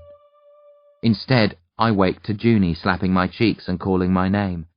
A far more pleasant sight than one of the demonata. "What happened?" I moan, sitting up, shaking my head, ears ringing, the taste of the gas still thick on my tongue. "We were knocked out," Junie says, going to check on Dervish. I'm lying outside the car on the road. Dervish is close by, sitting upright, massaging the back of his neck, looking around woozily. No sign of Bill E. Where's Bill E? I ask. We've been unconscious for 40 minutes, Junie says. I'm not sure what they used on us. It might have been... Where's Bill E? I ask again, sharply this time. Junie looks at me steadily. I don't know. He wasn't here when I regained consciousness. I try to stand. Dizziness hits me hard. I stagger and sit down again. That happened to me too, Dervish says sluggishly. Why are we alive? I ask. Why did they spare us and only take Bill E? I don't know, Dervish says. It doesn't make sense. This is confusing. They might be playing with us, Junie says. They could have taken Bill E to use as bait, to lure us back to town so they could torment us. If they did, Dervish says, standing slowly, groaning. They're smart as hell. I'm not leaving him behind. It would be madness to return, Junie says. We can help him more by... No, I say, standing up like Dervish, fighting the dizziness. We aren't going without Bill E. But you can leave, Dervish tells Junie. In fact, it would be better that way. Us on the inside, you on the outside. You could spread the alarm and fetch help. If not for us, then for the rest of the people here. But, Junie starts to argue, then stops. No. I can see your minds are made up. I'm not going to waste time trying to talk you out of it. I'll leave, like you suggest. You can give me the names and numbers of anyone you think I should contact. I'll return as quickly as I can and just pray that's quick enough. I like your style. Dervish smiles, reaching out, gently touching her right cheek. Junie smiles back, then blinks. Oh, here, I don't think this has anything to do with Billy, but... She picks a small object off the front passenger seat and hands it to Dervish. I found it when I came to. Dervish stares at the object. I see his mouth tighten at the corners. A new cloud of anger rises in his eyes. His fingers clench, then relax. He holds his hand out to me. There's a silver ring nestled in his palm, a flat, circular piece on top with a gold L inscribed on it. My eyes shoot up. Dervish and I stare at each other, more astonished than furious. If this ring is what I think it is, demons didn't kidnap Bill E. He was taken by the lambs.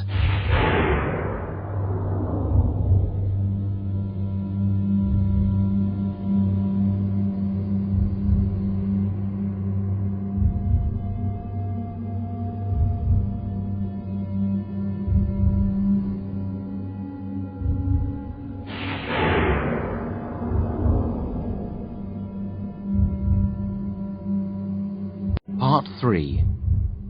The Laboratory. Disciples. We get back in the car and tear out of Slaughter as fast as Junie dares drive, Dervish busy on his mobile.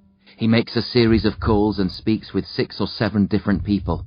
Junie and I listen silently, not understanding everything that he says. When Dervish finally lays the phone down, he shuts his eyes and massages his eyelids. Junie gives him a few seconds, then says quietly, I assume the plan is for us to go after Bill E? Yes, Dervish says. And those we left behind? I don't want to be insensitive, but we're talking about the lives of hundreds of people. Is Bill E. that important? He is to me. Dervish opens his eyes and sighs. I'm not forgetting the others. I've convinced 2 of my colleagues to help us get Billy back, and I'll find another couple to send to the film set. Only 2? Junie frowns. Shouldn't we alert the authorities? Send in more than just a pair of your friends? My friends have devoted their lives to dealing with the Demonata, Dervish growls. The disciples are people with magical abilities, accustomed to handling messes like this. They'll know what to do. But surely the more backup we provide... Dervish looks at Junie with a wry smile. Okay. Call the police. Tell them demons are on the loose. Draw little pictures of Lord Lawson. Don't, Junie snaps. I won't stand for sarcasm, not in my own car. Sorry, Dervish says. But you have to understand, we're on our own. Just us and the disciples. That's the way it's always been. Even if you convince the police to send in troops, they wouldn't achieve anything. Demons can only be killed by magical means. Human weapons don't affect them, not unless they're wielded by a mage. If the disciples can't stop the massacre, nobody can. But... No more talk, Dervish says, letting his seat back. You're going to sleep, Junie snorts with disbelief. I'm going to try, Dervish says. Unless you want me to drive. No. Then wake me when we hit the airport. And with that, Dervish shuts his eyes and dozes. Junie looks at me in the mirror, astonished. I shrug. At least he's not acting like a brainwashed simpleton any longer, I say with a smile. I think I preferred him when he was, Junie huffs. We have to wait 4 hours for a flight, then 3 hours in the next airport. Dervish makes more phone calls, recruiting a couple of disciples to go to Slaughter, while Junie and I use the restrooms. I spend several minutes at one of the sinks, splashing water over my face, enjoying the coolness. As I'm dripping dry, I study my reflection in the mirror and frown. Something's not right, but I don't know what. I look much the same as always. Skin a touch paler than normal, eyes a bit wider, yet I can't shake the feeling that something's wrong. Is it my hair? I run a hand through my ginger mop. Nothing amiss there. Unable to put my finger on the problem, I go see how Dervish is getting on. Then Junie and I grab a bite to eat. You shouldn't worry, Junie says as I nibble with disinterest at a BLT. We'll get your brother back. Thanks. I start to smile, but again I'm struck by an uneasy feeling. I glance around nervously. Are we being followed? But nobody's watching us. I'm just being paranoid, imagining threats that aren't really there. A long second flight, 7 hours in the air. Dervish fills Junie in on what's happening, tells her about the lambs, the visit from Prayat-Him, her interest in Bill E., explains about the disciples, their efforts to stop the Demonata from crossing into our world and slaughtering at will. Dervish says he knows where the lamb's main laboratory is situated. It's part of a vast security complex. Lots of armed guards. Breaking in will be very dangerous. He won't blame her if she doesn't want to get involved. Junie waves that away, but she's not entirely happy with the plan. You can't know for certain that they'll take Bill E. to this laboratory, she says. What if they place him somewhere less obvious? Then we'll find out, Dervish says flatly. But this is as good a starting point as any. I can't shake the edgy feeling I've had since the restroom at the airport. This feels wrong. How did the lambs know where we were? How did they know we'd be leaving, that they could hit us outside town? And why should Prayat-Him kidnap Bill E. in such a dramatic fashion? She must have known Dervish would come after her. She was scared of the disciples the last time we spoke. Why do something guaranteed to turn them against her now? I discuss my fears with Dervish, but he dismisses them. Prayat-Him always had a chip on her shoulder about the disciples. The lambs don't like playing second fiddle to anyone. Maybe she sees this as their chance to test us. Or perhaps she figured we wouldn't suspect the lambs, that we'd blame Billy's disappearance on the Demonata. If we hadn't found the ring, we'd never have guessed the lambs were involved. We were ready to face down the demons. Maybe she hoped they'd kill us. I remain unconvinced. That doesn't explain how Prayat-Him knew about the demons in Slaughter, or how she judged her moment so finely, or why her people would leave us for the demons to kill, instead of murdering us themselves while we were helpless. This is more involved than it seems. There's a conspiracy afoot. The lambs in league with the Demonata? Maybe. If Lord Loss or one of his crew offered to give the lambs the power to reverse lycanthropy in exchange for a little help getting rid of the meddling grubs and Dervish Grady... But that's crazy. We were knocked out, at their mercy. If they'd been working with the demons, they'd have simply handed us over. We'd be dead now, not flying after them in hot pursuit. Something's wrong. But I can't pin it down, and it's driving me mad. The plane touches down. The 2 disciples meet us in the arrivals hall of the airport, a man and a woman. The man's tanned, tall and bulky, with short grey hair, dressed in army fatigues. There are letters tattooed on his knuckles, S-H-A-R-K, and a small picture of a shark's head on the flesh between his thumbs and index fingers. No surprise when he tells us his name is Shark. The woman is Indian, dressed in a colourful sari, old, a kindly face. She walks slowly with a pronounced limp, hugs Dervish hard, kisses his forehead, then introduces herself to us as Sharmila Mukherjee. She looks familiar, and I realize after racking my brains that Dervish and I watched a documentary about her a while ago. Never did like Prayat-Him, Shark barks. I'm looking forward to cutting it down to size. But we will have to be careful, Sharmila warns. The lambs should not be underestimated. They might not be able to repel us with magic, but they are well versed in other forms of warfare. Against us 3, Shark snorts. They don't stand a chance. It's just a pity Colonel and Barnabas aren't here. It'd be a proper reunion. Dervish, Sharmila, and Shark smile at each other, while Junie and I share an uncertain look. Then the disciples quickly discuss their plans and how to proceed. Before setting off, Dervish again gives Junie the option of pulling out. To be honest, Junie says, I'm not comfortable. I'd rather we focused on the problems in Slaughter, but if this is where you think the battle is, I'm with you. I won't quit now. Fighting words, Shark grins. You're my kind of gal. He looks around the airport, sniffs, then nods towards the exit. Let's go round up some lambs. A 4-hour drive. Dervish, Shark, and Sharmila discuss the past for the first hour. From what I gather, the three only fought together once before, many years ago, but kept in touch and are close friends. As we progress, talk turns to the present and tactics. Shark has seen the plans of the building and knows the layout of the laboratory, its weak points, where the greatest obstacles will be. I fall asleep as Shark and Sharmila are discussing the plans, exhaustion catching up with me. I don't dream. When I wake, we're in the middle of nowhere.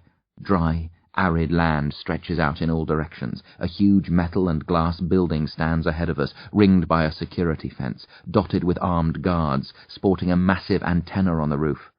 It reminds me of something. I think I've seen it before, but I can't have. I've never been here. The feeling that something's wrong sneaks up on me again, but I ignore it and focus on the conversation. Electrified, but that won't bother us, Shark is saying. Once inside the perimeter, we head left. There's a small disguised door that opens onto a corridor that cuts past a lot of the building, an emergency exit. What about the guards? Junie asks. We'll fight them with magic, Shark says. I would have brought a few weapons along, fight fire with fire, but Dervish vetoed the idea. I don't want to harm anyone, Dervish says quietly. Most of the staff here are just ordinary people doing their job. They won't know about the kidnapping, or that we only want to rescue Billy. We mustn't kill them. A person shouldn't be killed just because they're ignorant of the truth. You're too soft, Shark grunts, then throws his door open and smacks his right fist hard into his left palm. Let's do it! We stand outside the electrified fence in plain sight, watching as more guards gather. They cock their weapons, eyeing us critically. We're here for Billy Spleen, Dervish shouts. Tell Prayatim we know she took him. We'll settle for his safe return. If she gives him back to us, or tells us where he is, we'll leave without a fuss. We don't have to go to war. A high-ranking guard speaks into his headpiece, listens to the response, nods, and addresses us through an amplifier. This is private property. If you try to come onto our grounds, we'll use all available force to hurt you. War it is, then, Dervish sighs. He extends a hand and snaps his fingers at the fence. The wire splits and unfurls, leaving a gap wide enough to drive a bus through. The guards around it yelp with surprise and fall back a few meters. At a signal from Dervish, we press ahead, marching but not running. The officer shouts a command. A group of guards raise their weapons and aim at us. Shark and Sharmila mutter a spell. The weapons melt and distort, and the guards drop them, crying out that they're too hot to hold. Gunfire from our right, much louder than in the movies, terrifying. I yell and duck, covering my ears with my hands, expecting to be ripped apart by bullets. Junie ducks too, but the disciples only pause, concentrating hard. After a few seconds, I realize the bullets aren't striking. Looking up, I see them dropping to the ground half a meter away. We're surrounded by a magical energy shield, which the bullets can't penetrate. You could have told me about that, I snap at Dervish as I stand. You'd have known if you'd stayed awake in the car, he retorts. We press on. Shark finds the secret door, and we slip inside. I'm delighted. The air was red with bullets around us, and I heard Sharmila grumble that she wasn't sure the shield was going to hold much longer. Shark shuts the door once we're all in and uses magic to seal it in place, so the troops will have to blast through to enter. We hurry down a long, brightly lit corridor. As with the outside of the building, there's something familiar about it. I'm sure I've seen it before. This is déjà vu of the highest order. It's really starting to bug me. Guards spill into the corridor as we come to the end. Shark roars as they fire upon him, then throws himself at them, scattering them like a bowling ball, knocking apart a set of pins. We slip through the gap and race down a staircase. Guards are firing at us from all directions, but the shield holds. At the bottom of the staircase, we wait for Shark to catch up. The volume of gunfire increases. We could use some help, Dervish grunts at me. He's sweating. What do you mean? Break those up, he says, nodding at the guards. Stop them all firing at once. How? I frown. Magic, dummy! But I can't! Of course you can, he snaps. Just focus! I feel uneasy about it, but I do as Dervish says, set my sights on a group of guards and direct a ball of magic at them. Seconds later, unnatural energy floods through me, smashes into the middle of the group of guards, and sends them flying in all directions. Way to go! Junie whoops. I grin at her, pleased with myself, then disrupt more of the guards, causing as much chaos as I can, careful not to seriously injure anybody. We advance through a series of corridors, up and down staircases, Shark leading, the rest of us, apart from Junie, providing cover from the guards. Eventually, we come to a door which is operated by fingerprint recognition. This is your field of expertise, Shamila says, winking at me. No problem. I step forward, lay my hand on the panel, and trick the computer into believing I'm Preatim, much like I did back in the D workshops. The door slides open.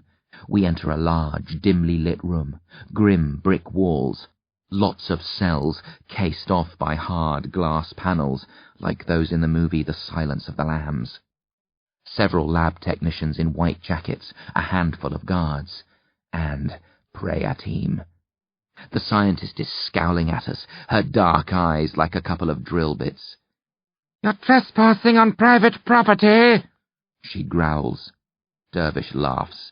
Ha! Sue us! This is outrageous, Preatim says. You have no right to come in here. You have no right to steal my nephew, Dervish retorts. I don't know what you're... she starts to say, but before she can complete the denial, we hear a voice shouting from one of the cells. Dervish! Hey! Dervish, I'm in here! Help! Preatim glares at one of the technicians close to her. I told you to dope him so he couldn't speak. I did, the underling whimpers. Magic is stronger than drugs. Shamila laughs. She smiles at me. I thought they might try something like that, so I sent out a wake-up call when we came in, guaranteed to raise just about anybody who was not dead. I race to the cell where the call came from. Billy's inside, smiling shakily. What took you so long? He says flippantly. We weren't going to bother coming at all, I reply, turning the glass in front of me to water, stepping back as it splashes over the floor and washes away. But Dervish said every family needs its simpleton. Charming, Billy huffs, then steps through the puddles of water and hugs me hard.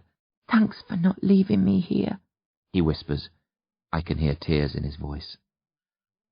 I'd never leave you behind, I whisper back, then push him away before things get any... Did they harm you? Dervish asks, standing where he is, keeping a wrathful eye on the quivering Preatim. Hark at our old maid of an uncle. Billy sniffs, winking at me. Nah, they gave me some nasty injections, but they didn't have time to do much else. You came too quickly, ruined their well-laid plans. That's a habit of mine, Dervish laughs. He stares coolly at Preatim. Now, we just have to decide what to do with... No, I say softly, interrupting. Dervish glances at me, one eyebrow raised. No, I say again, shaking my head, staring at the cells, the technicians, Preatim, Bill E. My head's clearing, all the little bits that didn't add up, that seemed out of place or too familiar. I'm starting to see it now. Bill E. helped me make the breakthrough, provided the jolt that shattered the spell. He called Dervish his uncle. Nothing wrong there. Dervish is his uncle. Except Bill E. doesn't know that. What's wrong? Dervish asks. Wait, I mutter, waving his question away, thinking hard, cutting through the web of lies and crapola. These cells don't just look like the set from Silence of the Lambs. This is Hannibal Lecter's institution. And now I realize where I've seen this building before. There are elements from several of the films, all jumbled roughly together. I step away from Billy, dizzy, fighting to hold on to my train of thought. Grubs? Junie says, concerned, stepping towards me.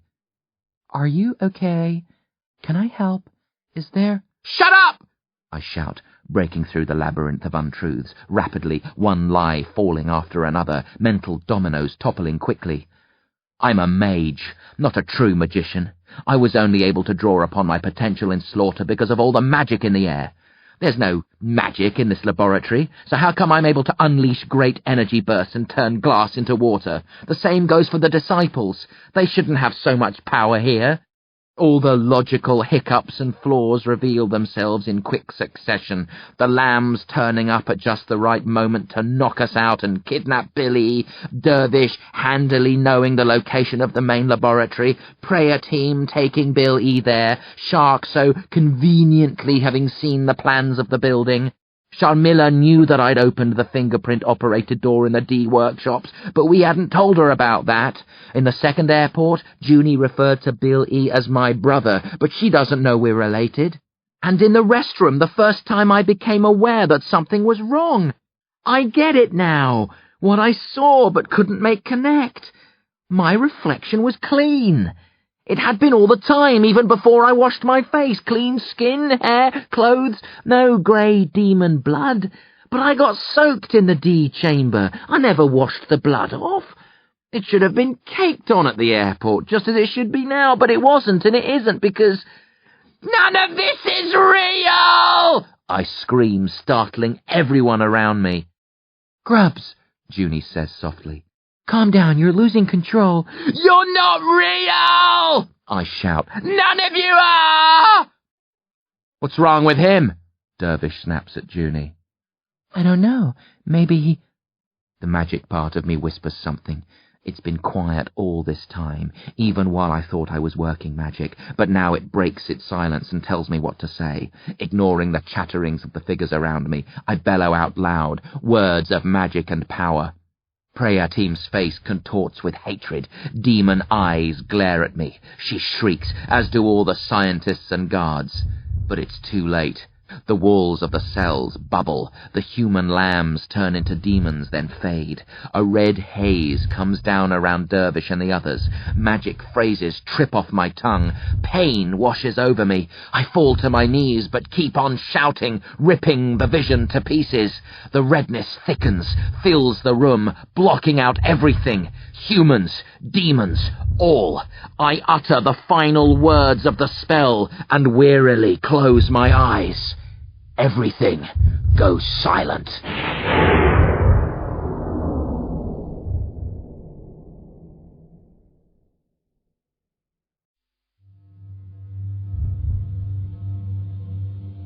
Part 4. Demons A Go-Go.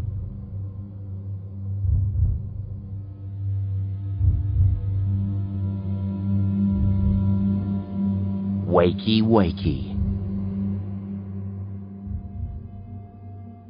Dervish snoring. When I hear that, I know I'm back in the real world. There's no mimicking a dreadful pig-choking noise like that. I open my eyes and sit up, groggy, head pounding, utterly confused, but no longer ensnared by the dream reality of the laboratory. I'm in a small, dark room, chinks of light sneaking in around the edges of a dusty old set of blinds, propped up on a bare wooden floor. Dervish and Bill E. spread out next to me, both asleep. "Dervish," I mumble, shaking him hard. No answer. I shake him again, hissing his name in his ear, not too loud in case anybody's on the other side of the door.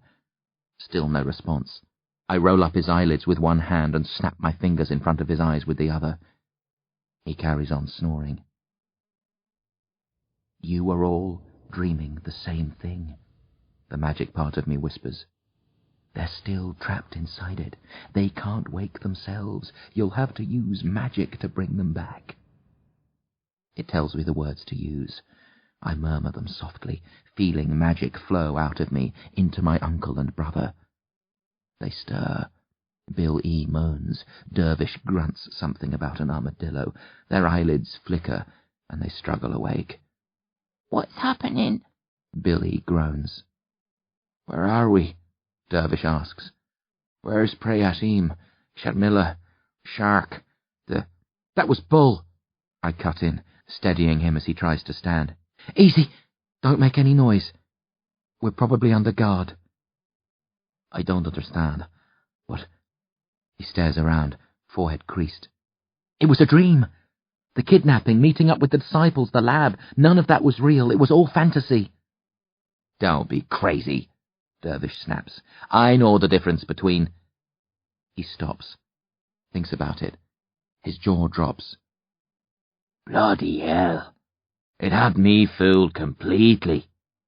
Me too for a while, but bits didn't add up. There were mistakes. The lab, Dervish says slowly. It looked familiar. Now I know why. I got the image from Franz Kafka's book, The Trial. Kafka? I frown. It looked like buildings from James Bond movies, and the cells were straight out of Silence of the Lambs. What you talking about? Billy says. The cells were like something in a sci-fi flick, all those control panels and lasers. We provided our own dream variations, Dervish says wonderingly. He rises, panting, and leans against a wall until his legs support him. He staggers to the blinds and parts a few slats, peers out, then looks at us. We're still in Slaughter. We never left. Grubbs is right. It was all an illusion.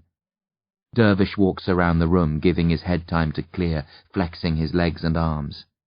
I forgot how cunning the Demonata are. They're masters of deception. They found out we were leaving, or they had a barrier in place to stop anyone getting out. Blocked us with magic, created an insane scenario which seemed logical to us, since our minds were active and focused on the dream, thinking that was reality. We couldn't wake up. Why not simply drug us? Bill E. asks. They're demons, they don't work that way. Dervish chuckles. I can't believe I fell for it. Walking onto the planes without tickets, breezing through customs, nobody asking to see our passports. I didn't spot that, I wince. What about you, Billy? Dervish asks. Notice anything out of place? No, Billy says, scratching his head. Although I did think it strange that some of the nurses weren't wearing any... He coughs and blushes. They wanted us out of the way, Dervish says. So they subdued us. They could have killed us, but I guess they want us around for the finale. If Lord Loss is masterminding this, he won't want to slaughter us while we're sleeping. He'll want to make us suffer first, so he can feast on our pain and glow. We have to get out of here, I pant, getting up, fighting off a wave of dizziness. We have to stop them, get everybody out, call the disciples. What about Junie? Billy asks, and Dervish and I flinch, only now realizing that she isn't with us. They're probably keeping her in another room, Dervish says. Why? Bill E. frowns. I don't know, it doesn't matter. There isn't time to think about it. He strides to the door and presses an ear against it. I can tell by Bill E.'s expression that he's going to push Dervish about Junie. I slip up beside him and whisper, Dervish didn't say it because he didn't want to freak you out, but Junie's probably dead. That's why she isn't here. Bill E. stares at me, ashen-faced. But she was in the laboratory. So were a lot of people. That doesn't mean anything. I squeeze his arm. Dervish cares about Junie a lot, but he can't think about her now. We can't either. We can hope for the best, and if we're lucky, we'll find her, sleeping like we were. But if she's not, if the worst has happened, we have to overlook it. We have ourselves to worry about, and all the others. Bill E. trembles, but nods reluctantly. I squeeze his arm again, then help him to his feet. When he's able to walk, we edge up behind Dervish, who's still listening intently at the door. Anything? I ask. No, but that doesn't mean there's no one there, or no thing. We can't wait in here forever, I note. True. Dervish looks over his shoulder at me. Ready to fight? I crack my knuckles. Damn straight. Then let's go for it. He turns the handle and slams open the door. Nobody's outside. We creep along a damp, musky corridor. We're in one of the town's original buildings. It hasn't been renovated. Holes in the walls, rotting floorboards, broken windows. How much of that dream world was real? I ask Dervish, trying to calm my nerves by focusing on something other than the possibility that we might run into a team of demons any second. Sharmila and Shark, do they really exist? Yes, Dervish says, and pretty much the way we saw them, or at least the way I saw them. From your viewpoint, was Shark wearing army fatigues, Sharmila a sari, Yes. Then that much we shared. Dervish pauses and looks at me. How did you know it wasn't real? What tipped you off? Lots of little things. But it was when... I glanced at Billy. What did you say to Dervish when we broke you out? Billy thinks a moment. I'm not sure. Something like, "Hey, neighbour, what took you so long?" I heard you say something else, something you shouldn't have said, that let me draw the different pieces together. What did I say? Billy asks. It's not important, I lie, not wanting to tell him that in my version he knew Dervish was his uncle. You were clever to break the illusion, Dervish says. Even if I'd twigged, I'm not sure I could have woken up. A spell like that will normally divert you down another path when you start to suspect something, lead you into the middle of another dream. Maybe it has. I laugh edgily. Maybe this isn't real and we're still lying on a floor somewhere asleep. Dervish grunts dismissively. I'm not that gullible. This is the real world. We're awake, I'm sure of it. But he looks around nervously all the same. Then his gaze settles on me again. If we come through this, you and I need to have a talk. What about? Magic. You're doing things you shouldn't be able to do. I want to know how. No big mystery, I shrug. I'm just drawing magic out of the air, putting it to good use, like when we fought artery and vein. Dervish says, unconvinced. He licks his lips and focuses. We're almost at the back door. I can hear voices outside, but they're human voices and they fade quickly. People walking past. What now? Billy asks. Do we try driving out of town again? No, Dervish says. We have to alert the others. Tell people what they're up against. They might not believe us, so we'll have to be firm. Get them out of here, even if we have to force them. Fight if necessary, and I expect it will be. If we're lucky, we'll only have to worry about Tudor and his human accomplices. And if we're unlucky? I murmur. Let's not think about that, he says, then opens the door and walks out to face whatever hell awaits.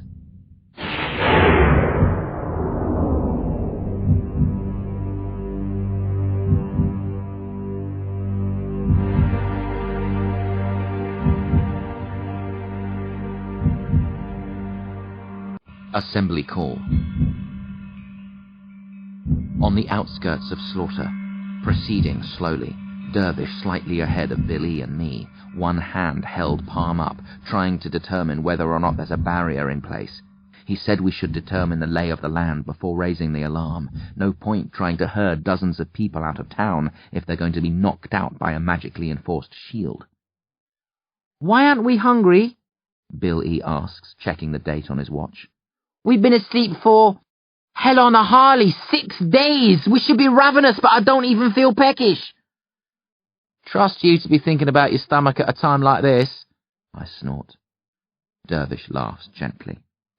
No, it's a good question. The answer's simple. Magic. We were cocooned from the demands of the real world. Hunger and thirst will hit us later if we make it out, but right now we're still operating by the magical rules of slaughter. Is there anything magic can't do? Bill E. asks. Not much, Dervish says, then draws up short. His fingers are trembling. He moves his hand left, right, left again. Can you feel it? No. Bill E. frowns. Yes. I take a step forward, sniffing the air. It doesn't smell different, but it feels wrong. I raise a hand like Dervish, slide it forward, sense power building against it. No further, Dervish says. We don't want to disturb the fabric of the barrier. It might tip off our enemies. What is it? I ask. In non-technical terms, a bubble of magic. They've sealed off the town, enclosed it within a magical sphere, like putting a giant glass bowl over everything. He frowns. No demon is powerful enough to create a barrier this size, not in our universe. They're using the stone you saw in the D workshops. It must be a functioning lodestone, a reservoir of ancient power. There aren't many left in the world. The magic drained from most of them centuries ago. Others were deliberately destroyed to prevent them falling into the hands of demonic mages. This is worse than I thought. With the power of a lodestone at their disposal, they can build a tunnel. Dozens of demons can cross and run riot within the barrier. Stay as long as they like. Nobody will be able to escape. We have to stop them, Bill E. gasps. We can't we, Dervish? Of course, Dervish says wearily, lowering his hand.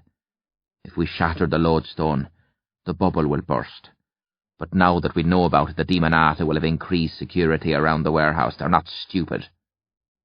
We have to try, I say quietly. We can't stand by and let people die. You're forgetting our earlier conversation, Dervish says with a bitter smile. The disciples often let people die. In a situation like this, we'd normally sit back and let the Demonata run their course. We don't have the power to stop them. Better to conserve our strength and fight them when we have a chance of winning. But this is different, I growl. We know these people. That's not enough of a reason to get involved. I've had to sacrifice friends to demons before. Don't tell me you mean to... I start to explode. Easy, Dervish calms me. We won't stand by idly. We can't, because you're right. This is different. We're caught up in it. If we don't find a way out, it's not just the cast and crew of Slawter who'll perish. We'll die too. Heading into the heart of town, Dervish says there might be another way out of this mess. Burst through a small section of the bubble, creating a temporary gap through which we can flee. But we're not powerful enough to do it ourselves. We need to pin a demon against the bubble, then explode it with magic. By focusing the energy generated, we should be able to blast a hole through the barrier, which we can open for a while, allowing people to slip out. Should. No guarantees. One of our main problems will be getting a demon in the right place at the right time. We can't just march into the D workshops and ask one of them to come to the barrier with us. But before that, we have to figure a way to convince the rest of the crew and cast that we're not crazy. Their lives are in danger. Demons are real. They have to trust us if they want to live. To that end, we're heading for Davida Haim's offices. If she's innocent, bloody unlikely, Dervish hopes to recruit her and use her to issue a general alarm. If, as we suspect, she's in league with the Demonata, he plans to make her confess in public to persuade the others to trust us. It's hair-raising stuff sneaking through town, ducking down side alleys, keeping out of sight. We don't know who our enemies are. Dervish doesn't think many humans will be working for the demons, that most of the people here are innocent, but we can't be sure who to trust. We know a few of the traitors, Chudasul and Tump Kuniart, the guards who were with Cook and his father when they disappeared, probably Davida. But there will be more. We can't expose ourselves and risk raising the alarm. I suggest making ourselves invisible. Dervish vetoes the idea. Powerful demons can sense magic being used. We've been lucky so far. But every time one of us draws on the power in the air, we risk pinpointing our position. So we steal through town, unassisted by magic. Luckily, although it's afternoon, Slaughter is quiet. Not many people about. We make it to Davida's offices unnoticed and let ourselves in. One of her secretaries is usually stationed at the front desk, but our luck holds. The chair is vacant. We slip past and into the main office, the hub of operations, from which all orders flow. Davida isn't here. The office is empty. Lots of papers, small demon models, a miniature set of the town, maps on the walls with scores of dates, names, times, schedules. But no Davida Haim.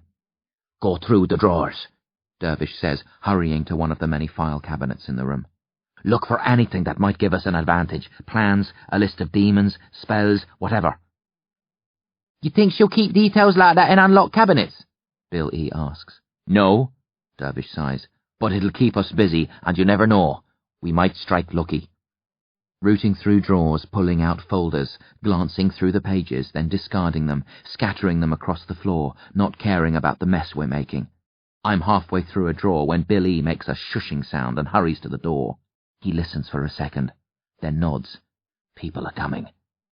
Dervish and I move up next to him, taking cover behind the door, crouching low so as not to be visible through the upper panels of glass in the office wall. Footsteps. 2 people talking. The door opens. Have to get it right, Davida Haim says, stepping into the office. This is a one-time deal. If we blow it, we won't... She spots the mess and stops. What the hell? Chudasul says, stepping up beside her. Dervish springs to his feet. His right hand comes flying up, fingers curled into a fist. He punches Tudor's jaw like a professional boxer. Tudor grunts and spins aside, smacking hard into the glass of the upper wall, cracking it. Bill E. and I leap on Davida as she screams. We pull her down and cover her mouth with our hands. She tries to bite, but we jam our hands down more firmly. Dervish closes in on Tudor, who's dazed but still on his feet. Tudor tries to block Dervish's next punch, but it penetrates, grazing the side of his head, not connecting as firmly as the first blow, but knocking Tudor back a few more centimetres. I always knew Dervish was stronger than he looked, but I've never seen him in this sort of kick-ass mode before. Tudor grabs a paperweight from Davida's desk and swings it round, but Dervish blocks his arm and knocks it aside. Tudor roars and gets the fingers of one hand on Dervish's throat. Dervish lets him squeeze, cool as ice, sizing him up. Then he pummels a fist into Tudor's stomach. Tudor grunts, his fingers loosen. Dervish takes a step back, judges the angle, then takes one final crack at his opponent's jaw. Tudor's head snaps back, his eyes flutter shut, and he slumps to the floor. Dervish turns away from Tudor, panting lightly. His eyes fall on Davida, still struggling beneath Bill E. and me. He jerks his head at us. We slide off. Davida starts to sit up, spluttering furiously. Before she completes the move, Dervish puts a foot on her chest and pushes her back down, stands over her like a triumphant gladiator, fixing her with a glare which is evil in its intensity. "Now, lady," he snarls, "it's time for you to talk, and you're going to tell me exactly what I want to hear." He moves his foot up to her throat. "Or I'll do things to you that would make a demon blanch." "You have no right to do this," Davida says sourly. Dervish has allowed her to rise. She's sitting in her plush leather chair, glaring at us. "When I tell security what you've done, you'll be in so much—" "We know about the demonata," Dervish snaps. "Lord Loss and his familiars, the barrier and the lodestone in the D workshops. You can't fool us any longer, so talk!" Davida pinches her lips shut. We think she's working with the demons, but we're not sure. I guess Dervish figures it's best to assume the worst and treat her harshly. He can apologize later if she's innocent. "Don't think I won't do terrible things to you," Dervish says softly. "I obey human laws when it suits, but break them without hesitation when I must. The only reason I haven't gone to work on you is the boys. But I'm 5 seconds away from sending them out to the next room and doing whatever I have to get answers." "You don't know what you're interfering with," Davida snarls, betraying herself, confirming our worst suspicions. "This is way beyond anything you can imagine." "You underestimate my imagination." Dervish smiles icily. "These are real demons, you fool. They can do things you wouldn't believe. If you mess with them, you'll wind up—" "I've been messing with the demonata for decades," Dervish interrupts. "Now tell me your story. How deep are you in this? What did they promise? Power? Magic? Eternal life?" "They promised nothing except what I asked for. A great movie!" Dervish frowns. "We're past that stage. Your lousy movie cover is blown. I want to know the real reason why—" "Cover?" Davida laughs contemptuously. "Ha! It was never a cover! I'm making the greatest horror film ever. A movie with real demons doing what real demons do, captured on film. What better reason could there be than that?"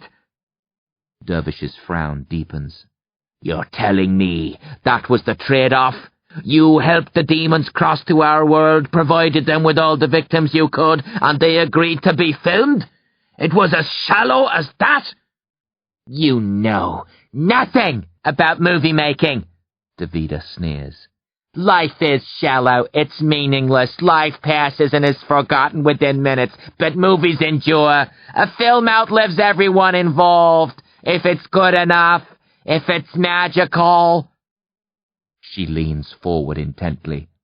"You think I'm evil, and you're probably right.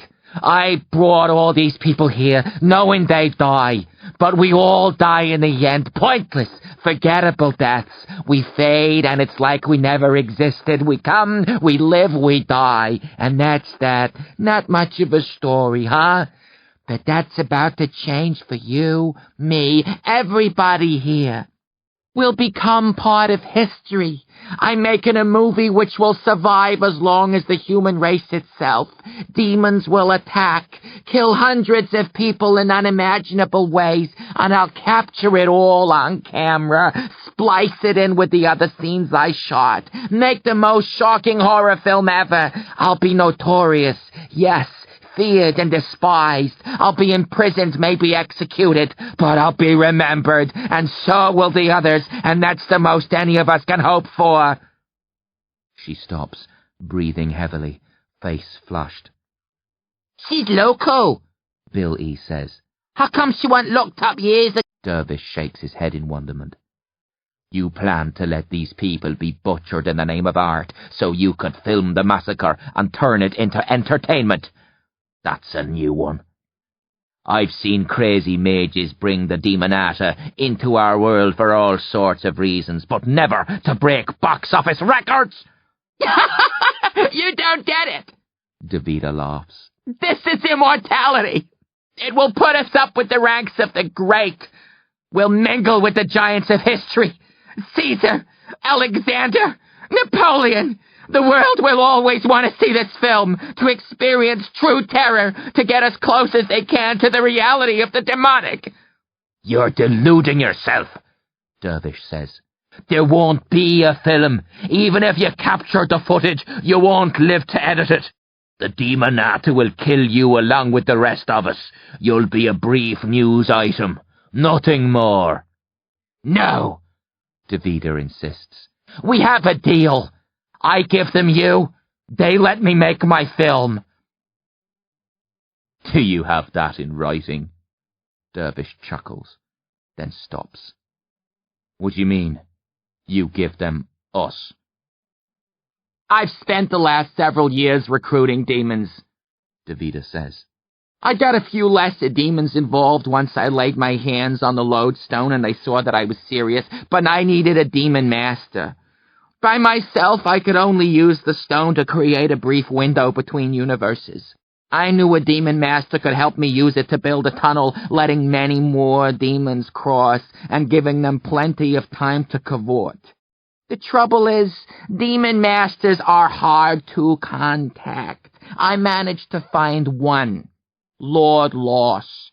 But he wasn't interested. I pushed ahead anyway, determined to make the best of what I had. Then, a few months ago, Lord Loss sent one of his most trusted servants to me and offered his services. If I could lure you and the two boys to the set. Lord Loss hates you. He wanted you to be here to suffer horribly before he personally ripped you to pieces. So you came to Carcery Vale to ensnare me, Dervish says bitterly. Did you cast a spell? Mess with my mind? Of course. Davida smirks.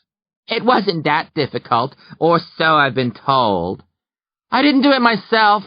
Your brain was all over the place, quite easy to manipulate. You fell into our trap without any complications. I'm just surprised you recovered your senses now. You weren't supposed to wake until tomorrow, when the bloodshed was in full flow. Still, it doesn't really matter. Your timing's slightly ahead of schedule, but only just. It's far too late for you to make a nuisance of yourself. What do you mean? Dervish growls. You don't know?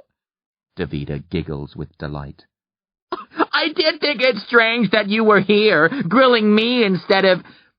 I thought you hoped to use me as a shield, to bargain your way out. But you really don't know, do you? What the hell are you? Dervish starts to shout, but is cut short by a voice outside, amplified by a loudspeaker. 10 minutes, the voice says. Will everyone please assemble immediately outside the D workshops? 10 minutes to showtime, folks!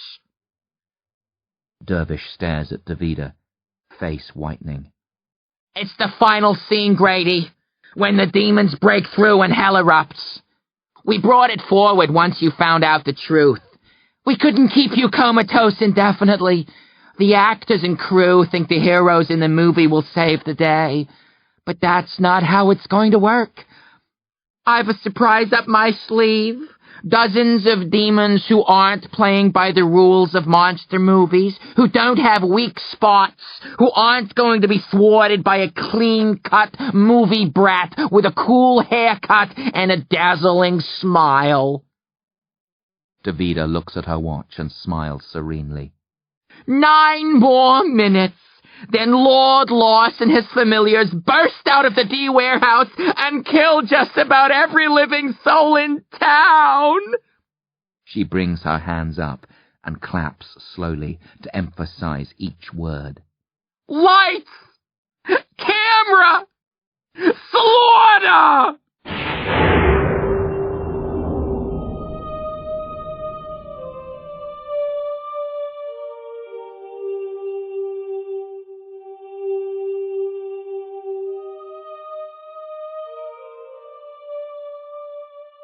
The real stars of the show.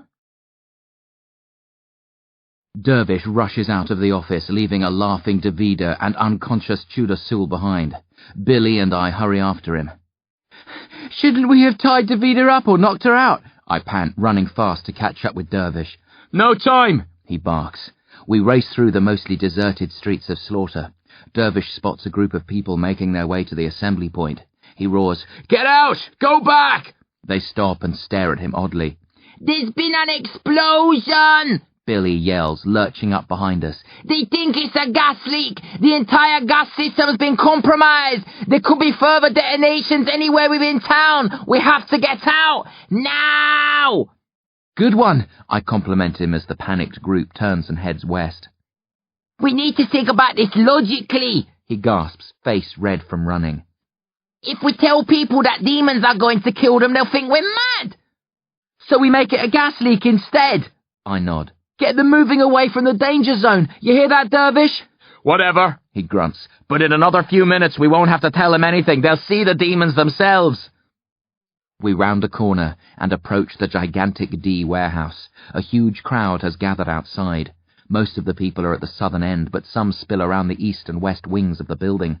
There are cameras everywhere, on tripods and cranes, in the hands of cameramen mingling with the crowd, a couple on top of the warehouse roof. I guess the cameramen are part of Davida's inner circle, wise to the Demonata, otherwise she couldn't trust them to man their posts when the chaos erupts.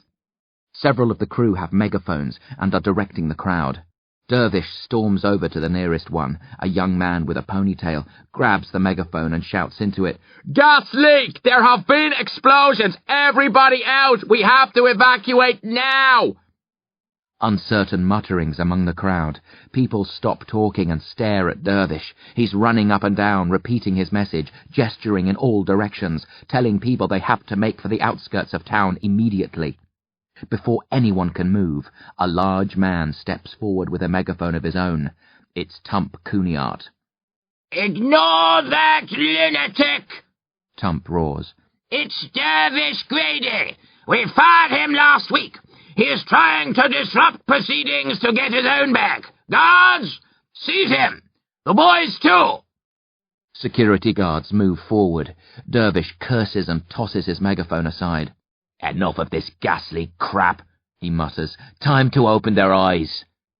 Dervish says something magical and points at the guards closing in on him. They float up several meters into the air with yells of alarm and fear. All around us, jaws drop, eyes fix on the floating guards, then on Dervish, who looks like a man charged full. Dervish touches a couple of fingers to his throat and addresses the crowd, his voice far louder than it was with the aid of the megaphone. "You're all going to die! Davida Haim has struck a deal with demons! Real demons! They're going to break out of the warehouse in a couple of minutes and kill everyone! Unless you flee now, you're doomed!" Ignore him! Tump Cooneyart screams. He's lost his mind!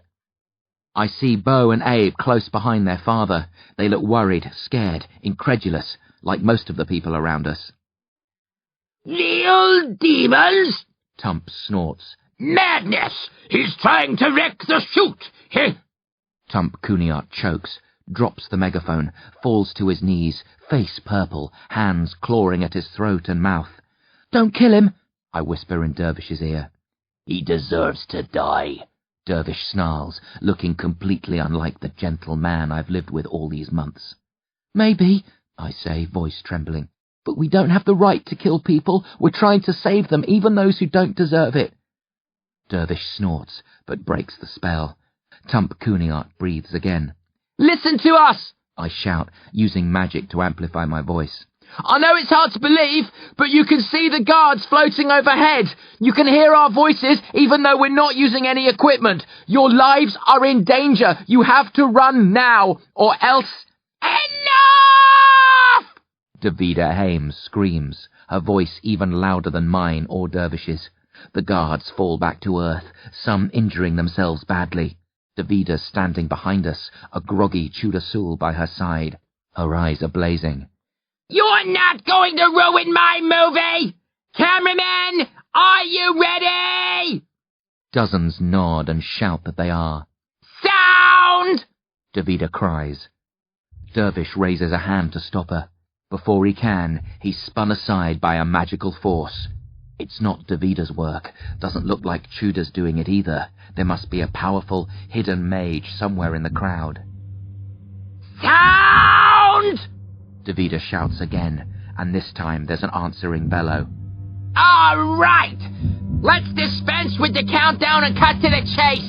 You lot inside the warehouse. It's time to make your grand entrance. Action! She roars, and the hounds of hell are unleashed.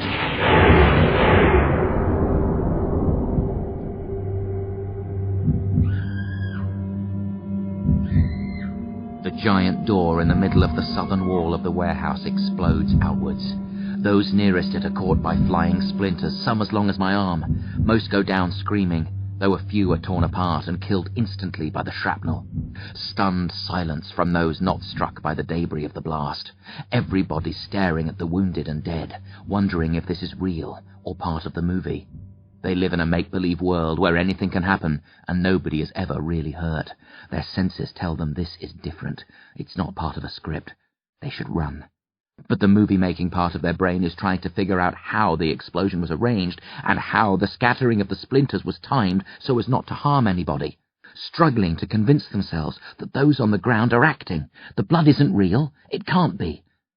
Dervish is back up on his feet, staring at the hole in the wall like the rest of us. The explosion created clouds of dust around the doorway. As they clear, a figure glides forward from within the warehouse.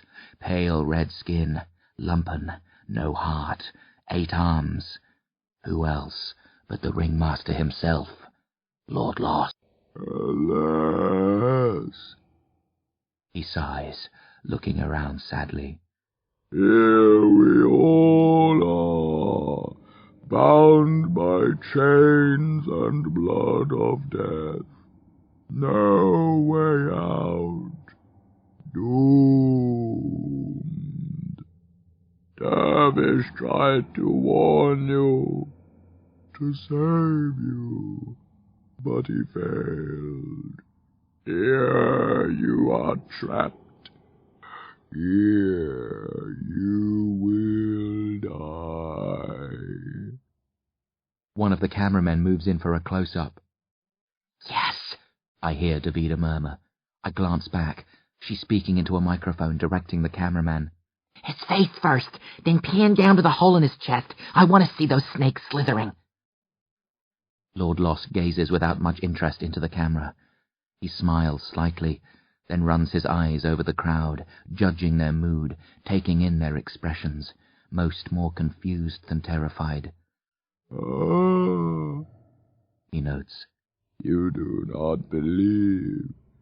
You think this is part of the film, that I am a movie prop. He chuckles. It is time to burst that bubble of misperception. He moves to one side. I glimpse other shapes behind him. Eyes, tendrils, teeth, claws, Fangs. Now, my darlings, Lord Loss whispers. The demons spill out in their dozens, each one more misshapen and nightmarish than the last, a variety of bile monsters, spitting bile, oozing pus and blood, screeching and howling with malicious glee. They collide with the shocked members of the cast and crew closest to the building, cut into and through them, severing limbs and heads, disemboweling, biting and clawing. Realization hits the masses swift and hard. A single scream rings out, then a volley of them. Panic sweeps the crowd. A stampede develops, everyone wanting to get away from the demons, trampling over one another, the weak going down in the crush, dying beneath the feet of their workmates. Anarchy at its most destructive and terrifying. Lord Loss laughs, and his laughter carries over the sounds of the screams. I'm rooted to the spot, unable to react, heart jackhammering, not wanting this to be happening, wishing I could be anywhere in the world but here. I see the cameraman who moved forward turning away to capture the scenes of mayhem. Not yet! Davida snaps. Stay on the hole, give me a close-up! The cameraman steps right up to Lord Loss's chest, manoeuvring his camera to within a few centimetres of the writhing, hissing snakes. He moves his head from behind the camera to check something, and one of the snakes strikes. It lashes out from within the hole where Lord Loss's heart should be, sinks its tiny fangs into the cameraman's left cheek. He yelps, drops his camera, and tries to pull away, but the snake has a firm hold. It yanks him closer, so his face plunges into the hole, and now all the snakes are biting. The cameraman's arms and legs thrash wildly, then go still. He falls away a few seconds later, his face a blood-red map of bites and rips, skin flailed, bone cracked, brains dribbling down his chin. No! Davida gasps. He hadn't finished the shot! They shouldn't have! She stops and studies the demons tearing into the humans. They're drawing no distinction between the intended victims and the collaborators, dragging down cameramen and other technicians, as well as the unsuspecting members of the cast and crew. No! Davida screeches. We had a deal! Lord Loss looks at her sneeringly. I do not make deals with fools. I promised you chaos which you and your underlings could film, but I never said I would spare any of you. You simply assumed, and assumed wrong. He smiles at me. Greetings, Grubbage. Such a pleasure to see you again. I will take much satisfaction from your long, slow, painful death. Not today! Dervish bellows, and suddenly he's by my side, right hand raised. He fires off a bolt of energy at Lord Loss. The demon master deflects it, but is knocked sideways. Come on! Dervish snaps at me and Billy. We have to get out of here! But what about... I gesture at the fleeing people. We'll summon them if we blast a way out, Dervish says. The best thing they can do for now is flee. That will delay the demons and buy us some time. But... Bill E. begins. No arguments, Dervish barks. Follow me now, or so help me, I'll leave you for the bloody demonata. With that, he turns and flees south, sidestepping the stunned, frozen Davida Haim. There's no sign of Tudor, who must have deserted her when he realized they were going to perish along with those they planned to sacrifice. I'm not sure where he thinks he can run to or hide, but he fled anyway. Davida can't move. She's weeping, seeing all her dreams of immortality go up in flames. I'd like to say I feel sorry for her, but I don't. All I can think right now is, serve you right, you mad old cow. Then Billy and I are past the desolate producer, following Dervish through the warren of streets and alleys of slaughter, the screams of the dying and yowls of the demons rising all the time. Twisting and turning, Dervish in the lead, no apparent route in mind. He stops in the middle of a street. There are doors on either side of us, handy for a getaway if we're attacked. Are you okay? He asks us. Any reason we should be? I reply calmly, hiding my terror as best I can. Billy says nothing. He looks like a shell-shocked soldier. As awful as I feel, I think Billy feels a hell of a lot worse. Billy, Dervish says softly. Are you with us? Are all the lights on in there? He taps the side of Billy's head. They killed him, Billy wheezes. his lazy left eyelids snapping open and shut at great speed. I saw a thing with... It looked like a tiger, but bits and pieces sticking out. It killed Sally. He tried to stop it. He didn't know it was real. He was acting his movie part, where he was a big hero, but it cut him down the middle and... We don't have time for hysterics, Dervish growls. Be a man and help us fight, or go and babble somewhere until the demons find and kill you. I hate him for saying that, but I know he's only doing it for Billy's sake. Cruel to be kind and all that guff. Billy glares at Dervish, anger driving the fear away. I'm not hysterical, he says stiffly. Glad to hear it, Dervish says. Now listen, and listen good. Lord Loss is the only demon master. The rest are his familiars or others Davida roped in. Some are stronger than us, but most aren't. We need to capture one of the weaker demons and use it to get out. And the other people? I ask quietly. We'll take as many as we can, Dervish promises. If we're successful, I'll send a telepathic signal and let all the survivors know where we are. Why not do that now? I ask. Arrange a meeting place and tell them to go there. It would give them more time, a better chance. Dervish shakes his head. Those who are working for the Demonata would receive the message too. They'd go running to Lord Loss, try to save their own foul lives by selling out the rest of us. Okay, I mutter. So how do we catch a demon? Dervish scratches his left cheek nervously. Bait, he says softly, and his gaze settles on Bill E. I don't like it. Hell, I hate it, but it's the quickest, easiest way. We're up to our eyeballs in trouble. We have to take risks. We leave Bill E. standing in the middle of the street, twisting his hands, face crumpled with fear. He trusts us, but he's terrified. I would be too in his shoes. If anything happens to him, I whisper to Dervish. It won't, Dervish says solidly. Now don't talk. Watch.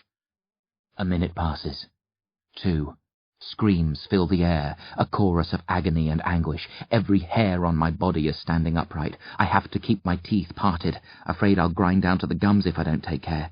Part of me wants to run, make for the barrier, force a way through, forget everybody else. Save your own skin, it whispers. Dervish and Billy are the only ones who matter. Convince them to leave with you. Let the others look after themselves. I ignore the treasonous, selfish voice, but only with an effort. Movement at the end of the street. Several figures come racing around a corner. Dervish and I tense, ready to unleash a burst of magic, then hold it back when we see that the figures are children. Bo Cunard, Vanelli Metcalf, 3 others.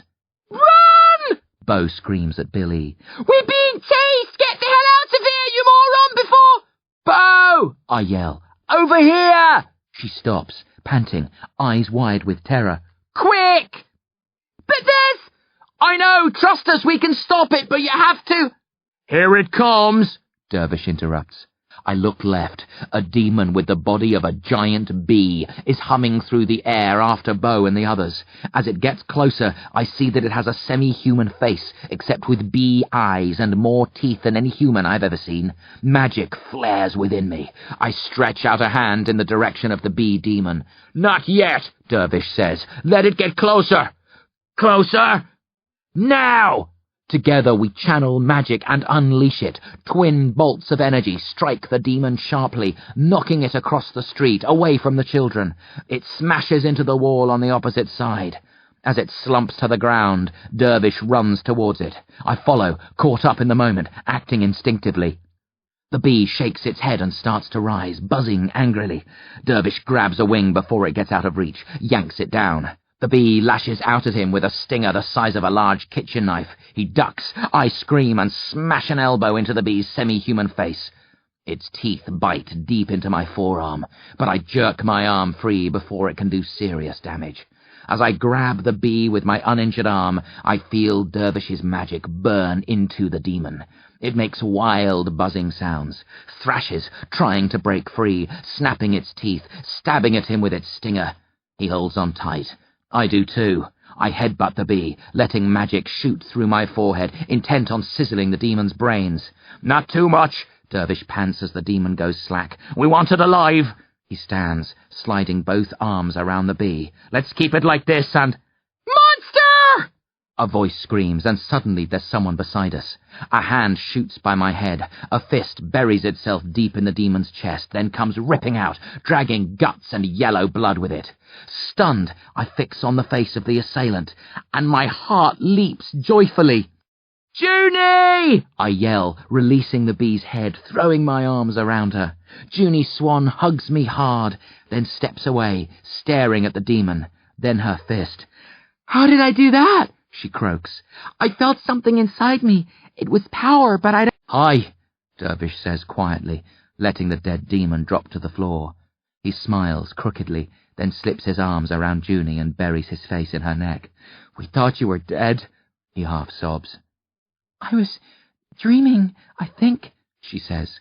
"Bill E. was kidnapped. We rescued him. Then we were attacked by ninjas and had to go to a mountain in search of their lair." She shakes her head. "I woke up in a small room. I came out and saw demons. I fled. Then I saw you. I thought the bee was going to kill you. Something exploded inside me before I knew it." She stares at her fist again, a look of astonishment on her face. "Seems you have a talent for magic after all." Dervish chuckles, then sighs. "But you timed it badly. We wanted this one alive." He quickly explains his plan to her and the children who crept across. Bo seems to be less shaken than the others. She's trembling fiercely, and her face is white with fear, but she's in control of her senses and listens intently. I use magic to heal my wounded arm and watch Bo cautiously. Her father was one of the collaborators, but that's not her fault. I'm pretty sure she didn't know about his pact with the Demonata. Bo was never anything worse than a spoiled brat. You don't deserve to be killed for that. Dervish finishes outlining his plan. "So, Grubbs, Junie, and I will pull back, leave you kids here, wait for another demon to come along, then kablooey." "Kablooey?" Junie repeats, raising an eyebrow. "I liked comics when I was a kid," Dervish says with a shrug. "How are we going to get the demon to the barrier?" Bo asks, and though her teeth chatter, her voice sounds normal. "Grubbs and I will drag it there," Dervish says. "Junie can help."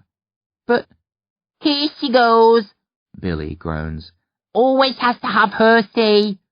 "Shut up, shrimp breath," Bo snaps, then appeals to Dervish. "I don't want to be a troublemaker. I just want to get out of this alive. But it's what you said about how you were going to alert everybody and tell them where to come." She pauses. "Go on," Dervish says kindly, though if I was in charge, I'd tell her to put a sock in it. She's being a drama queen, trying to grab the attention. Typical Bo. "Well," Bo says hesitantly, "if you're able to use telepathy, I was wondering, can demons do the same?" Dervish stares at Bo, then nods slowly. "Some can." "So," Bo continues, "if you catch a demon and it realizes you're dragging it off to the edge of town to kill it, won't it call for help and bring a load of other demons down on top of us?" Dervish scowls. "She's right. It'll take several minutes to get to the barrier from here. If the demon summoned help, we'd never make it." "Can't we knock it unconscious?"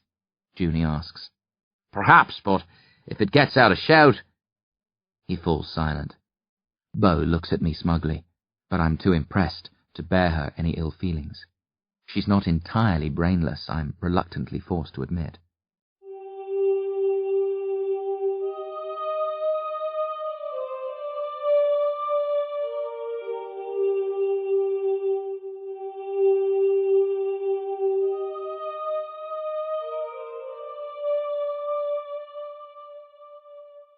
End of Disc 4. Disc 5.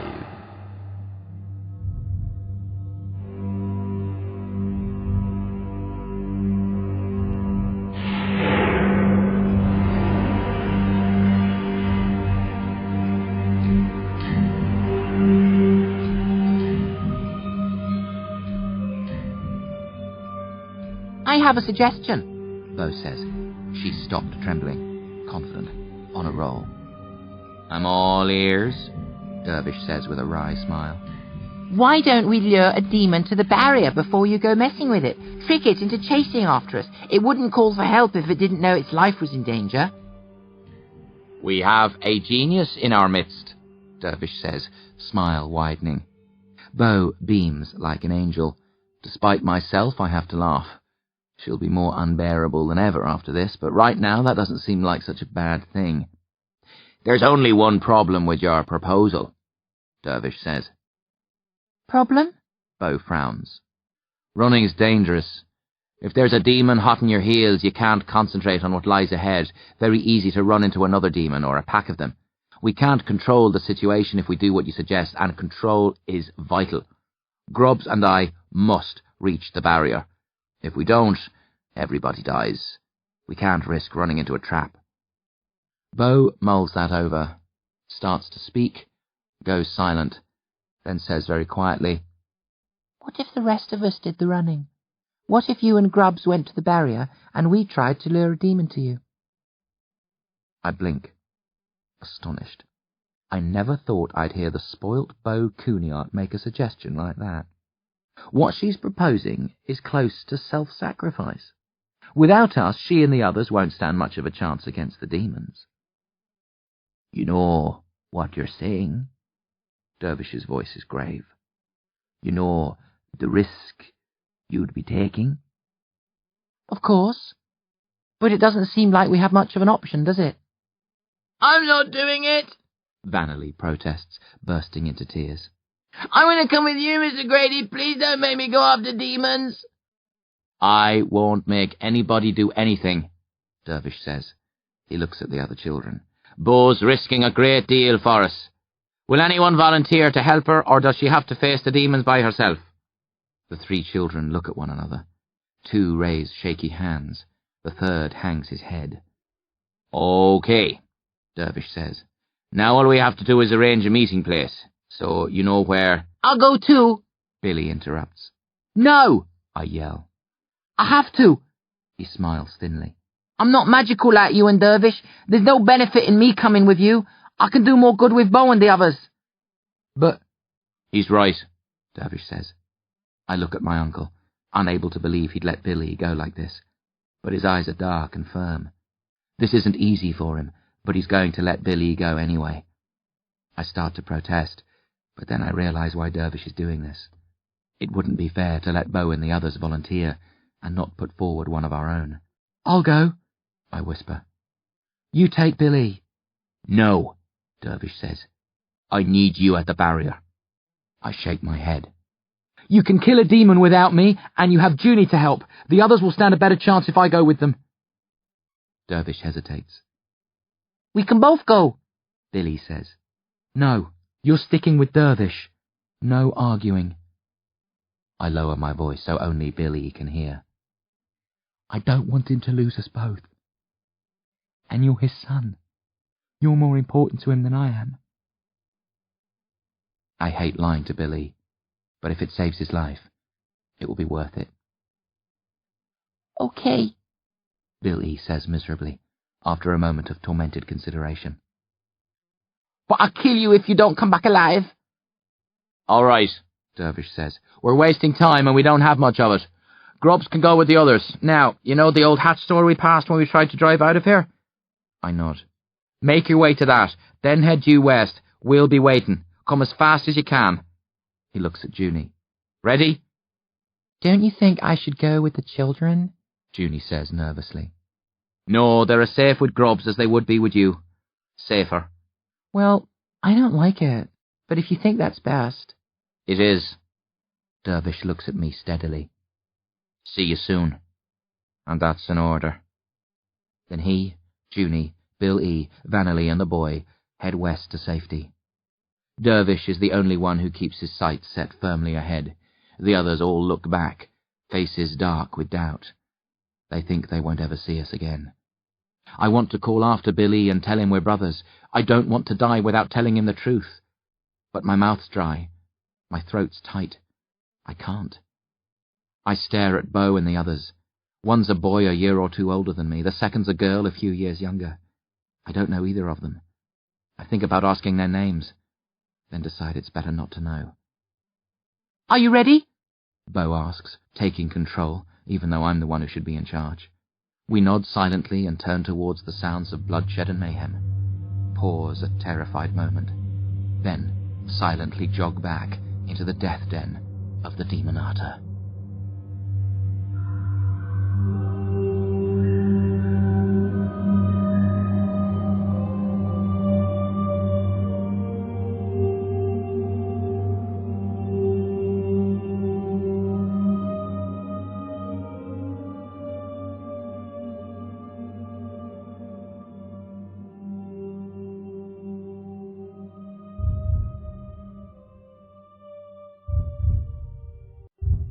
The chase.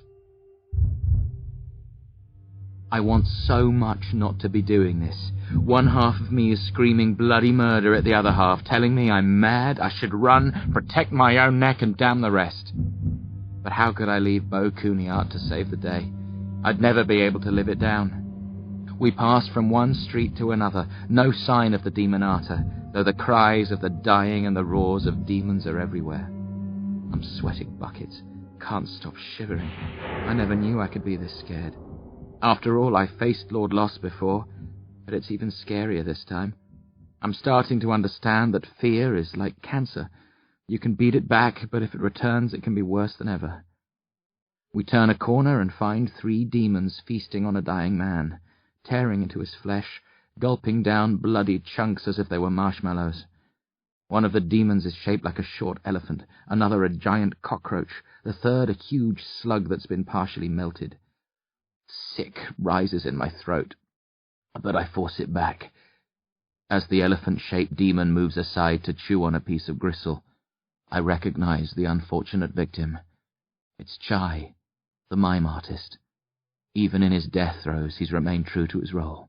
He isn't screaming aloud, but is instead miming weakly. It would be hilarious if it wasn't so tragic. I want to help Chai, but it's too late. Even as I take a step forward, he stiffens, makes a few last feeble gestures, then goes still. I study the demons again as they continue to strip the corpse of flesh. They don't look like they're especially swift on their feet. I check with Bo and the others. They're terrified, but each nods to show they're ready. Hey! I try to shout, but the word comes out as a squeak. I try again, but my mouth is as dry as a lizard's arse. Some hero you are, Bo mutters. Then she cups her hands over her mouth and bellows. Hey! The demons look up. Come and catch us, uglies! She turns and runs. The rest of us follow. The demons shriek and give chase. Running as fast as I can, with my long legs I quickly pull ahead of the others, start to leave them behind, feeling good like I'm going to survive. Even if the demons catch up, they'll have to chew through the other 3 before getting to me. Maybe they'll stop there, happy to have 1 human each, leaving me free to race to safety and... But that's not the plan. I'm supposed to be helping, not outpacing the others. I keep the speed up for a few more seconds, wrestling with my conscience. Then I curse and slow down, letting Bo and Co. catch up with, then slightly overtake me. I look back. The demons are close, only 10 or 12 meters behind. They can move a lot faster than I thought. If I don't stop them, they'll be on us long before we make it to the edge of town, never mind the barrier beyond. I stop and force magic into my fingers, trying to think of the best way to stall them, when they suddenly stop, stare at me hatefully, then turn and shuffle off. What the... I squint at them, thinking this must be a trick. But they keep going. What's happening? Bo asks. The 3 of them have stopped. They're staring dumbly at me and the departing demons. I don't know, I mutter. Maybe they sensed my magic and decided they were easier pickings elsewhere, or... Something barrels into the boy whose name I don't know. He screams once, then is silenced. The girl and Bo leap away from him. I see a squat, long demon like a dog, but with spikes sticking out all over and no legs. It's munching on the boy's head. I start towards them, come to a halt when I hear a familiar voice high above me. You did not think I would leave you to the whims of my familiars, did you, Grubbage? I look up and spot Lord Loss, hovering above the roof of the building to my left. He descends slowly, gracefully. I gave orders for you, your uncle and brother, to be spared. I plan to finish you Grady boys off by myself. Lord Loss comes to within half a meter of the ground and stops, his 8 arms extended, smiling viciously. "What now, poor Grubbage?" he murmurs. "Have you the strength of character to fight a demon master? Or will you run like a cowardly hyena?" Run! I roar, then race away from him. Bo and the other girl hurriedly join me. Lord Loss laughs and sets off in pursuit of us, savouring our fear and flight. He doesn't have the slightest clue that I'm running for a reason other than sheer terror, that I'm trying to lure him into a trap. He glides along after us, calling to me the usual crap, telling me how desperate the situation is, how I'm going to let myself down, the pain I'll suffer, the tears I'll shed. He says I'll betray Dervish and Bill E., abandon my friends, beg for mercy. I know he's messing with my mind, trying to stoke up my fear to wring more misery out of me, but it's hard to ignore him. I feel myself losing hope, seeing the future through the demon's eyes. Part of me wants to surrender and accept a swift, painless death, and perhaps I would, except I remember his look of hate when I beat him at chess, his vow to make me suffer before he killed me. There will be no quick, easy death if I fall into Lord Loss's hands. A strange, skittering sound. I look over my shoulder. The dog demon is chasing us too. It's almost upon us. It uses its spikes to move, a bit like a centipede crawling, only a hell of a lot quicker. It has a head like a dung beetle's, but dog-sized. "Go, Malice," Lord Loss says, and the demon leaps high into the air, coming down on Bo's head, mouth opening wider than its narrow body, fangs glinting. I shoot a bolt of magic at the demon called Malice and knock it sideways. It squeals, hits the ground, twists sharply, launches itself at my face. Without thinking, I turn my right hand into a blade, drop to one knee, and slash at the demon's underbelly. Malice sees the threat but can't change direction. My hand slices its stomach open from neck to tail. It's finished by the time it hits the ground, entrails spilling out, whining feebly as it flops into the dust. "Fool!" Lord Loss snorts at his dying familiar. "I am ashamed that one of my servants should be dispatched so pitifully." He spits on the dying demon, then looks at me and smiles. "You are stronger than the last time I saw you fight. You were unable to kill Bane or Artery then, yet here you have killed 2 just as powerful. You must be feeling confident, like you could even defeat me." Maybe. I growl, magic bubbling up within me, picturing the demon master dead at my feet, tasting the triumph of revenge. Lord Loss chuckles. "Do not delude yourself, Grubbage. You are not that strong. A demon master will always outrank and outpower a human." Dervish beat you, I sneer. He fought you on your own turf and won. Lord Loss's features darken. "That was not a fight to the death. He had only to get the better of me in battle. He could not have killed me, just as you cannot kill me now." Lord Loss reaches out with all 8 arms, pauses, twists slightly and beckons. The girl whose name I didn't ask for goes flying towards him, screaming. I try to pull her back, but before I can, she's in the demon master's embrace. "Poor little Karen," Lord Loss sighs. "You had such fine dreams. A movie career, marriage, children." The girl screams, struggling to break free. I try to pry her out of Lord Loss's grasp, but he deflects my magic easily, then kisses her. She goes quiet, stiff. Her skin turns grey as he sucks the life out of her. I hear bones cracking, her feet jerk a few times, then stop. Bo's crying. She sinks to her knees, defeated, staring at the demon master as he drains the girl of the last vestiges of life. I want to give up too, but I know I won't be killed as smoothly as this if I do. Come on! I roar, grabbing Bo's arms, yanking her to her feet. I can't! She sobs. You can! I shout, pushing her ahead of me. Run! Now! Or I'll kill you myself! Bo curses me, but does as I command, lurching forward, running blindly, wiping tears from her eyes. I look back at Lord Loss.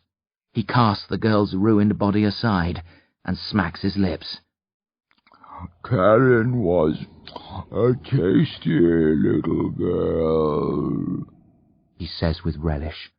I hope you choke on her! I scream in retort, then wave a hand at the building above him and cause the outer wall to explode. It showers Lord Loss with bricks and chunks of cement, taking him by surprise, driving him to the ground. I know I haven't killed him, but I've delayed him, and that's all I wanted. Turning, I race after Bo, screaming at her to run faster, trying to judge how much further is left and what our chances are of making it to the barrier alive. Lord Loss is soon on our trail again, scratched and bruised, but otherwise unharmed. He congratulates me on the way I brought the wall down on him, but adds that if I'd thought of it a bit earlier, I could have saved poor Karen, making me feel guilty as though I'm to blame for her death. I ignore the demon master, turn corners wildly, race through the streets of Slaughter. I stumble occasionally, fall hard twice and scrape my hands and knees, but I keep ahead of our hunter and force Bo on, making her stay ahead of me so I can see when she falters and roar at her for support. 2 more of Lord Loss's familiars join him. One is the giant cockroach I saw earlier. The other is even more familiar. A young child's body, but with an unnaturally large head, pale green skin, balls of fire instead of eyes, maggots for hair. It used to be cockroaches, small mouths set in both its palms. The Hell Child, Artery.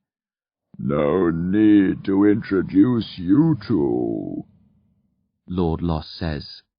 Although, if you are interested, this fine specimen, he nods at the cockroach, is called Gregor. Very amusing, Bo snorts, but I don't get the joke, so I just keep on running, saving my breath for a scream of triumph, or a death cry, whichever proves more appropriate. Finally, as I'm starting to think we've lost our way, I spot the old hat shop. Seconds later we dash past it and are out of town, racing across soft grassy ground. Lord Loss and his familiars pursue us, casually, taking their time, confident we can't escape. You should have tried to hide, Lord Loss taunts me. You stood a better chance that way.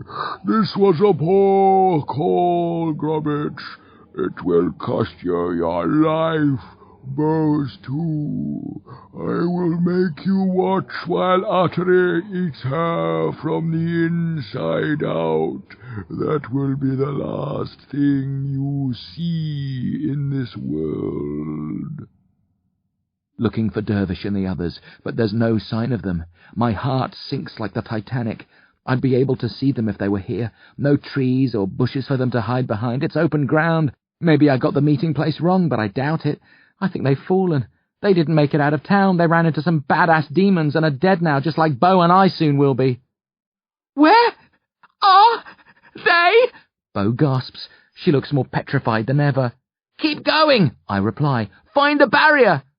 But do it, I roar, then whirl and yell a spell at Lord Loss and his familiars, prompted by my magical half.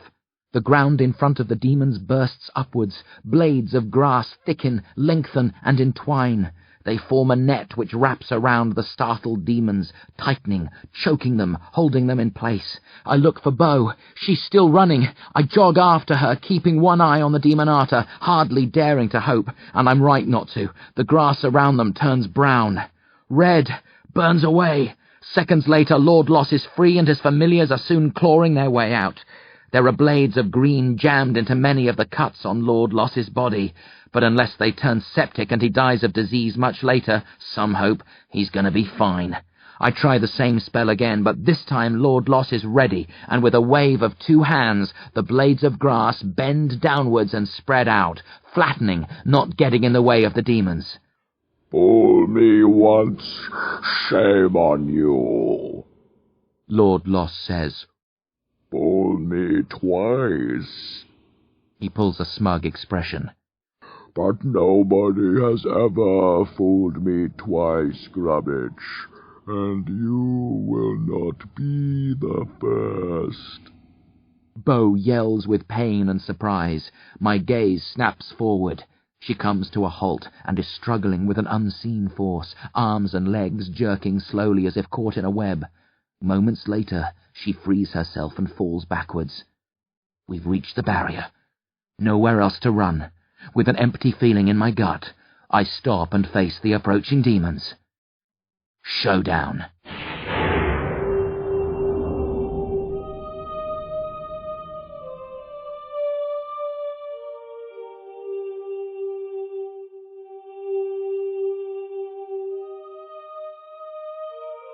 Battle. Artery and Gregor spread out to the left and right of their master, falling a couple of meters behind. They're here to make sure we don't escape, and perhaps they'll get to kill Bo as a bonus. Neither will be allowed to harm me. Lord Loss is keeping me for himself. Grubs, Bo whimpers. I know, I say softly. what are we going to do? Be brave. Fight. But I don't know any magic. Just do what you can.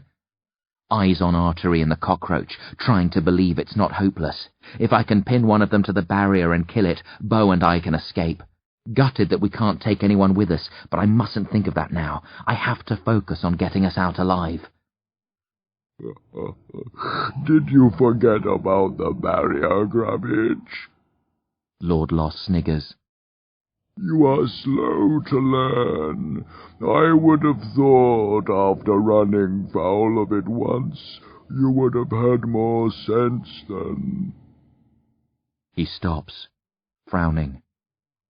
But you are not stupid.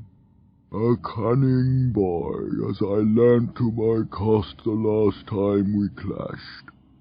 Might you have had another motive for coming here? He's close to the truth. I have to act now before he makes the connection. My eyes flick from Artery to Gregor. I settle on the baby, smaller, hopefully easier to manipulate. With a magical cry, I unleash my power. Artery shoots forward into the air, wailing with alarm, propelled towards the barrier. I step closer to the spot where he's going to hit, readying myself to kill the Hellchild. But then he stops mid-air. I feel a force working in opposition to mine. I scream a phrase of magic and tug harder. Artery jolts forward another meter, stops again, then falls to the ground. He scuttles back to his master, hiding behind him like a child, seeking shelter behind a parent. That was a very nice attempt, Grubbage, Lord Loss murmurs. You had me foxed until almost the very end. I should have known you had an ace up your sleeve. Dervish must have told you how to create a rip in the barrier. You planned to kill my sweet Artery and skip out of the party early. He tuts mockingly. That was rude. I shall have to... I hear noises in the background and spot people running towards us from the town. Lord Loss looks around, casting his eyes over the various faces, searching, as I am, for Dervish. But my uncle isn't part of the crowd. He's not racing to my rescue. These are just ordinary, terrified movie folk. They won't be any help. More victims? Lord Loss laughs.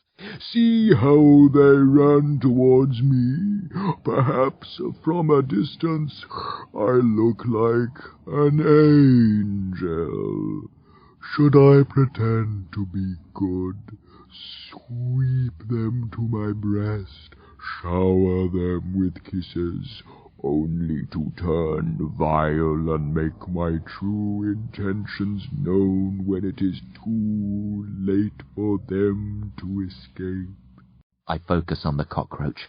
I try to pitch him at Lord Loss, hoping to knock the Demon Master off guard, then hurl Gregor or Artery at the barrier, but the demon doesn't even slide a centimetre off balance. No, Grubbage, Lord Loss says.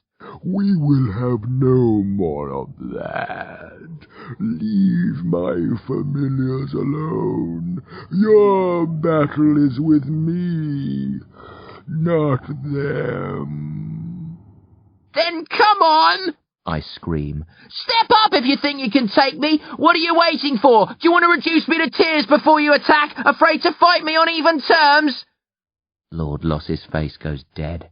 The snakes in the hole in his chest stop hissing.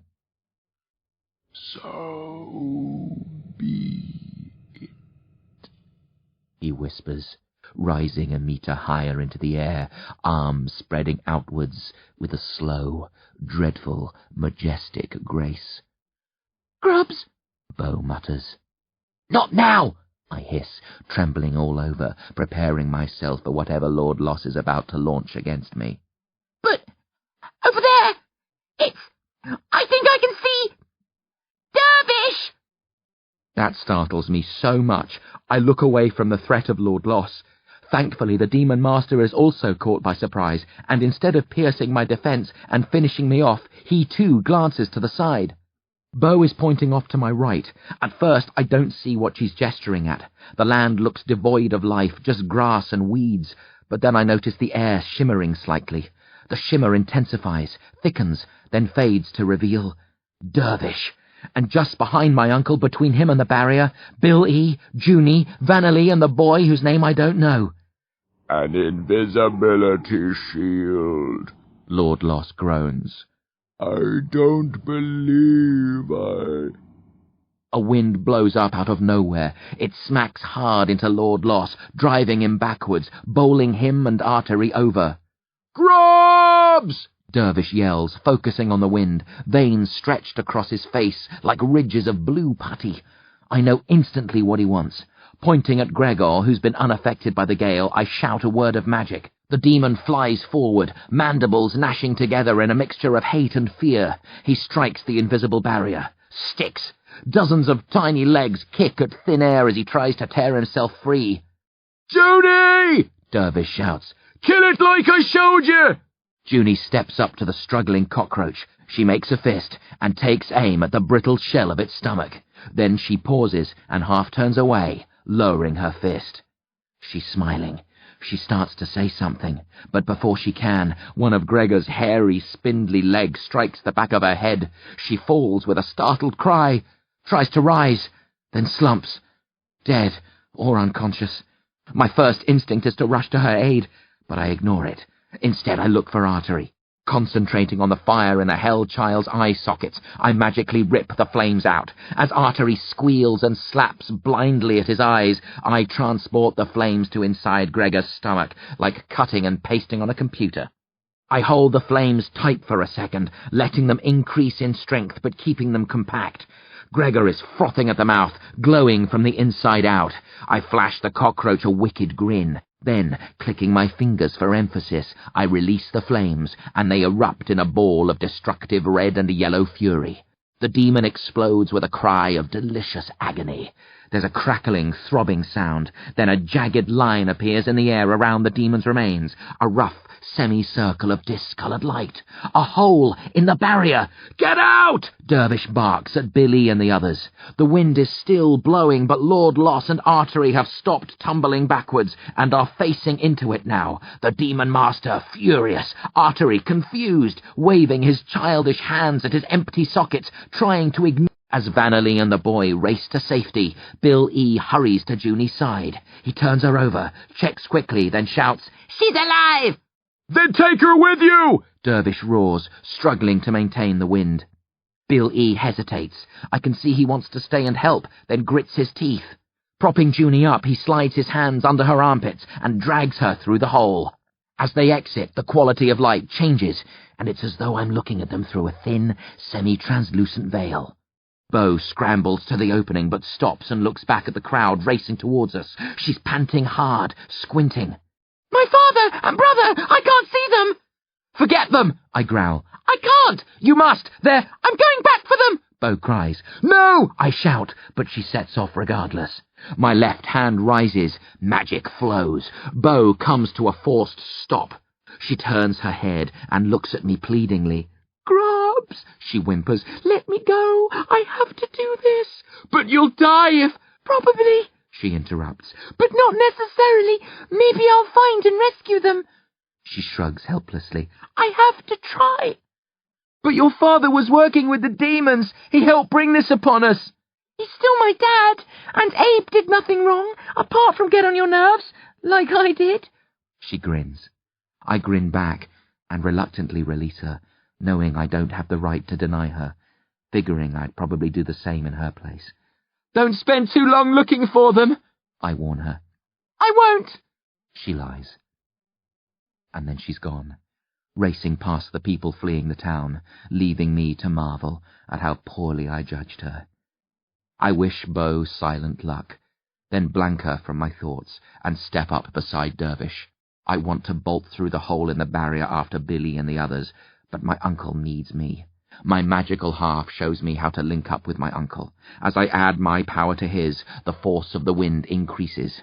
Lord Loss slides backwards again, straining against the wind, but, momentarily at least, losing ground. You could have let me know you were here, I growl. Couldn't risk tipping Lord Loss off. Dervish disagrees. We were lucky. You normally can't fool a demon master with an invisibility spell, but he was so focused on you, he didn't see through it.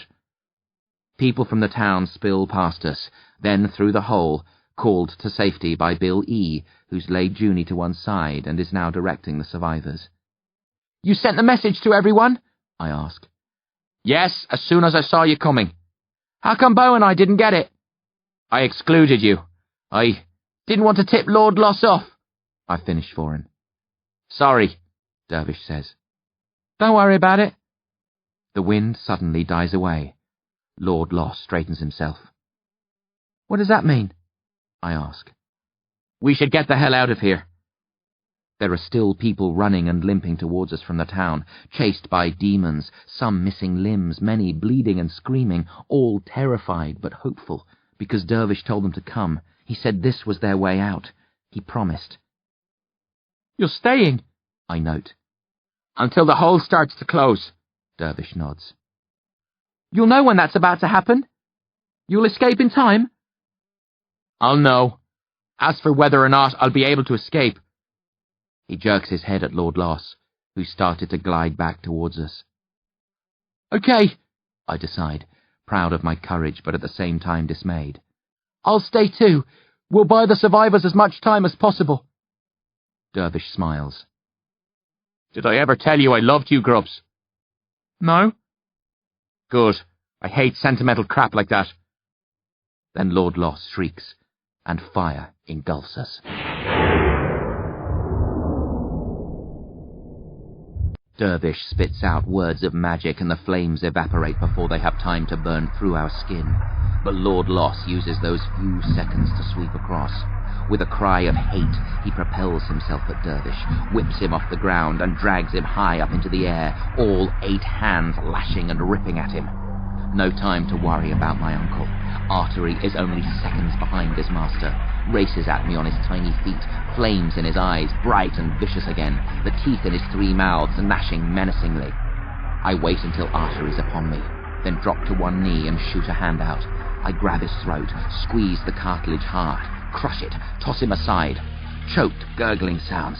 Artery brings up his hands to repair the damage. I step towards him, set on finishing him off. Before I can, another demon bursts onto the scene. It's shaped like a monkey, with several heads, and has been chasing humans out from town. When it sees the hole in the barrier, and spots me battling with Artery, it comes barreling at me. I glimpse claws and fangs, whirl away. A blast of magic hits my left shoulder. My arm goes numb. When I look down, I realize it's been cut clean off. It lies on the ground nearby, singed and twisted. Grubs! Billy screams as the monkey demon closes in for the kill. Stay Stay where you are! I yell, kicking the demon away, magically stopping the blood pumping from the gash where my arm should be.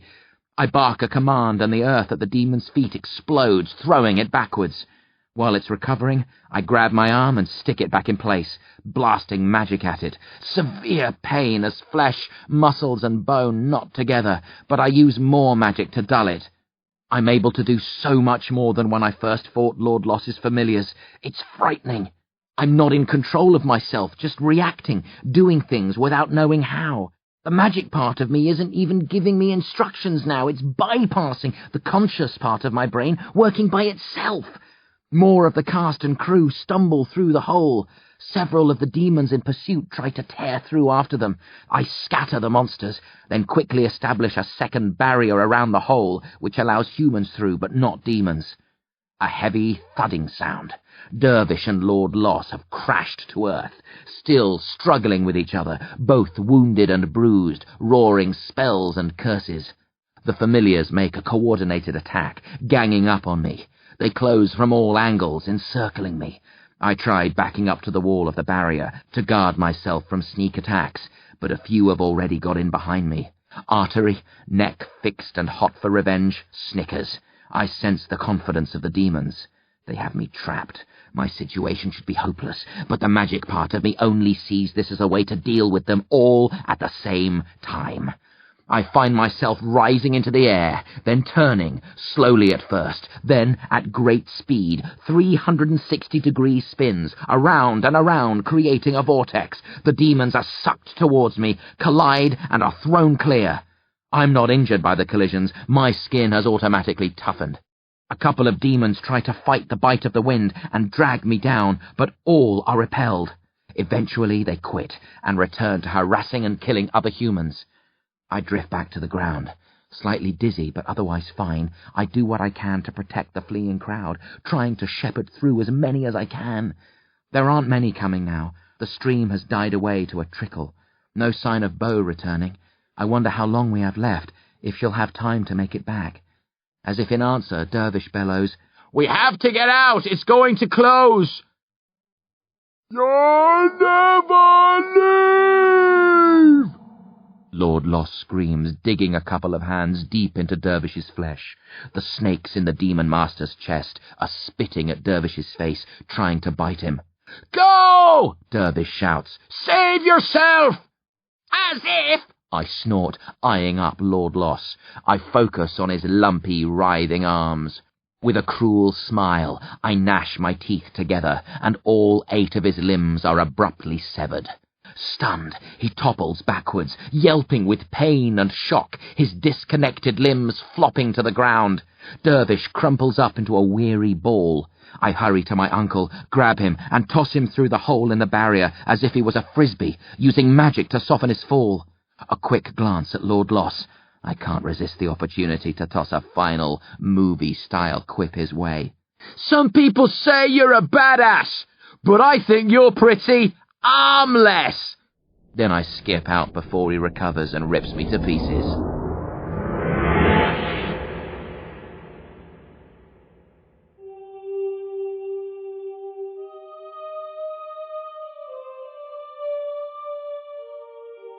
Bittersweet.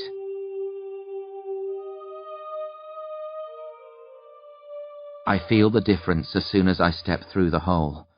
Magic drains away from me instantly. Tiredness sets in. My left arm and shoulder ache like no pain I've experienced before. But I'm not completely powerless. Not yet. I face the gap in the barrier, summon the final dregs of my magic, and prepare myself to fight any demon that tries to follow us through. Dervish groans and forces himself up, helped by a trembling Bill E. One of Lord Loss's hands is embedded in the flesh of his stomach. He prizes it out and tosses it away. It twitches for a few seconds, then disintegrates into an ash-like substance. I see humans running towards the barrier. "Faster!" I scream. "You don't have much longer! You've got to—" Lord Loss glides across the face of the hole, blocking my view. His face is a mask of hatred and fury. Snarling, he starts to come through. then pauses, looks around, and drifts backwards. "He doesn't dare cross," Dervish mutters. "His magic would fail him out here. He'd have to fight on our terms." "You will suffer for this," the Demon Master snarls. "Your deaths would have been horrible, but now they'll be far worse. I will find new ways to—" Yeah, Billy says, stepping up beside us. go blow it out your rear, you pathetic waste of space. Lord Loss hisses and starts to spit out a spell. Before he completes it, there's a sharp cracking sound and the hole in the barrier seals itself. Lord Loss looks up and down in case there's any crack remaining, but it's been completely repaired. "I will answer your insults later," He vows, new arms forming from all 8 stumps. "You will die at these hands eventually. Only now it will be much slower and far more excruciating than I had originally planned." Glancing backwards, the Demon Master flexes his fresh fingers and points at the people still fleeing slaughter, those trapped within the bubble of magic. "Your day of reckoning will arrive sooner than you imagine, greedy scum. For now, watch as I content myself with this sorry lot and consider it a taste of the horrors to come." Having delivered his threat in a manner any movie demon would be proud of, the 8-armed heartless monster floats towards the doomed humans, warding off his familiars, saving these last few victims for his own warped pleasure. "Look away!" Dervish says wearily to those of us on the safe side of the barrier. "This is going to be ugly. You don't want to watch." We have to get them out. A woman wails. My son's still in there. You have to go. Dervish looks at her darkly, puts a finger to his lips. She falls silent. Then my uncle turns his back on the town, sits on the ground, and very slowly and deliberately closes his eyes and places both hands over his ears, blocking out the sights and sounds of the inhuman, bloody slaughter.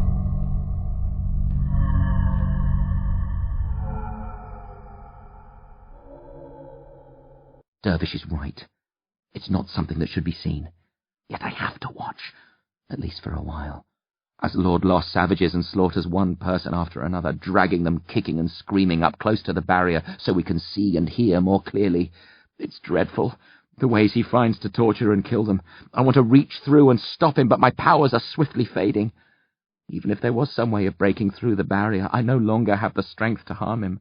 I'd have to go back in, but that would be suicide. Junie regains consciousness while Lord Loss is hard at work, groans, sits up, looks around groggily, then leaps to her feet, eyes wide. It's okay, I tell her. We made it. They can't. What happened? She shouts, striding up to the barrier, stopping just short of it, studying the bloody scenes within, astonished, on the verge of tears. You were knocked out, Billy tells her. We pulled you through. But the barrier... She touches it, pulls her hand back quickly when she feels the power. The hole's gone, I explain. It was only temporary. We got out as many as we could. The rest... I shake my head sadly.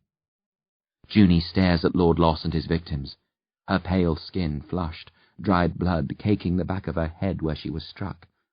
She's trembling with confusion and fear, like the rest of us. I think about giving her a hug, but I'm too tired, so I just stand and stare with her. Gradually we all turn away from the horrific scenes, sickened, weeping and shaking, grasping each other for support and comfort. I'm one of the last to look away, watching for Bo, hoping against hope that she'll show, that another hole in the barrier can be opened, that I'll be able to get her out. But she doesn't appear. She's either still looking for Tump and Abe, or, more likely, has been killed by a demon. If the latter, I hope it was quick and painless, though I don't suppose it was. Who'd have thought that of all the deaths today, Bo Cooneyards would hit me hardest? Eventually, I look around and do a quick head count. 34.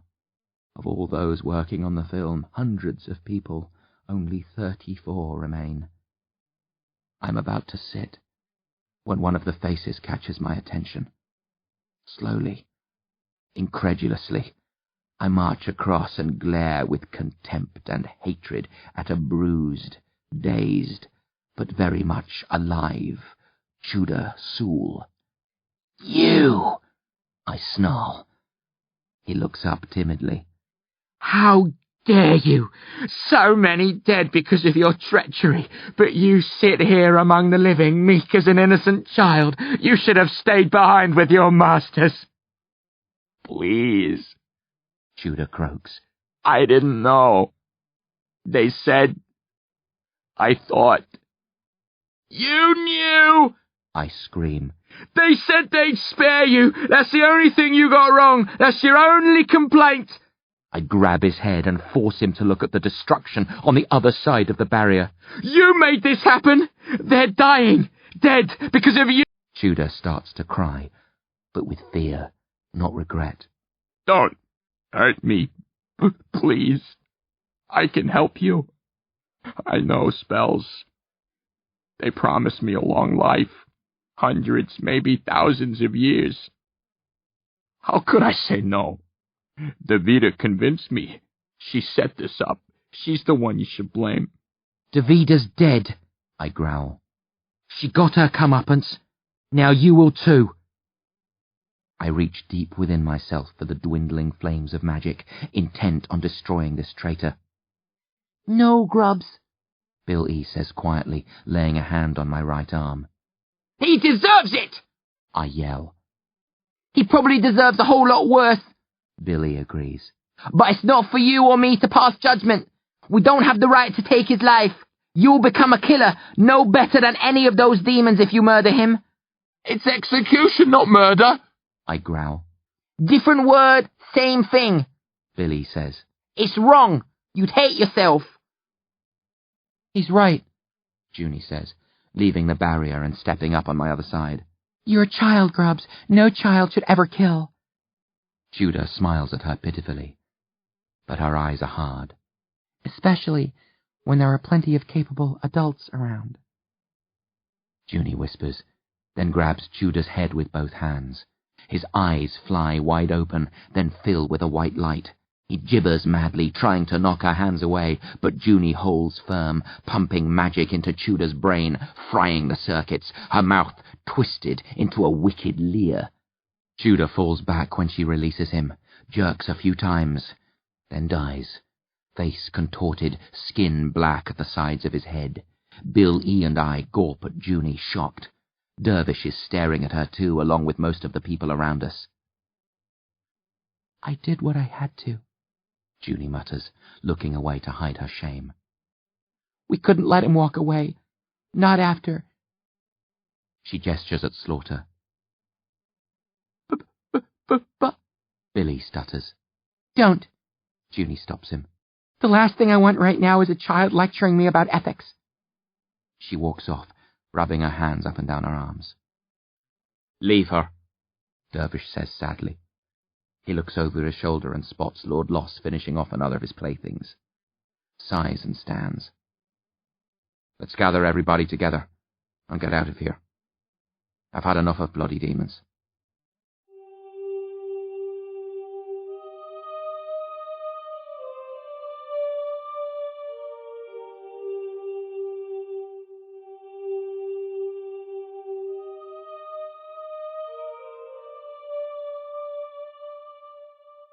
How do you explain away a massive demonic killing spree? Easy. By covering it up and pretending it was an accident. Dervish spends the rest of the evening making calls to the disciples, police, politicians, journalists, firemen, doctors and nurses, The disciples have a network of contacts, ready and waiting to smooth over the cracks when something like this happens. It's how they've managed to keep previous crossings quiet in the past. They come in their droves, the first arriving late at night, setting up camp close to the barrier around Slawter so they can move in swiftly and mop up when the time is right. They keep the survivors together for 4 days, in vans and tents brought to the site by more of Dervish's contacts. Nobody's allowed to leave or make a call. Counsellors work hard, making the most of the time, trying to help people stave off nightmares and come to terms with the deaths of relatives and friends. Waiting for the demons to finish off the last few victims and return to their own universe. I often feel like going back to the barrier to view the devastation, to curse Lord Loss or just stand there and let him curse me. But I don't. The barrier finally dissolves when the last of the Demonata take their leave. Dervish and a team of volunteers enter the town and demolish the magical lodestone in the D warehouse, closing the tunnel between universes. When the threat of a follow-up invasion has been averted, they retrieve the bodies and body parts, stack them in buildings around the town, then set the place alight. It's a gruesome end for the unfortunate victims, but necessary to mask the demonic marks and trick the outside world into believing they died in a ferocious fire. That's the official story, built on the bones of Bill E.'s gas leak rumor. There was a massive explosion and a wave of fire swept through the town with brutal speed, killing most of the cast and crew. I doubt if all the survivors will stick to it. I'm sure a few will protest in the months and years to come, tell their friends, go to the media, try to spread the truth. But who'll believe them? If anyone goes on a TV show prattling about demons, the audience will think they're a crank. The teams destroy the film reels too. Davida's notes, the models, props, costumes. A thorough job, leaving nothing behind, removing every last trace of the Demonata, planting fake evidence in its place. The only people who knew what the film was about were all in Slawter. As far as the rest of the world will ever know, Davida Haim's last film was going to be a departure from her earlier movies. A love story, with a touch of science fiction.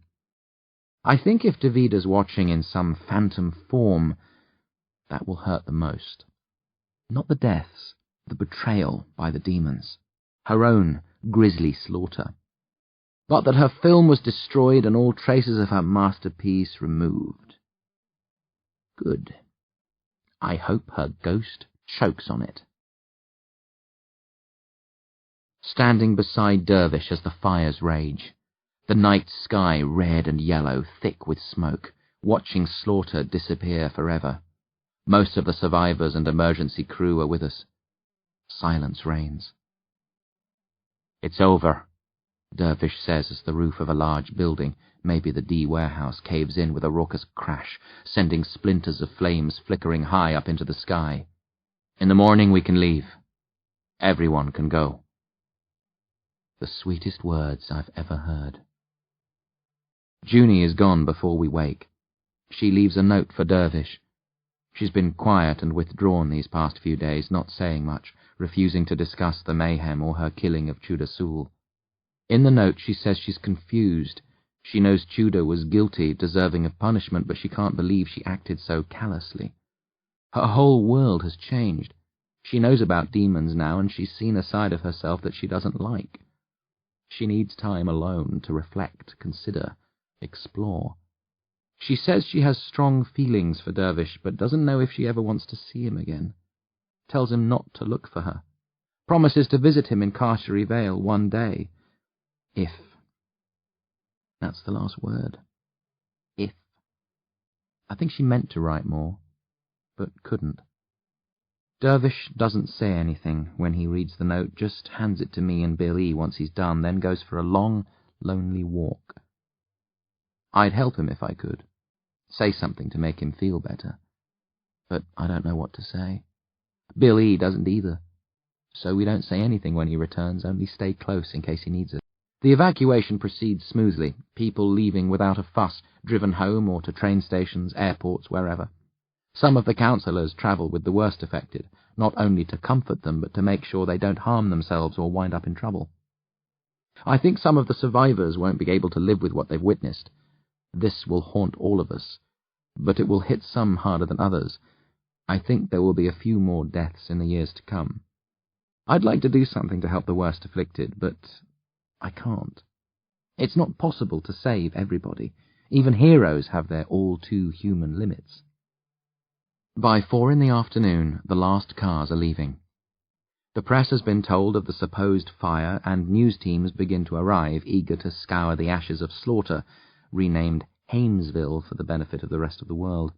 They're angry to find none of the survivors here, and they hit the roof when they learn that the emergency crews are on the scene so long before them, but there's nothing they can do about it except moan. I watch with little interest as the reporters circle the skeletal remains of the town. I've had enough of the place. I just want to forget about it, put it behind me and move on.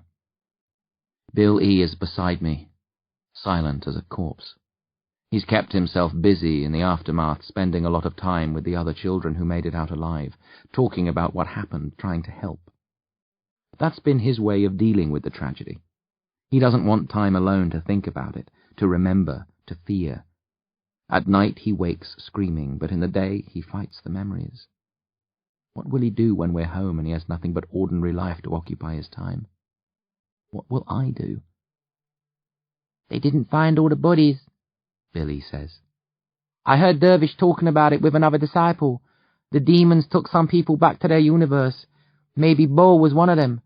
Maybe she'll escape and return. I'm sure it's possible. I mean, Dervish did it, right? I grunt negatively in reply, knowing in my heart that Dervish would have told us if there was even the slightest glimmer of hope. I turn to face Bill E. I instinctively know that this is the right moment, the one I've been waiting so many months for. Time to tell him we're brothers. Bill E., I begin. But before I get any further, Dervish appears. Hey, he says with forced good humour. You want to stay here all night, or you coming with me? Coming where? Billy asks, turning, and the moment is lost. I won't make the great revelation. Not now. Later, when another good time comes around. Yes. Where? I ask, turning like Bill E. so we're both looking at our uncle. Home, Dervish croaks. And as soon as he says that, for reasons I don't quite understand, all three of us smile shakily, and then start to cry.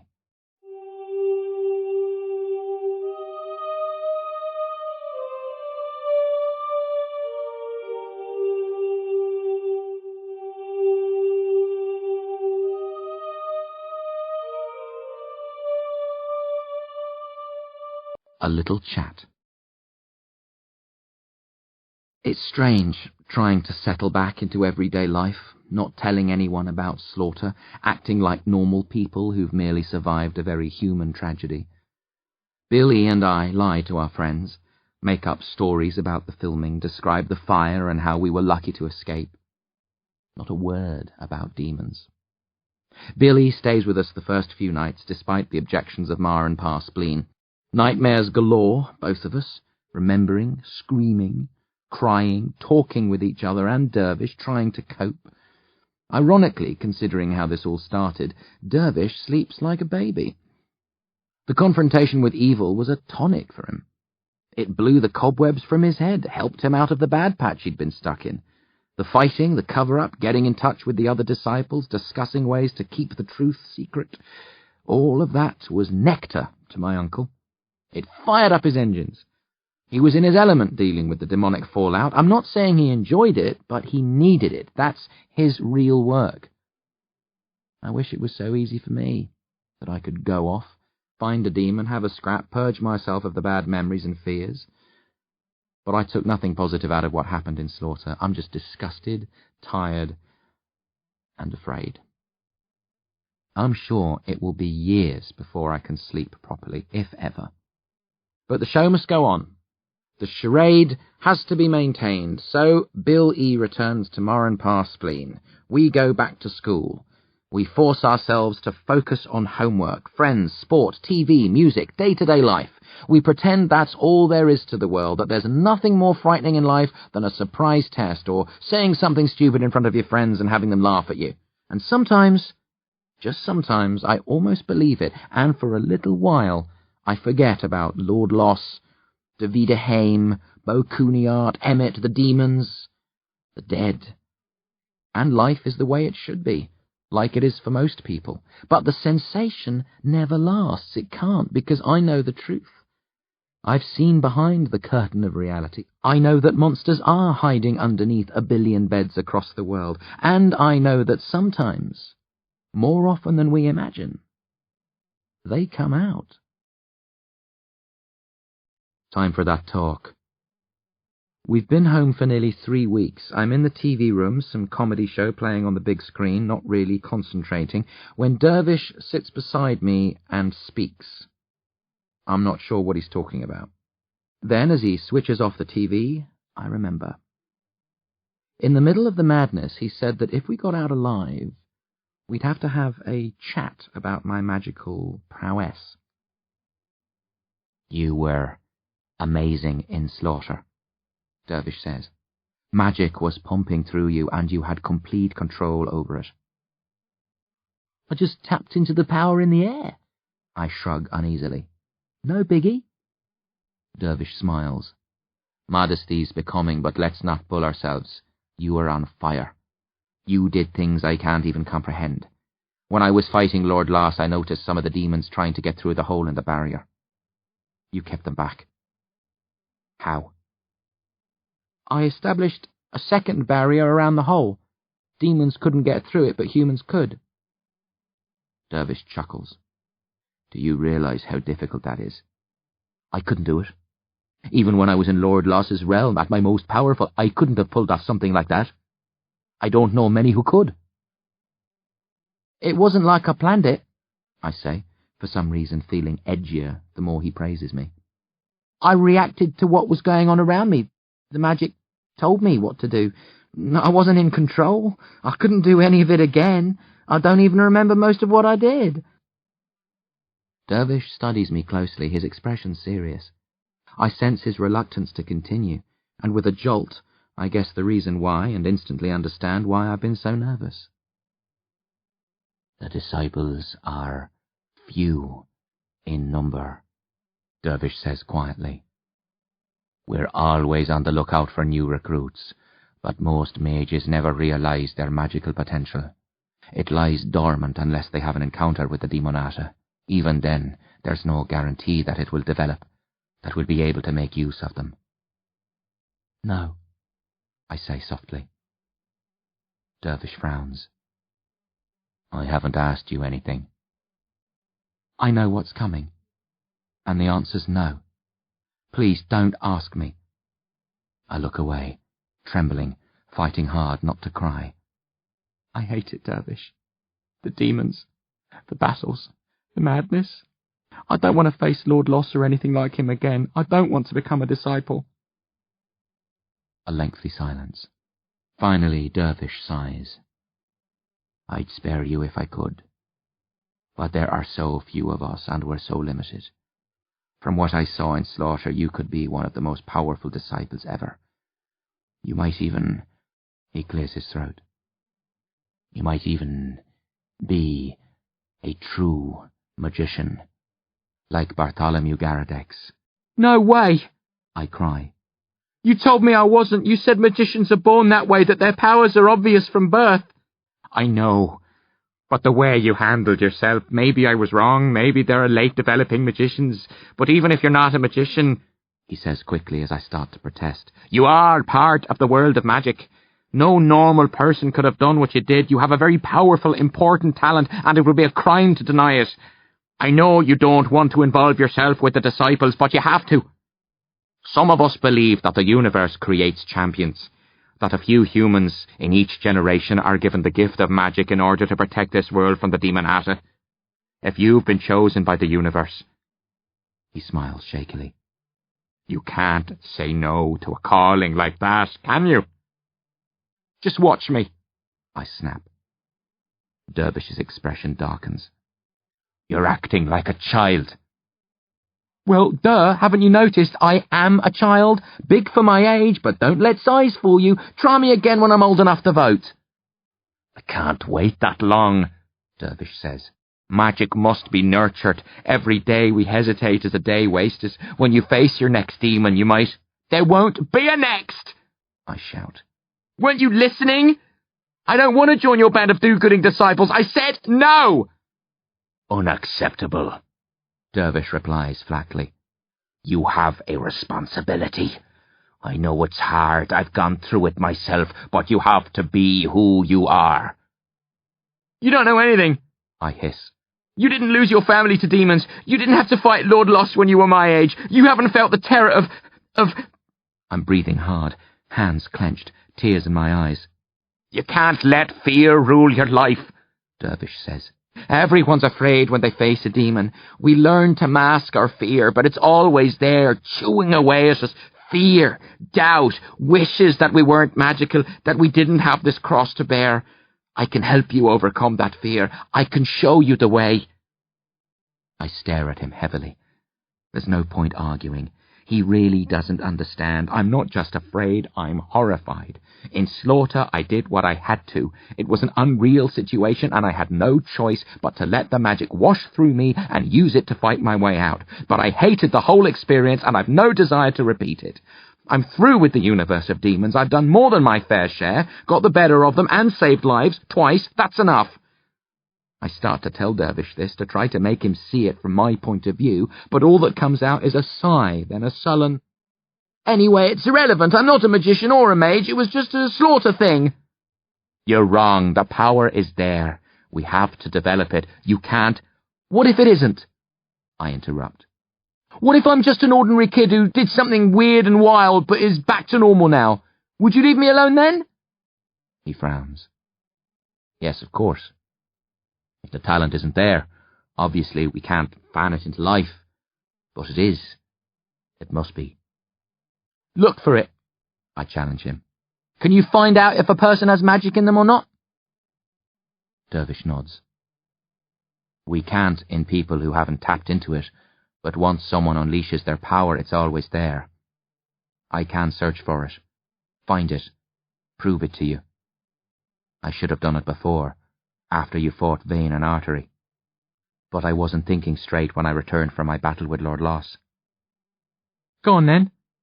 I face him directly. You won't find anything, but if you want to look, feel free. Dervish puts his hands on my shoulders.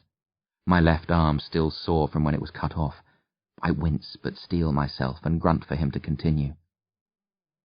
I'm not sure why I'm so confident that he won't find anything, but I am. Dervish's eyes close.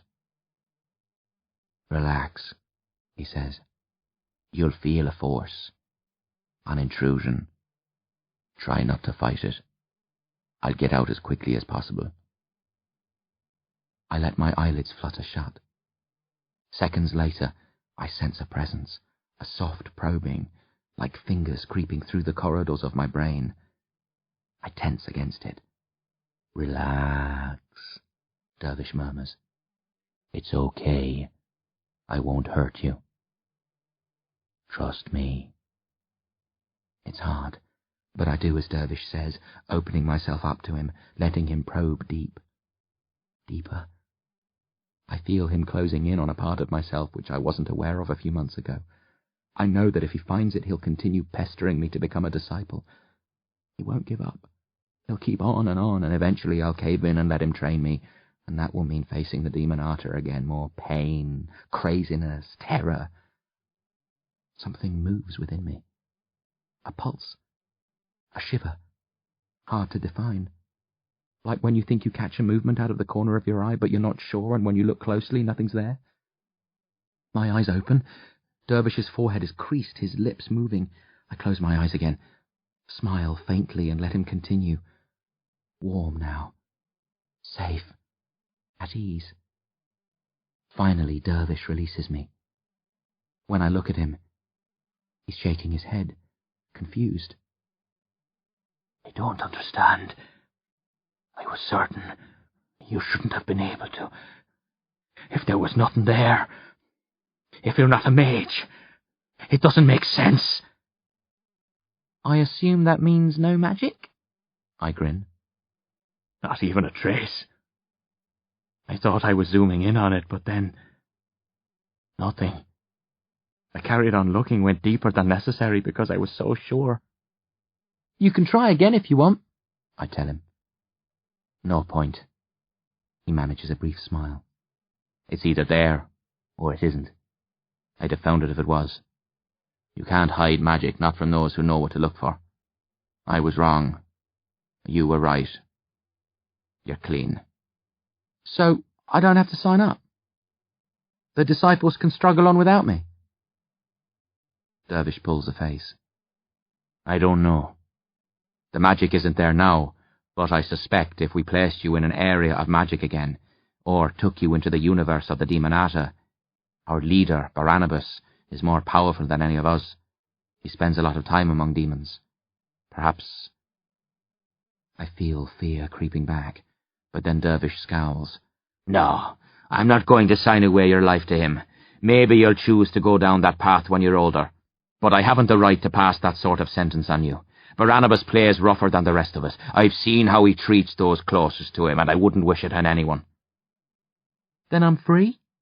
I say hopefully. I don't have to... No. Dervish smiles, warmly this time, pleased for me, even though he's disappointed not to have found a powerful new recruit. Congratulations, Grubbs. You're ordinary. I hope you enjoy a long, happy, boring life. Coolio! I laugh. Then the pair of us settle back, turn the TV on, and spend a few hours surfing channels, chatting about things deliciously unimportant.